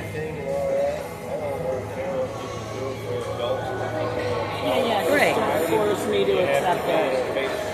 I didn't mind when it was all behind closed doors. The thing of it is my son Benjamin, who passed away, he had a brother his dad had from Canada. I'm not the mother. But Mark, I'm not his mom. We didn't even know about Mark until he was 16 years old. When that boy crossed the border and came into my house, he became a member of our house and he lived with us. You know what I mean? And he is one of our kids. He's gay. And we left him the same. And we still have. The only thing is when Mark got married, we knew. I said, Mark, I can't go to the wedding. I believe what marriage between man and woman is not. I understand. I got to tell you the story. So he was going to nursing. Up here we were in New York with masks and all that crap. And he was like, Mom, I don't know what to do. Mom, I don't know what to do. And he's kind of a fluoride because they were open and doing so. I said, well, go. He had to do these rotations where one day you're in this, pediatrics, one day you're here, one day there. He went to a family. It was family practice. And he was all excited about it. So at the end of the day, I called him. I said, no, he called me. He said, you ain't going to believe what happened. I said, how's it going? Because he was excited. Every time he did a rotation, he was all, I said, Mark, how did that go? Mark, how did it go? I'm never going to be a nurse. I'm not going back into medicine unless I said, Mark, wait a minute. We went through too much to get you in school up here in New York. Because he was from Canada. We had to go to the birth certificate of his dad to get him a citizen to go to school. I said, Mark, we went through too much trouble for all of this for you to give up. What is going on? And then you moved to Florida. You're away from home. I mean, what's going on? And he says, Indian family practice, they have OBGYNs. Well, what's wrong with that? And he says, I don't want to see another one of those. I said, Mark, I want you to sit down for a minute. There's something I want to tell you. He said, what? I said, you're gay. He said, you think so? I said, we know so. We were waiting for you to figure it out. But if you cannot go to an OBGYN as a nurse and sit down through it was a public exam without saying, I don't ever want to see another one of those things as long as I live, you better face the facts. He said, can I come out of the closet now? I said, yes. So, but Mark is really close to us. But we never used it against him because we accept him. He accepts the things that I believe in too, biblically. We just love and support each other. He also will not, he used to go to the gay bars. He was down in Florida when they had that, shot up that Arizona guy when they shot him up. But anyhow, Mark won't go nowhere near the gay. And I don't want to say he doesn't go down the gay community. He doesn't do the gay thing. He's like, listen, what goes on in my, I don't even mention it at work. He said, because I don't want to be affiliated with what you see going out, down the streets and on the front of the White House lawn. That's what I'm saying. The people. Here's the thing. Like when we throw labels and we put people in boxes, that creates. That's what they want us to do because that creates the division, right? That creates the split. That creates the crack. Whereas if we eliminate, like in general, like I'm talking in general, right? We eliminate that hatred and we try and come from that place of love and understanding and things like that. That's what screws up the system, right? Is when we actually work together. But what happens is that in society we tend to label and box people up and hem them into these spaces. And so you have people like your friend who don't want to be associated with the label, right? And then they're stuck feeling like they can't live their lives either, though, right? I mean, because, oh, well, you know, and I'm not saying that they're out, you know, throwing bashes or whatever, but it almost makes them fearful to be like, yeah, I'm gay, even though they're quiet, keep to themselves. He's in a real conservative neighborhood. They've accepted him. He loves it. Well, but that's not everyone's story, is what I'm saying. And that's why I said I think it's really important that we try to really watch how we, you know what I mean, how we label people, how we, you know, because we just, I think that plays into their hands more than what we realize. You know, it's just like race, it's just like sex, it's just like, you know, it's any of these other labels, right? It's about labeling people, but you know, as far as dating, I don't meet people and I associate with them. Yeah, absolutely. But it's not like I'm hardcore, you know, I can't get in the door. It's not like that. Yeah, no, but the ones that are close to me. Yes, there's an extra.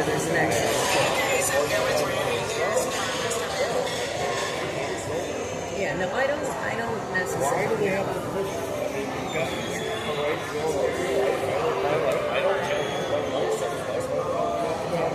Exactly. Yeah, I don't care what your sexuality is either. Like that, what happens in your bedroom is between you and your partner. You know, that's. Why do we have to go to school? Yeah, no, and that I agree with you. I don't think that belongs in schools. I think schools are meant for learning, reading, writing, you know, math,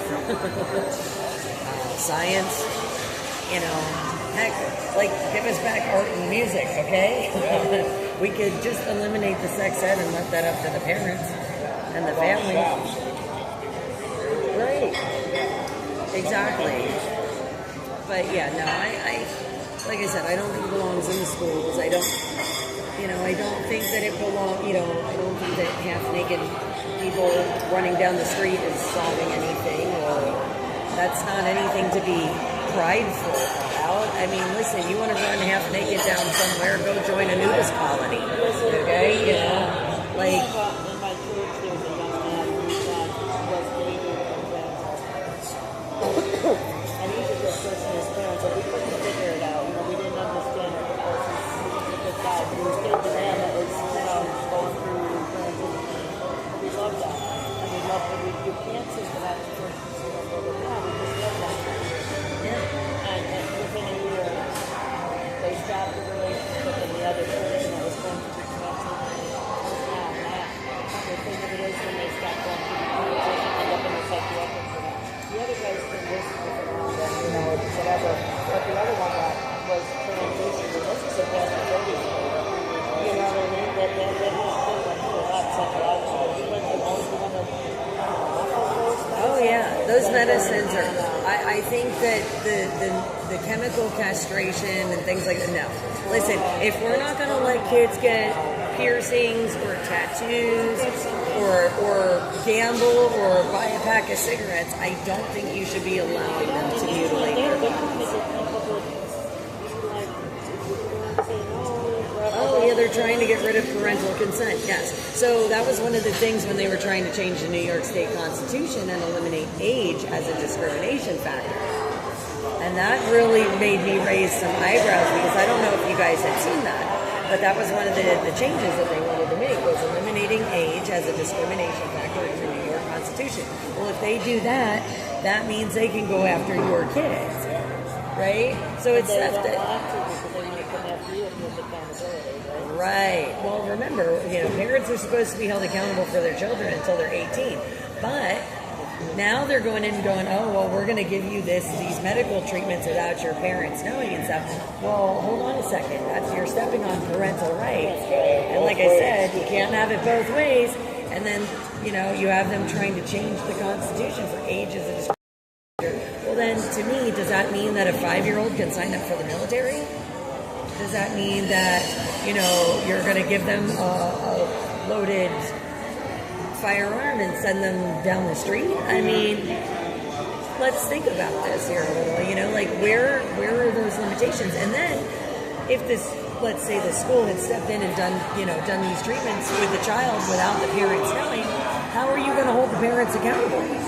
Because, the parent, it's their responsibility until the child's 18, but you didn't give the parents the opportunity to even have the oversight. You know what I mean? So they're stripping away, right, so that you have no recourse.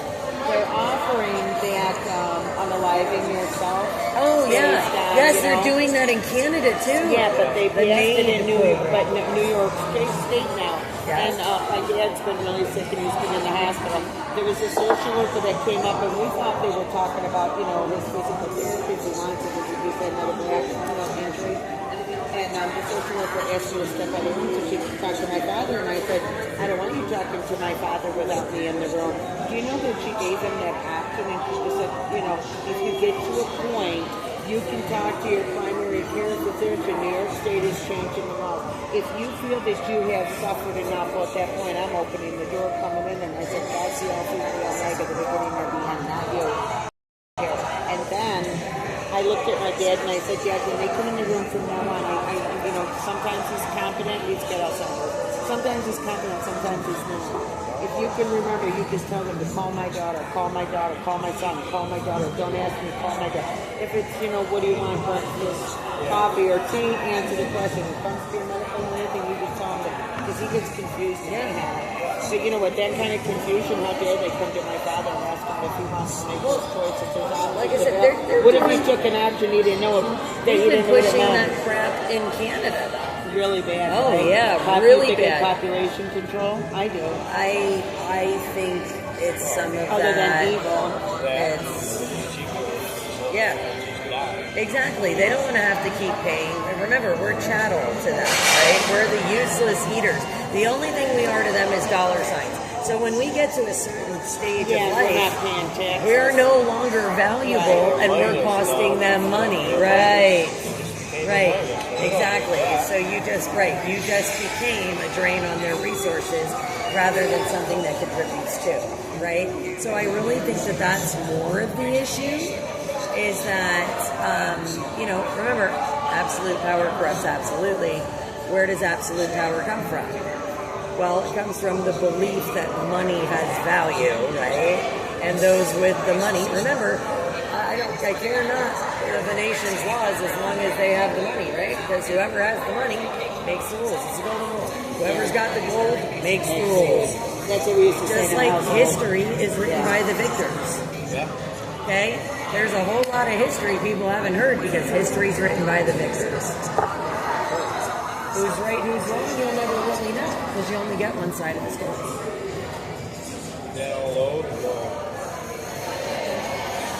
Yeah, I don't know if hers is loading or not.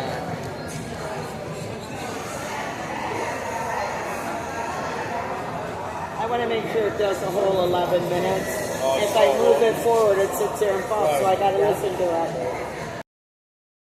Clear. Because I had the phone facing this way. I should have went towards you, but I can hear you pretty good.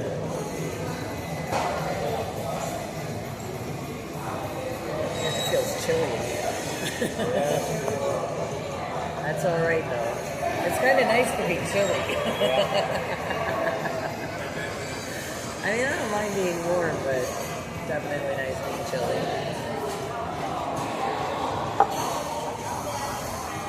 It's because I changed out of that t-shirt earlier.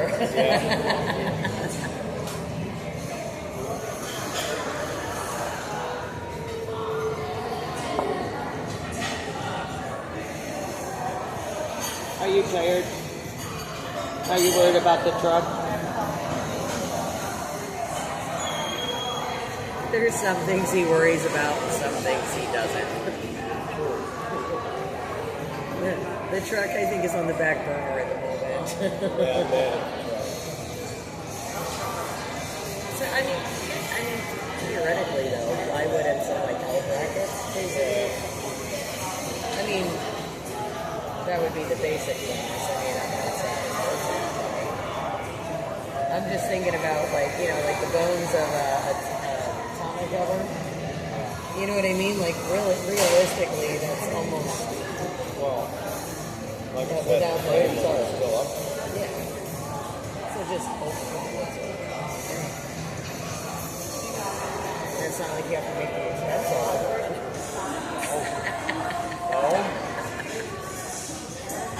It's not funny, but it is. I mean, I love you, but it's not funny.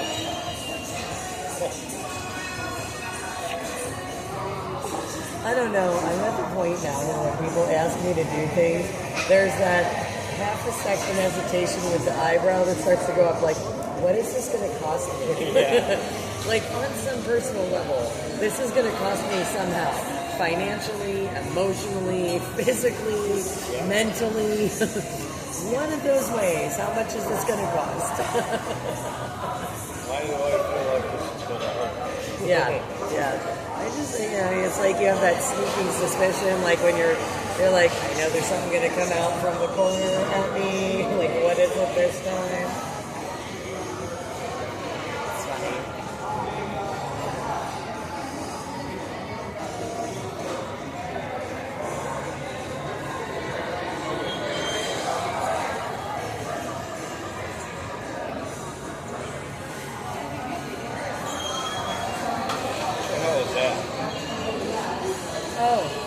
My keys. Yeah, so, see this thing? What we call this thing. Yeah, so this is an air tag. And I have it on my keys because Stitch has coordinates on my location and no matter where I am in the world. He's the only man in the world that ever knows where I am 24/7. He can find me. So like when I was going to Toronto after, people were getting punched in the face, things like that, or when I go into like DC on Inauguration Day, I don't know what's going to happen, those kinds of things. And if it's really one of those like bigger events, this tag comes off and goes on the inner side of my person in case my keys should get lost or whatever, but I still have it on my person. Gotcha. Yeah, it's more just a protection thing for, that way we kind of have eyes on it. Or at least the last known location, God forbid. Well, let's see how it goes. I'm telling you, people really have a problem when the videos are long. My videos usually are a minute or two. But there's no way to do it. There's no way. Yeah, everybody attention spans are 10 seconds. Because we can get everything so quick. So, no, Randy and I have talked about that several times. Let me see. Because it's showing no views, but I know it will. All right. What were you saying? Oh, we've had that conversation. Yeah,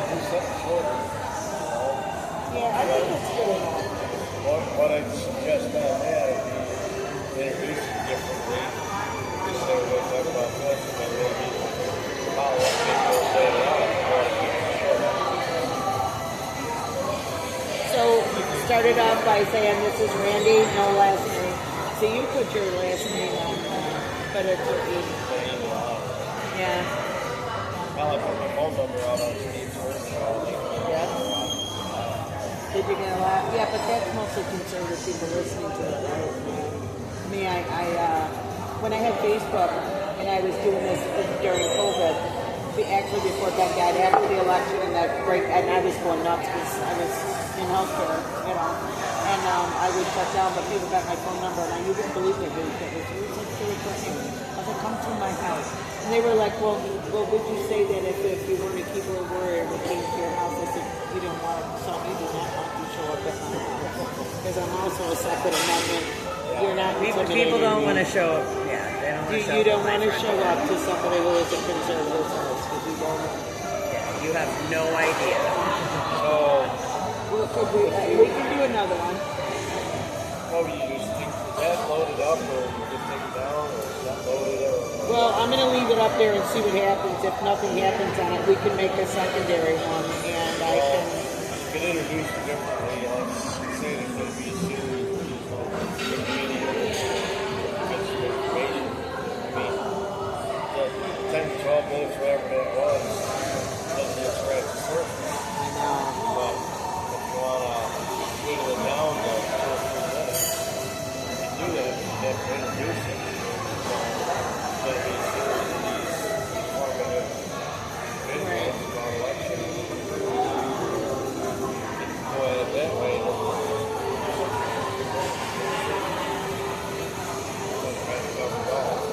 But the fact of the matter is, you can't cover it all in 10 minutes. You can't cover it all in 10 hours. Yeah, I was gonna say, yeah, you can't even crunch.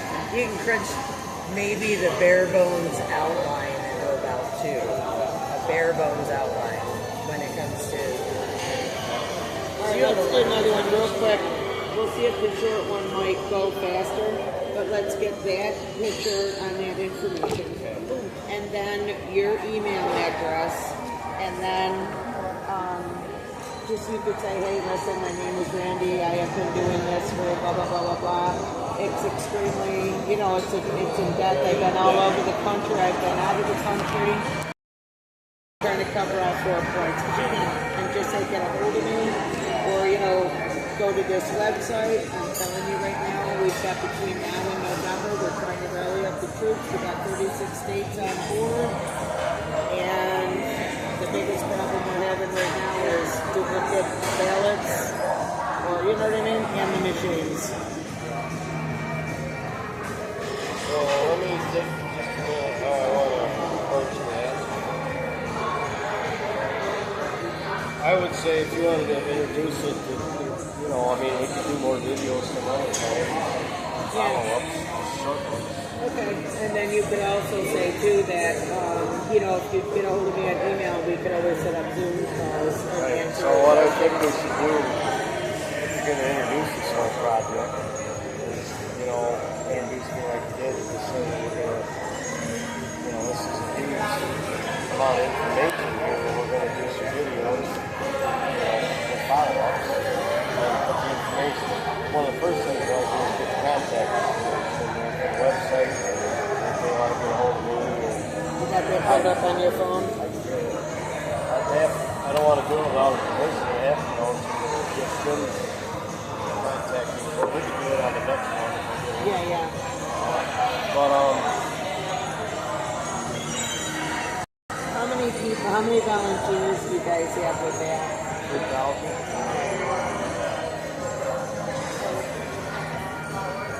So what I could do is just go over the real basics before I get into the details. And just say that we started out as a small group and we FOIA requested information from the New York State Board of Elections and found all sorts of irregularities. And so we did a deep dive. Well, you know, we'll have to do a series of videos to disseminate this information. We have tons of information. Yeah. So then tell them they can find the information on this website.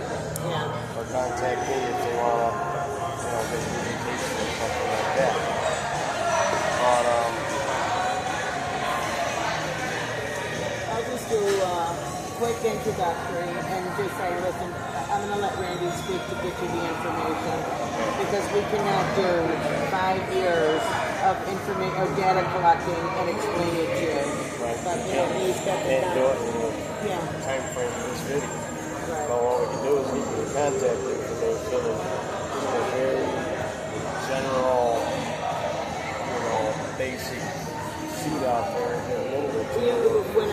And just say, you know, if I ask you about the resolution, you got to explain the resolution. I mean, well, yeah, the resolution is document where we're asking for, I would say, demand and election reform, and we're working with state legislators, and we're also will be using that for court action if elected officials refuse to acknowledge that there are problems and refuse to address the problem.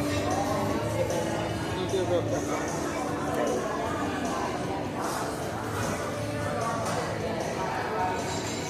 Hey you guys, we're going to do a shorter version on election integrity because there is so much to unpack. We've got 5 years of information and it's just so hard to put it out there on a 10-minute video. So again, I'm going to turn it over to Randy, who's going to explain briefly what the resolution is, how you can get a hold of them, how you can help. It's not only for New York State. Like I said, there's 36 states involved, and I'm going to let Randy explain it to you quickly.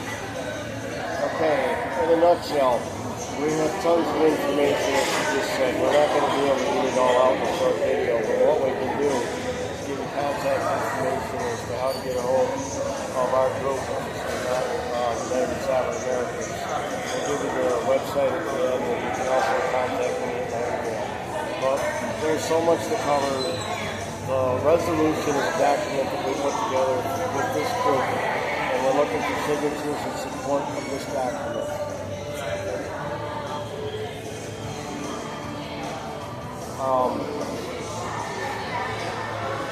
We've put this resolution together, and what we're doing with it is we're demanding election reform on all the points. There are so many to cover, which we can go without going short videos to explain some of that. But we're demanding that they take care of these problems, address these problems, and if our legislators and the powers that be aren't going to address the problem and continue to ignore the election irregularities, then we'll be taking court action, which we've already done some of, and we'll be doing a lot more. The resolution and the signatures that we're asking for support us when we go to do something legislatively or in the courts.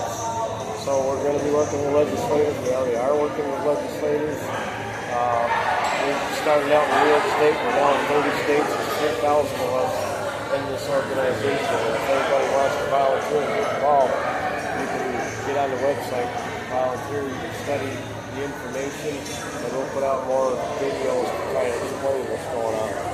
So, do you have an email address? I do. My email address, if you want to contact me, is randybarber1957@gmail.com.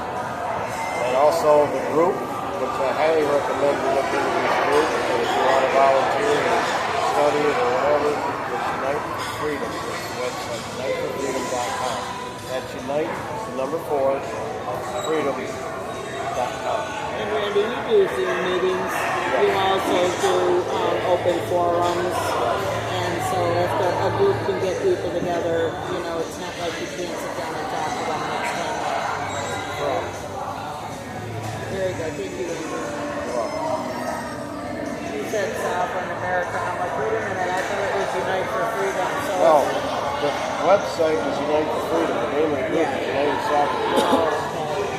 So what you're actually talking about changing that because United Sovereign Americans have a bad rap. You know, when people hear about United Sovereign Americans, they start thinking it's the guys who, they start thinking it's the guys who don't think they have license plates or whatever. Yeah. That crazy. Oh, yeah. So we tried to tell them not to name it that way back when, but they did.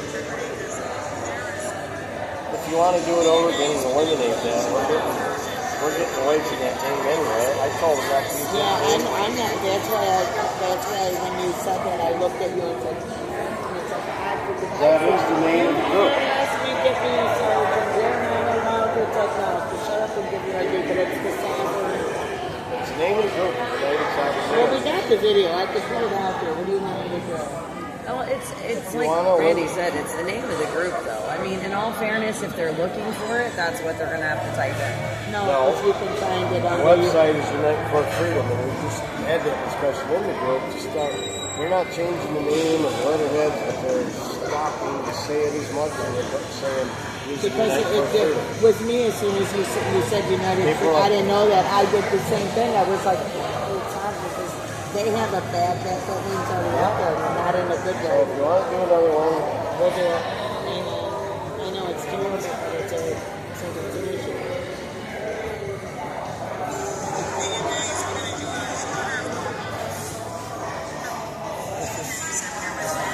Okay. I'd still stay on them about changing the name. So you're going to do just your email address and the other well, I can give you for freedom, for the group, just stay away from that, which they're already beginning to realize they need to step away from it. You want that brought up? Well, just so that we can see the United Freedom.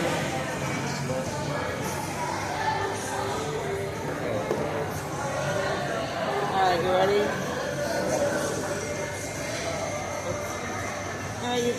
is going to do a shorter version for those of you who don't want to listen to 12 minutes. Randy's going to talk to you about election integrity. It has been a 5-year battle. He's got a ton of information. He cannot get it out to you in a short period of time. However, he does have contact information, a way for you to get all of the information. I'm asking you to like and share. This is 36 states are on board with this, and we need everybody to participate because our elections are important. And most importantly for my New Yorkers, New York City, please get involved. Anyhow, Randy, go ahead. Okay, I want to start off by saying something that's very true and very simple. Our elections are a mess, and we've done a deep dive in it. We have tons of information about what's wrong and what we can do to fix it. Don't have time to go through all that short video, but what I would like to start off with is giving you the contact information as to how you can get in touch with us, study what we're studying, and kind of educate yourself or get in touch with us if you want to bring us into a group or something. We'll do Zoom calls, presentations, and whatever. But to get a hold of me, my email is randybiber1957@gmail.com. And the group that we're working with, you can get a hold of them, type up their website, uniteforfreedom.com. Can you get a picture of that? If you go on that website, you will find tons and tons of information. And if you need people to sort of clarify that or go through that, we're more than happy to work with people. We do it all the time. We're all over the place. I've been out of the country, I've been all across the country, and there's 3,000 of us now. We started out with a very small group in New York State, and when we FOIA requested the voter rolls and the voter records in New York State, we had the records for every voter in New York State. What we found was very unsettling. So we did a deep dive. If you're interested in that information, we have it, and that's how to get a hold of us. And we'll do some more short videos to try to start disseminating this information. But there's just so much to cover. And we will be covering too that New York State Board of Election was aware of the forensic audit that was done, and they absolutely refused to clean up the voter rolls. So there's a lot of work to be done, and your help is needed. Please share the videos, and also know that this isn't just a New York State issue, it is a countrywide issue. 36 states are on board, but my primary focus is to clean up New York, so please share the videos so we can get the information out there. Randy, did you want to add anything else? Well, I think that's what we can do for now, just get the contact information, and let people all the information is available, we're available, and we'll be more than happy to work with people that are interested. Right, and how do we make change? Well, one of the biggest things that we need to do is a dozen points of contention in the election system that are bad. But the one biggest one that's the elephant in the room is to get rid of the electronic voting apparatus and move to paper ballots. That would be the quickest way to get the most amount of change and get our elections at least within the realm of being accurate. Because right now they are not accurate. Right, and how important is it to get helpers on board right now? Is it kind of like trying to eat an elephant by yourself? Yeah, pretty much. We need help. I mean, it sounds big when we say we have 3,000 people in our group. We started out with just a handful. We started out as New York Citizens Audit. We went national. We had a seminar in St. Louis, Missouri twice now and brought in other states. So we have over 30 states and 3,000 members that are working on this. But there's over 3,000 counties and all the town boards and all the ground that has to be covered. And all the research and the data that has to be gone through is massive. So the more help we can get, the better. And I know that one of the counties, I think it's down by New York City, is now doing a hand count. And the hope with that hand count is if the hand count doesn't line up with what they reported, they can't certify the election. Well, that would be one of the things, is stop certifying elections that are false. That is one of our main points, is if you're not going to run the election according to election law, then don't certify the election. If we start getting results that we know are unverifiable, and that's exactly what we've been getting for a long time now, then we're going to be going to court to demand that we cannot certify an uncertifiable election. Anyhow, you guys, here's the information one more time. And it boils down to, Randy's been doing this 5 years. There's not a lot of workers, and other people too, not just Randy, but they really need help. And And you could be working in your county. You could be doing the canvassing that he's done. And so this is the website you can go to. So I want to thank you for your attention. I want to thank you for share this video. And remember, it's just not New York. We need this across the country. God bless you all. Bye-bye. I think short and sweet's better sometimes. And you know, people get a hold of me and I can't answer them. There's things I can answer, but that's not one of them. Yeah, there's no way you can put that information out there in a short video because you're just going to lose your. I mean, you can rattle on for 4 hours if you want to. It'll be an unposted video. I just never edited. I know. Well, less than 200 minutes, 200 I think we're good on this one. I'll tell you how many minutes it was on this one.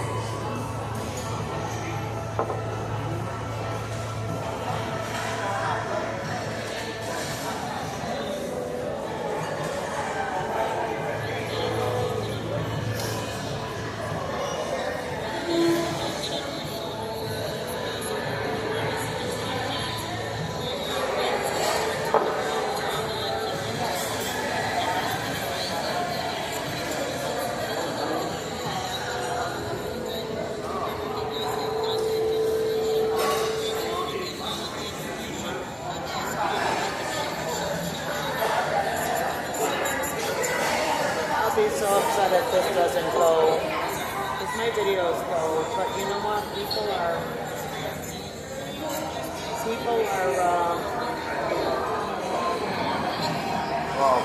they have the attention span of a gnat, and I'm one of them. Well, the other thing is that they go to shadow banners or whatever you call it, because it's something. They just won't post it, but yours, your other one went only six people.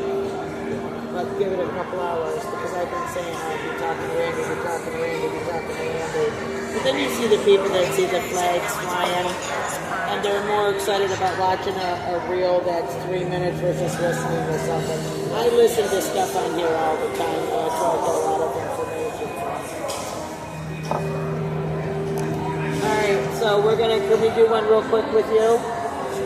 Explain well, I'll probably put both of you if it's not a big deal, but oh shoot, I forgot to ask you a question. I'll ask you if we do the other one. And what I was going to ask you is, because you've been around in many places, but started off in Hagerstown, you know, with the truckers, but how many different organizations and things that it started from the grassroots? I don't know exactly how many started. I know, you don't know all. And the problem is that a lot of them fizzle out. So, I mean, and that's the reality of it, right? Like when Hagerstown first ended, there had to be at least 50 groups that splintered off and started doing stuff. Oh, we're going to go to our capitals. We're going to do this. We're going to do that.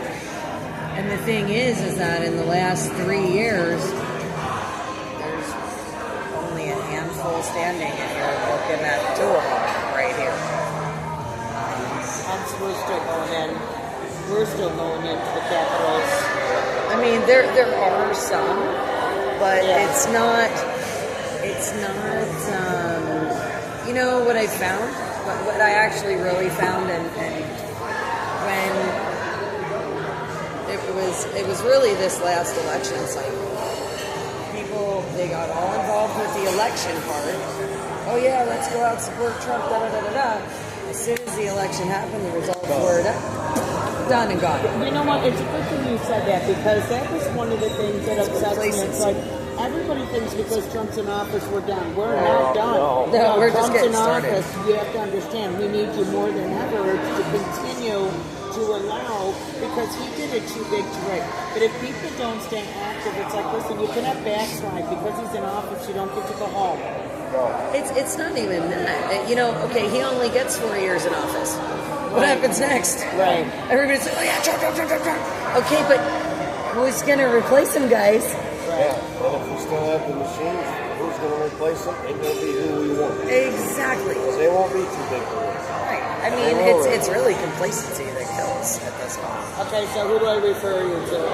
What do you mean? What do I call you? So, Soup Mama Official is actually the nonprofit, and Soup Mama is what I go by. Okay, so because I ask people all the time, It's like some people like don't use their name. Like with me, I'll in places and I'll say I'm in an undisclosed location. I won't tell people where I'm at because you got 10,000 people. You don't know how many are left in nutshots. Yeah, I just go by Soup Mama. That's it.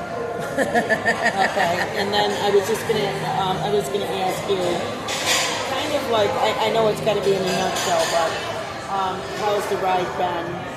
You know, since Hagerstown, and I know you've been through a lot of tours and stuff like that. What you've seen, the direction, and I know I don't want to put words in your mouth, but a lot of people did a lot of work to fight what happened in 2020 between COVID, between the mask, between the election, And the mandates still exist. Yeah, and we can't run up the gas because we're not at the end.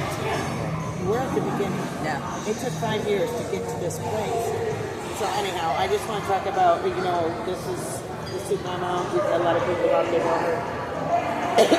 Right, bring you in there too. So I'm going to ask you a question to put you on the spot. I love that. But you know, it's to encourage people not to give up. We can't stop. We can't stop because we're not there yet. We haven't arrived. Not even close. We got a lot of work to do. Some of us are tired. I know. So the website is Soup Mama Official. Okay, and what is the website for? What do you mean, what is it for? Yeah, what do you do with the website? So that's basically our placeholder right now. It sends you to all of our social media. So if people want to see where we're going, what we're doing, just like Facebook, for example. I take event flyers from all over the globe, whatever I can get my hands on, whatever people send me, and I pin those every month at the top of the page on Facebook, so that like the first post, you have 80 photos you can do to a post, 80 different flyers, and you'll see in the text post 2, 3, 4, and you can click through all of them, and it's event flyers from all over the globe. They get changed and updated all the time, so people can get connected, right? The idea is bringing everybody to the table. SoupMama.com or SoupMamaOfficial.com. On Facebook, official. Yeah, so if you do SoupMamaOfficial.com, that takes you to our main website, which gives you all of our social media. Facebook is the one with the flyers, because that's the only social media platform that I've found that you can kind of take that many, group them together, and sort of keep them in a string. So. Okay, so I'll do it again. Do it with me. But my phone doesn't. I'll just do a quick thing, and then I'll just smile pretty. and actually, the lighting on you right now looks beautiful. It's a good picture. Hey, you guys, I'm doing another quick video, and I want to introduce you to Soup Mama. A lot of people know her. She has been to many of the events from Prairies and whatnot. She's just got a slew of information, not to mention she fed us well. Met her, and Randy's still with us. Down in Hagerstown, Maryland, a long time ago. A lot's changed since then. It started off with COVID and then the election integrity. And I'm going to let her tell you a little bit about her journey, and then she can give you her information, because she's a slew of information for Patriot events, contacts, and whatnot as well. So anyhow, how has it been since Maryland? Well, it's been a crazy ride since Maryland. It's been a little over 3 years. Since the convoys ended, and since that time I've been to 29 different states, 2 Canadian provinces, the southern border, our eastern shore, protesting Joe Biden at his beach house, and of course the Canadian border several times. I've met lots and lots of amazing people and patriots. I adopted a puppy that was abandoned at the Texas border when we went down there last year, so it's been a wild ride. So you went to the border to raise concerns about the illegal immigration, am I right? Yeah, so we went with Take Our Border Back, and I actually live streamed the drive from New York all the way to Texas, the entire weekend, and we wanted to stand in solidarity down there with our law enforcement. And so Randy, I have a question to ask you, seeing as how you're still here. When we were down in Hagerstown, and then later on, and we were running together with different convoys, one of the things you said to me was you wanted you wanted to see what we could do, and do you remember what that was? You wanted to be involved with something that had, there was one key word that made up length on the country. Impact. So you guys are making impact. So you're making an impact with the election integrity, including even to other countries. You've been making an impact because you post a lot of patriot groups. You're involved. People, you got a well-known name, and people are following you to patriot events. There's been conversations with with General Michael Flynn. We've had conversations with Cash Patel. We've done a lot of stuff in the past 3 years, and look where we are now. So we've got the greatest president back into office. It's from the hardworking people that really gathered and assembled. But are we in a safe place right now with the country? Is our work over with? So absolutely not. What I will say is that the passion that I saw at the rallies all through election season, guys, you need to bring that to your legislators now. You need to bring that out now. You need to find that fire, that passion, because what happens in 4 years when this presidency is over? Who's next? And what's going to happen in November if we don't fix our election cycle? That's one of the things. President Trump can't do anything by himself. He did an executive order. I don't know if it's going to stick or it's in the courts to get rid of machines and move to paper ballots. It's one of the quickest, most impactful things that we could do to get our election straightened out. That's not the only issue, but it's a huge issue. That's the elephant in the room. But he's put that in, and he can only affect federal elections. He can't affect the elections in Missouri. It's a huge problem in Canada. They are already voting on paper ballots and counted by hand in federal elections in Canada. But the problem is that the machines are still involved. They still create false registrations, and so they can put the false registrations up through the mail-in voting system. So we're not even safe, Randy, when you think about it for this November's election. We've got Hopo, and the only way that woman is going to cheat or win is by cheating. She's got a 36% of her own constituents that said they would vote for her. And then you've got Elise Stefanik, who is great, and they're going to have to cheat to beat her. And then I wanted to ask you, Silvana, you are a slew of information, so you are involved, like you can, if you would give your information for Facebook and website, because you have a lot of information that would help a lot of the people if they want to get involved in different things, where to meet, how to assemble, and all of that stuff, because I think coming from Hagerstown, when we all got together down there 3 years ago, there was a lot of organizations, and they are the grassroots that have taken on basically the government, state and federal. And we're winning, but the war's not over, right? No, not by a long shot. Not even close, and here's the thing, right? We have amazing grassroots groups out there, and that's one of the things we love to celebrate at Soup Mama Official. So one of the things that we do for everybody, we're on social media all over the place. You can check out our website, soupmamaofficial.com, SOUPMAMA official, OFFICIAL.com. That gives you all of our social media. But if you're looking to get connected or you're looking to see what's going on our Facebook page, at the top of the page, every month, we post events from all over the globe, from all of these amazing grassroots groups, people that are working really, really hard in your own backyards, your own communities, your own states, provinces, wherever your locations may be. Those are the people, the boots on the ground, the heart and soul of this movement that are working really hard to make change. And we put their event flyers at the top of the page so you can scroll, find those people, find something close to you, and get involved. Because we need all hands on deck.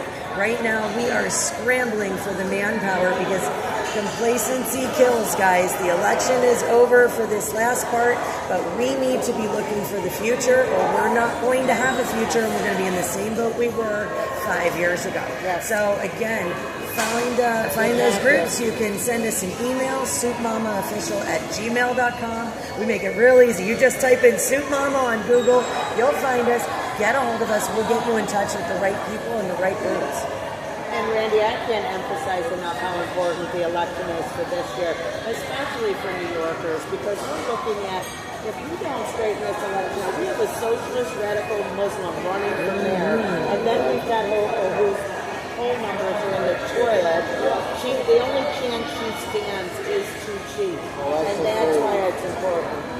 These election officials that are so far to the left, they can't be that far out of touch. They must realize that that's not what most of the majority want.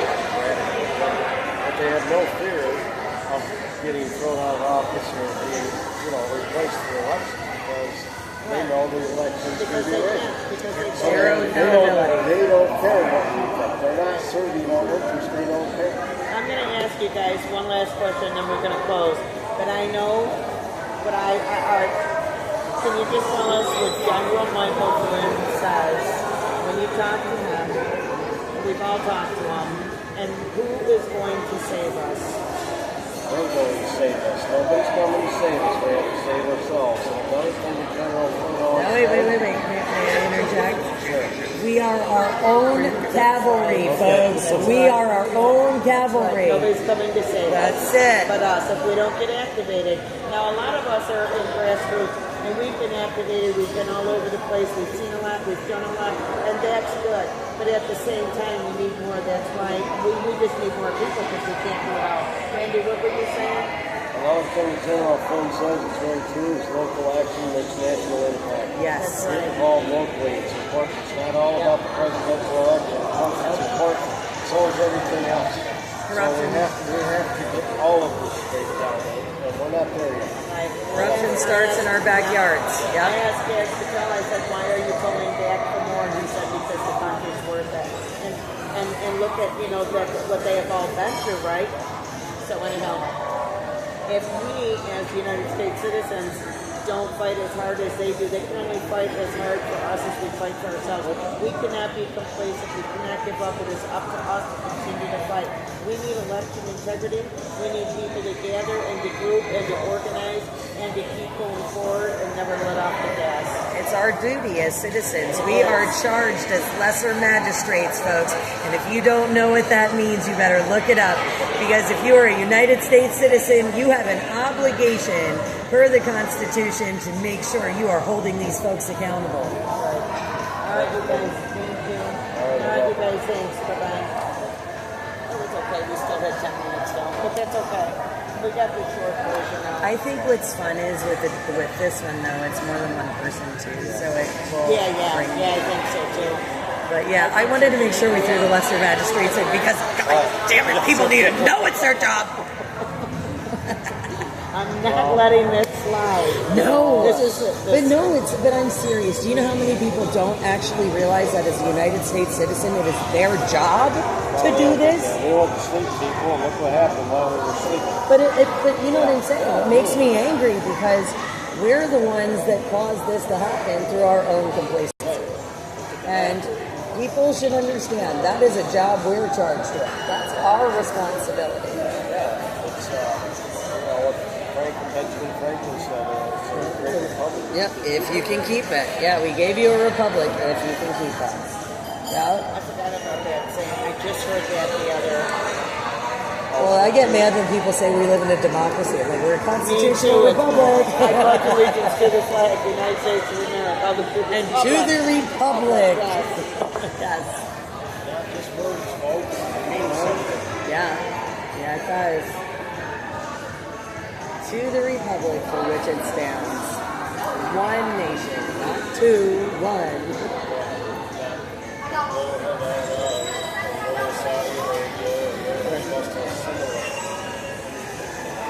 You know,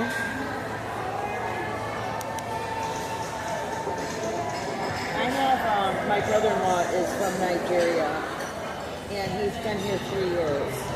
He has the American flag in every single room in his house. Oh, like wow. if there's a plant and a big plant, he's got a flag and he's got one out in the house, got one on the back porch, he's got one on the garage. That's how immigrants used to be. Yeah, that's right. And then my nephew, he met my niece, he's from India, and he met my niece in college. They've been married like 5 or 6 years or so, but they went to college for 6 years. He's been here like 10 years. He came in on a student visa and then whatever. Well, he got a work visa then. Anyway, he became a citizen. Same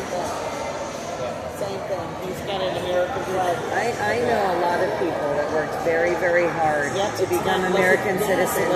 And I'll tell you what, a lot of them, when you talk to people who have become citizens, they're angry.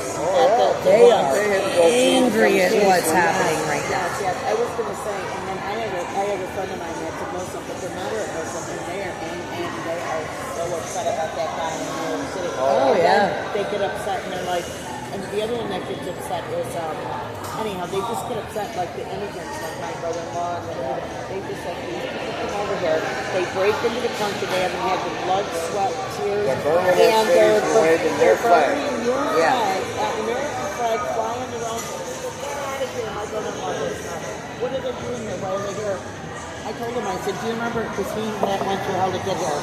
I said, do you remember a couple of years ago that I told you to just come over and jump the border? He says, that's right, because I'm not those people. I was like, why don't you just come and put $50,000 into it? My sister was losing her house. You know what I mean? And It's, I was like, just come it can be expensive and time consuming. And like, here's the thing. I mean, there's a huge process for them to go through. I mean, they have to have references and they have to put like documents and photos and like, especially if they're getting married and trying to get their green card that way. Yeah, I was going to say, my sister met him, but she was flying. She's international flight. Yeah. He was a banker, but he couldn't work in Nigeria because there's no job, so he was flying to Istanbul. Oh, wow. So that's where she met him, because she had to do banking to transfer money, you know, and she worked for financial. So anyhow, she met him in Istanbul, and he was from Nigeria. And then in Istanbul, they don't like Americans, so he was the guy that was the top. He escorted her to him.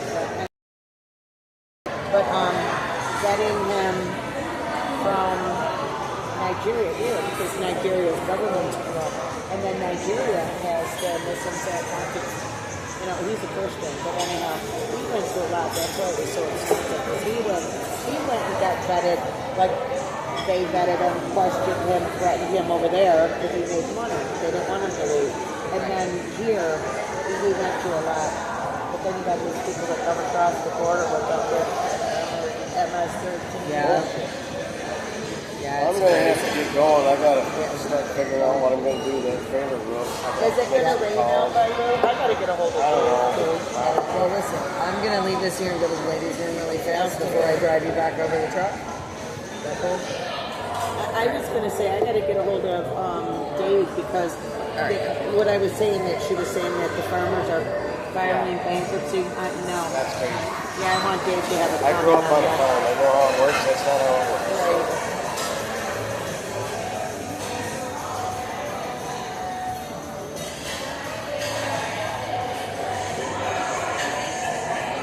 Oh, it was a pretty good day until the roof blew off the trailer. What's that? It was a good day until the roof blew off the trailer.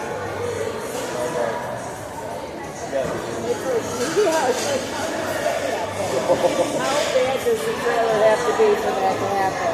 Sitting in a friggin' parking lot. I bet you would get no trouble with all that stuff written on the side of your truck. What's that? A lot of times, you know, when you go through DOT and stuff, I have a feeling you'll have no trouble. Yeah. I didn't have any trouble when it came back to Florida. I was going to say, though, I don't know, because the trailer looks pretty rough. I usually get that nose, but... Yeah, it's very rough. Now it's rough with a great big skylight. You got a 53-foot skylight. I don't know what I'm going to do with that. I got to figure it out.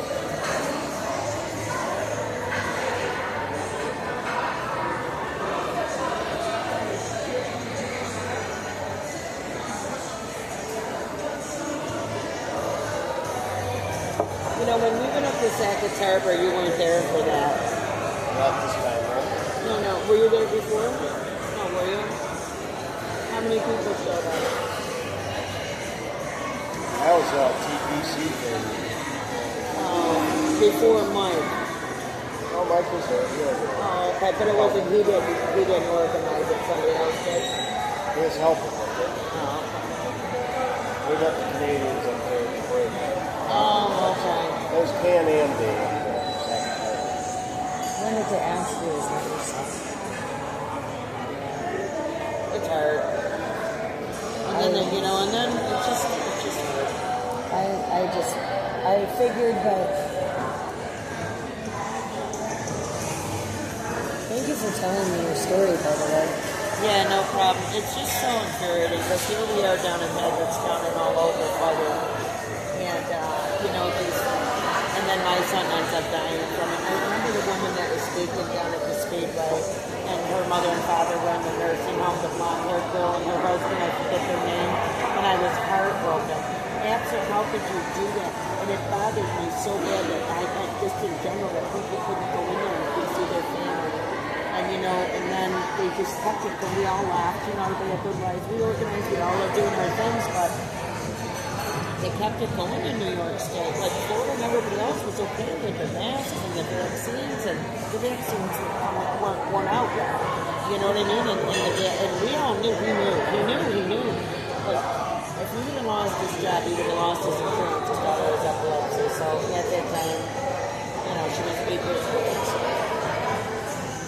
Anyway, this is me off too, because it's like, not this is me off, it's just like I thought so hard to protect other people, but that's when you know you're not in control of others.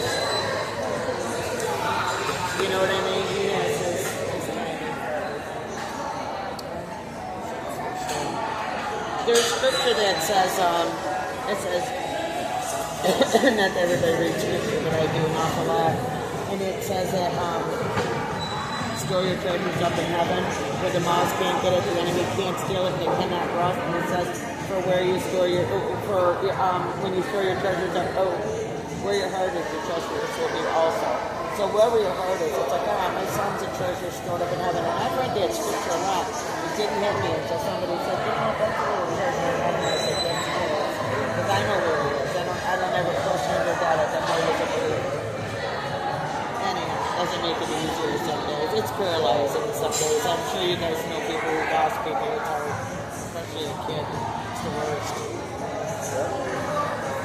He was so against it. So hopefully we can save a generation of babies. It was funny because when we were up in Blackthorn, his daughter was with me. When I was up at Sackets Harbor, his daughter was with me. When I was at the Awakening Tour, his daughter was with me. When we were up at Sackets Harbor, Mike Cipernelli or whatever his name is, we were sitting down in the parking lot, and I was giving the kids ice cream or popsicles or whatever. We were throwing the rackets out, and we said, you know, I want to talk to you for a minute. We sat down and talked to the girls. I've never seen the girls look so close and pay attention. He was telling them that they are the future, and these are, you know, he says, and I'm so proud of you that you were coming here and you were well behaved and you were listening. He said, I watched you. He says, you were listening. He was, can I give you a quiz? He asked the girls like 6 questions that both the girls could answer. He looked at me and he says, do you take them? You know, I said, yes. I said, they go to church and they got to go to politics. They have to. And not to buy into kitty litter boxes. Yeah, well, we had two genders and no safe spaces in my house, so that's how my boys are raised. Yeah, in her school, they had a litter box in the bathroom, and one of the girls hissed at her, one of the girls hissed at her, and I guess she said something to her. Oh, no.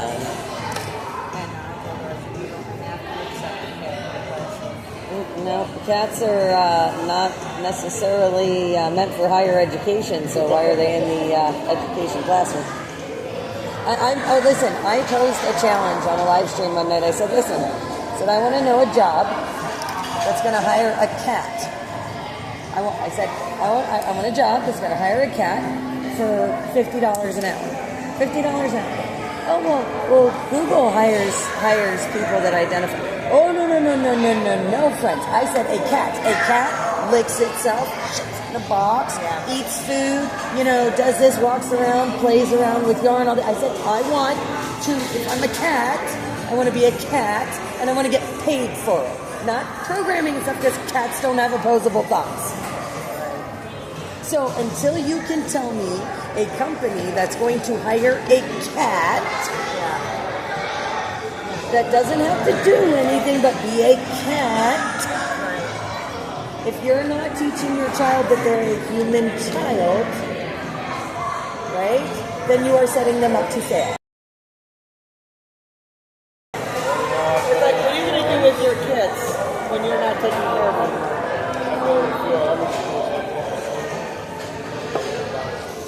No, me neither. And I've never heard one of the kids necessarily bark or hiss or meow at a teacher either.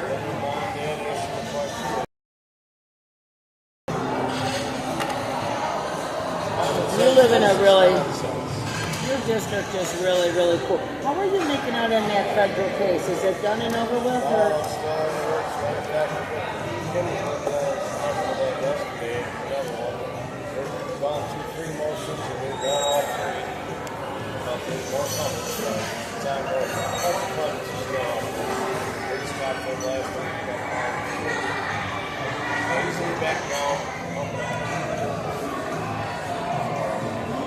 They're dragging their feet because New York State legislature introduced a bill to retract the law without taking any question. And I can't say that they're doing that because I'm suing in the federal court, but I certainly would be funded.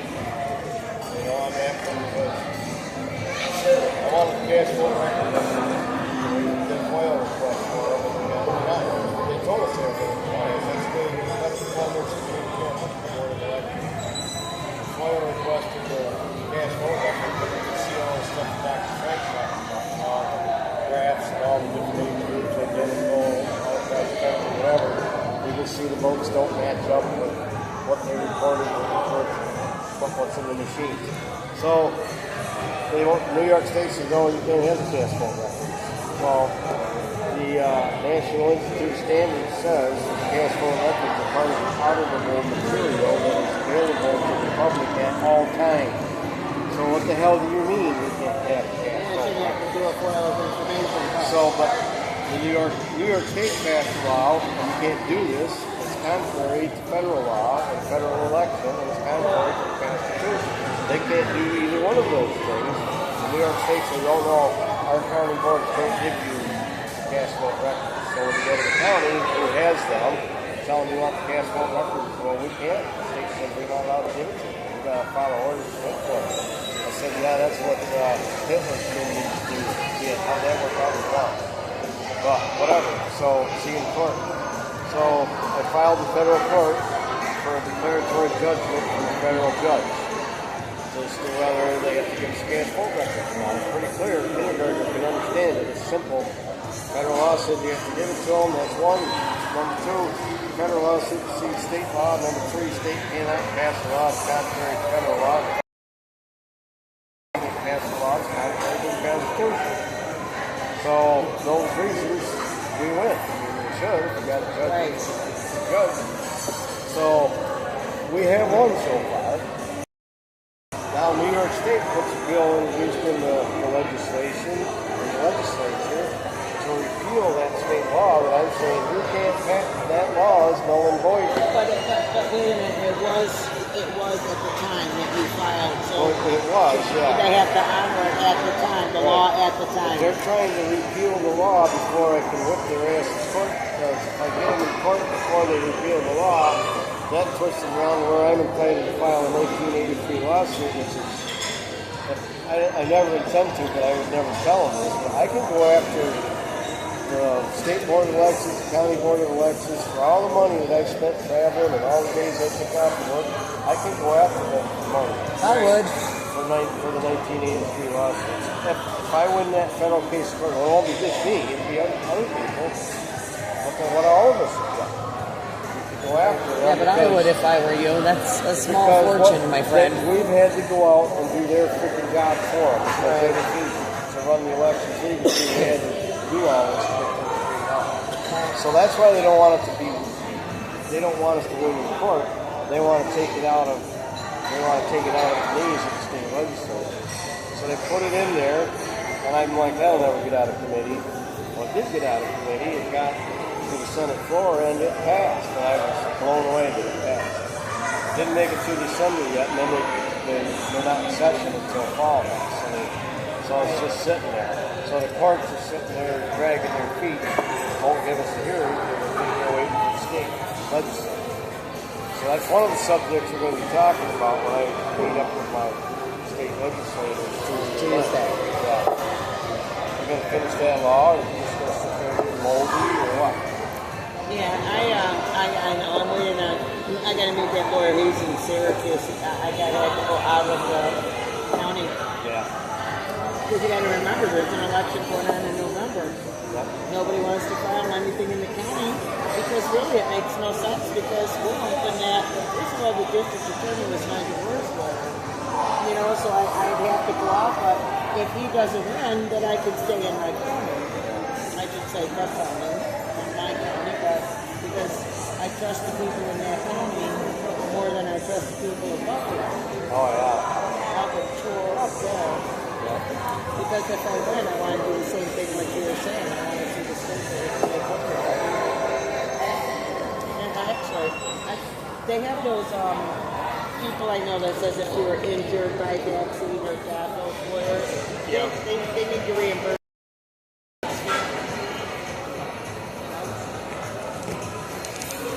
I can barely get up my jacket.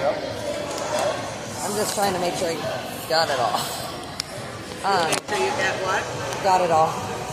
Thanks for letting me use the charger. Yeah, too. absolutely. That was awesome. We should throw money on the table Well, for during this the girl. winter time. Just kidding. I want real fun. It looks good though. Guys, what do you think? What do you think? Because I don't need. I don't know what's in here, but Randy, maybe. do you have signals? Yeah. Well, just I'm thinking, because yeah, it's how much? gonna- How long were we over in here? What time is it? I was gonna say yeah. I just want to make sure because we sat for you know. I never, yeah. I never have chicken. Well, I only I have like whatever random. Well, I look at it this way. That was one section. That was one section of the day. This was a totally different section of the day. Yeah, no. I got it. I just wanted to make sure that we left something.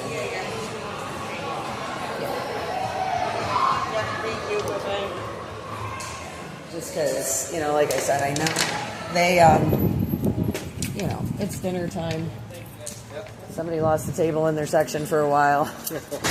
Now I gotta remember which door I went in. I went in this way, around so the other yeah. way too. Yeah. He's trying to pull in there.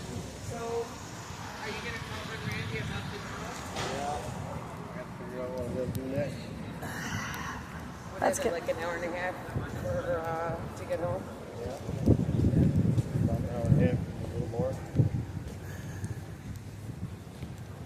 I don't know what I'm gonna do. Well, I think first stop I'm gonna make is the res. Yeah. Well, I've got things I want to buy, and I've got gas I need to put in the car. Yeah, they got one up here near Niagara Falls. Yeah. They got one back there too. Yeah, there's the Seneca one right there at the casino. Oh yeah. So there's that one. I think that's the closest one to this location. Yeah. And then, depending, I might go back the other way. Do you have moderators or does it go right to you? Yeah, moderators. Yeah. Okay, good. All right. Yeah. Because you might get a lot of people calling, like in a short period of time. Not today, but you know what I mean? Like an overwhelming. Yeah, I'm not overly worried about it. They'll It's find really me. good seeing you. It's good It's good talking to to see you. Yes, absolutely. To find out exactly what you've been up to, and then the contact is good too. Yeah. Well, listen, if you ever need to get a hold, Randy's got all my info. Yeah. And please, if you know of anything going on, send me the stuff so I can put it up. Because we can't get people involved if I don't have the information. Right. And one of my biggest bitches is that everybody's like, yeah, I have this group, I have this group, I have this group. And I'm like, great, and you're having all these events, send me the flyers. Yeah. I can't help you if you don't help me help you. I was going to say, mine is all church related. Everybody we do that at the churches, yeah. But that's okay. Listen, we do a lot of stuff with there's a lot of groups that do stuff at churches. Yeah. I don't mind. I put up veteran stuff. I put up, church groups that are doing things like the disaster relief things, all of it. look just like my daughter-in-law. Yeah, we're trying to get a truck. We actually got it already, though, but a truckload of fruit to go down to Texas. So. Well, that's what I said. You know, It's been just on my- let us know. Like, let me know, and I'll put it up if there's a project or a event or speakers or whatever. You know. Yeah, speakers is a good one. Randy, if you Yep. get any, if you get a whole lot of calls or emails or stuff, just let me know how that I will. video turns out. I All can right. tell you it's not showing a lot of videos, but it's usually when people wake up in the morning and get out. Well, right now, you they're put that on probably out TikTok, right? here. Yeah. Well, they slow it. They I was gonna say you could probably. Can you tag me in the comments on there? yeah. See what that does. Just put Soup Mama on there. Well, I But want Soup to Mama official. Yeah. It's all right. Do it. Okay. Will it kick him off though? Or kick the video off? No. No. But what it'll do is it'll tag it to mine, and then it'll make it easier for me to find it later when I get home in 2 days, and then I can just repost it. Okay, sounds good. You know. All right, we'll see ya. See ya. Okay. All right. So. Oh, is that one locked? Oh, okay. I was gonna say, is that one locked? Did it not unlock? Hat in the back. Oh, heck yeah. All right. Okay, these guys in the. Hang on. We're gonna mute you guys for a second. I want to say some things here to Randy.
No, guys, I didn't forget I muted you. We're just taking care of some housekeeping stuff. Hang tight. Bear with us.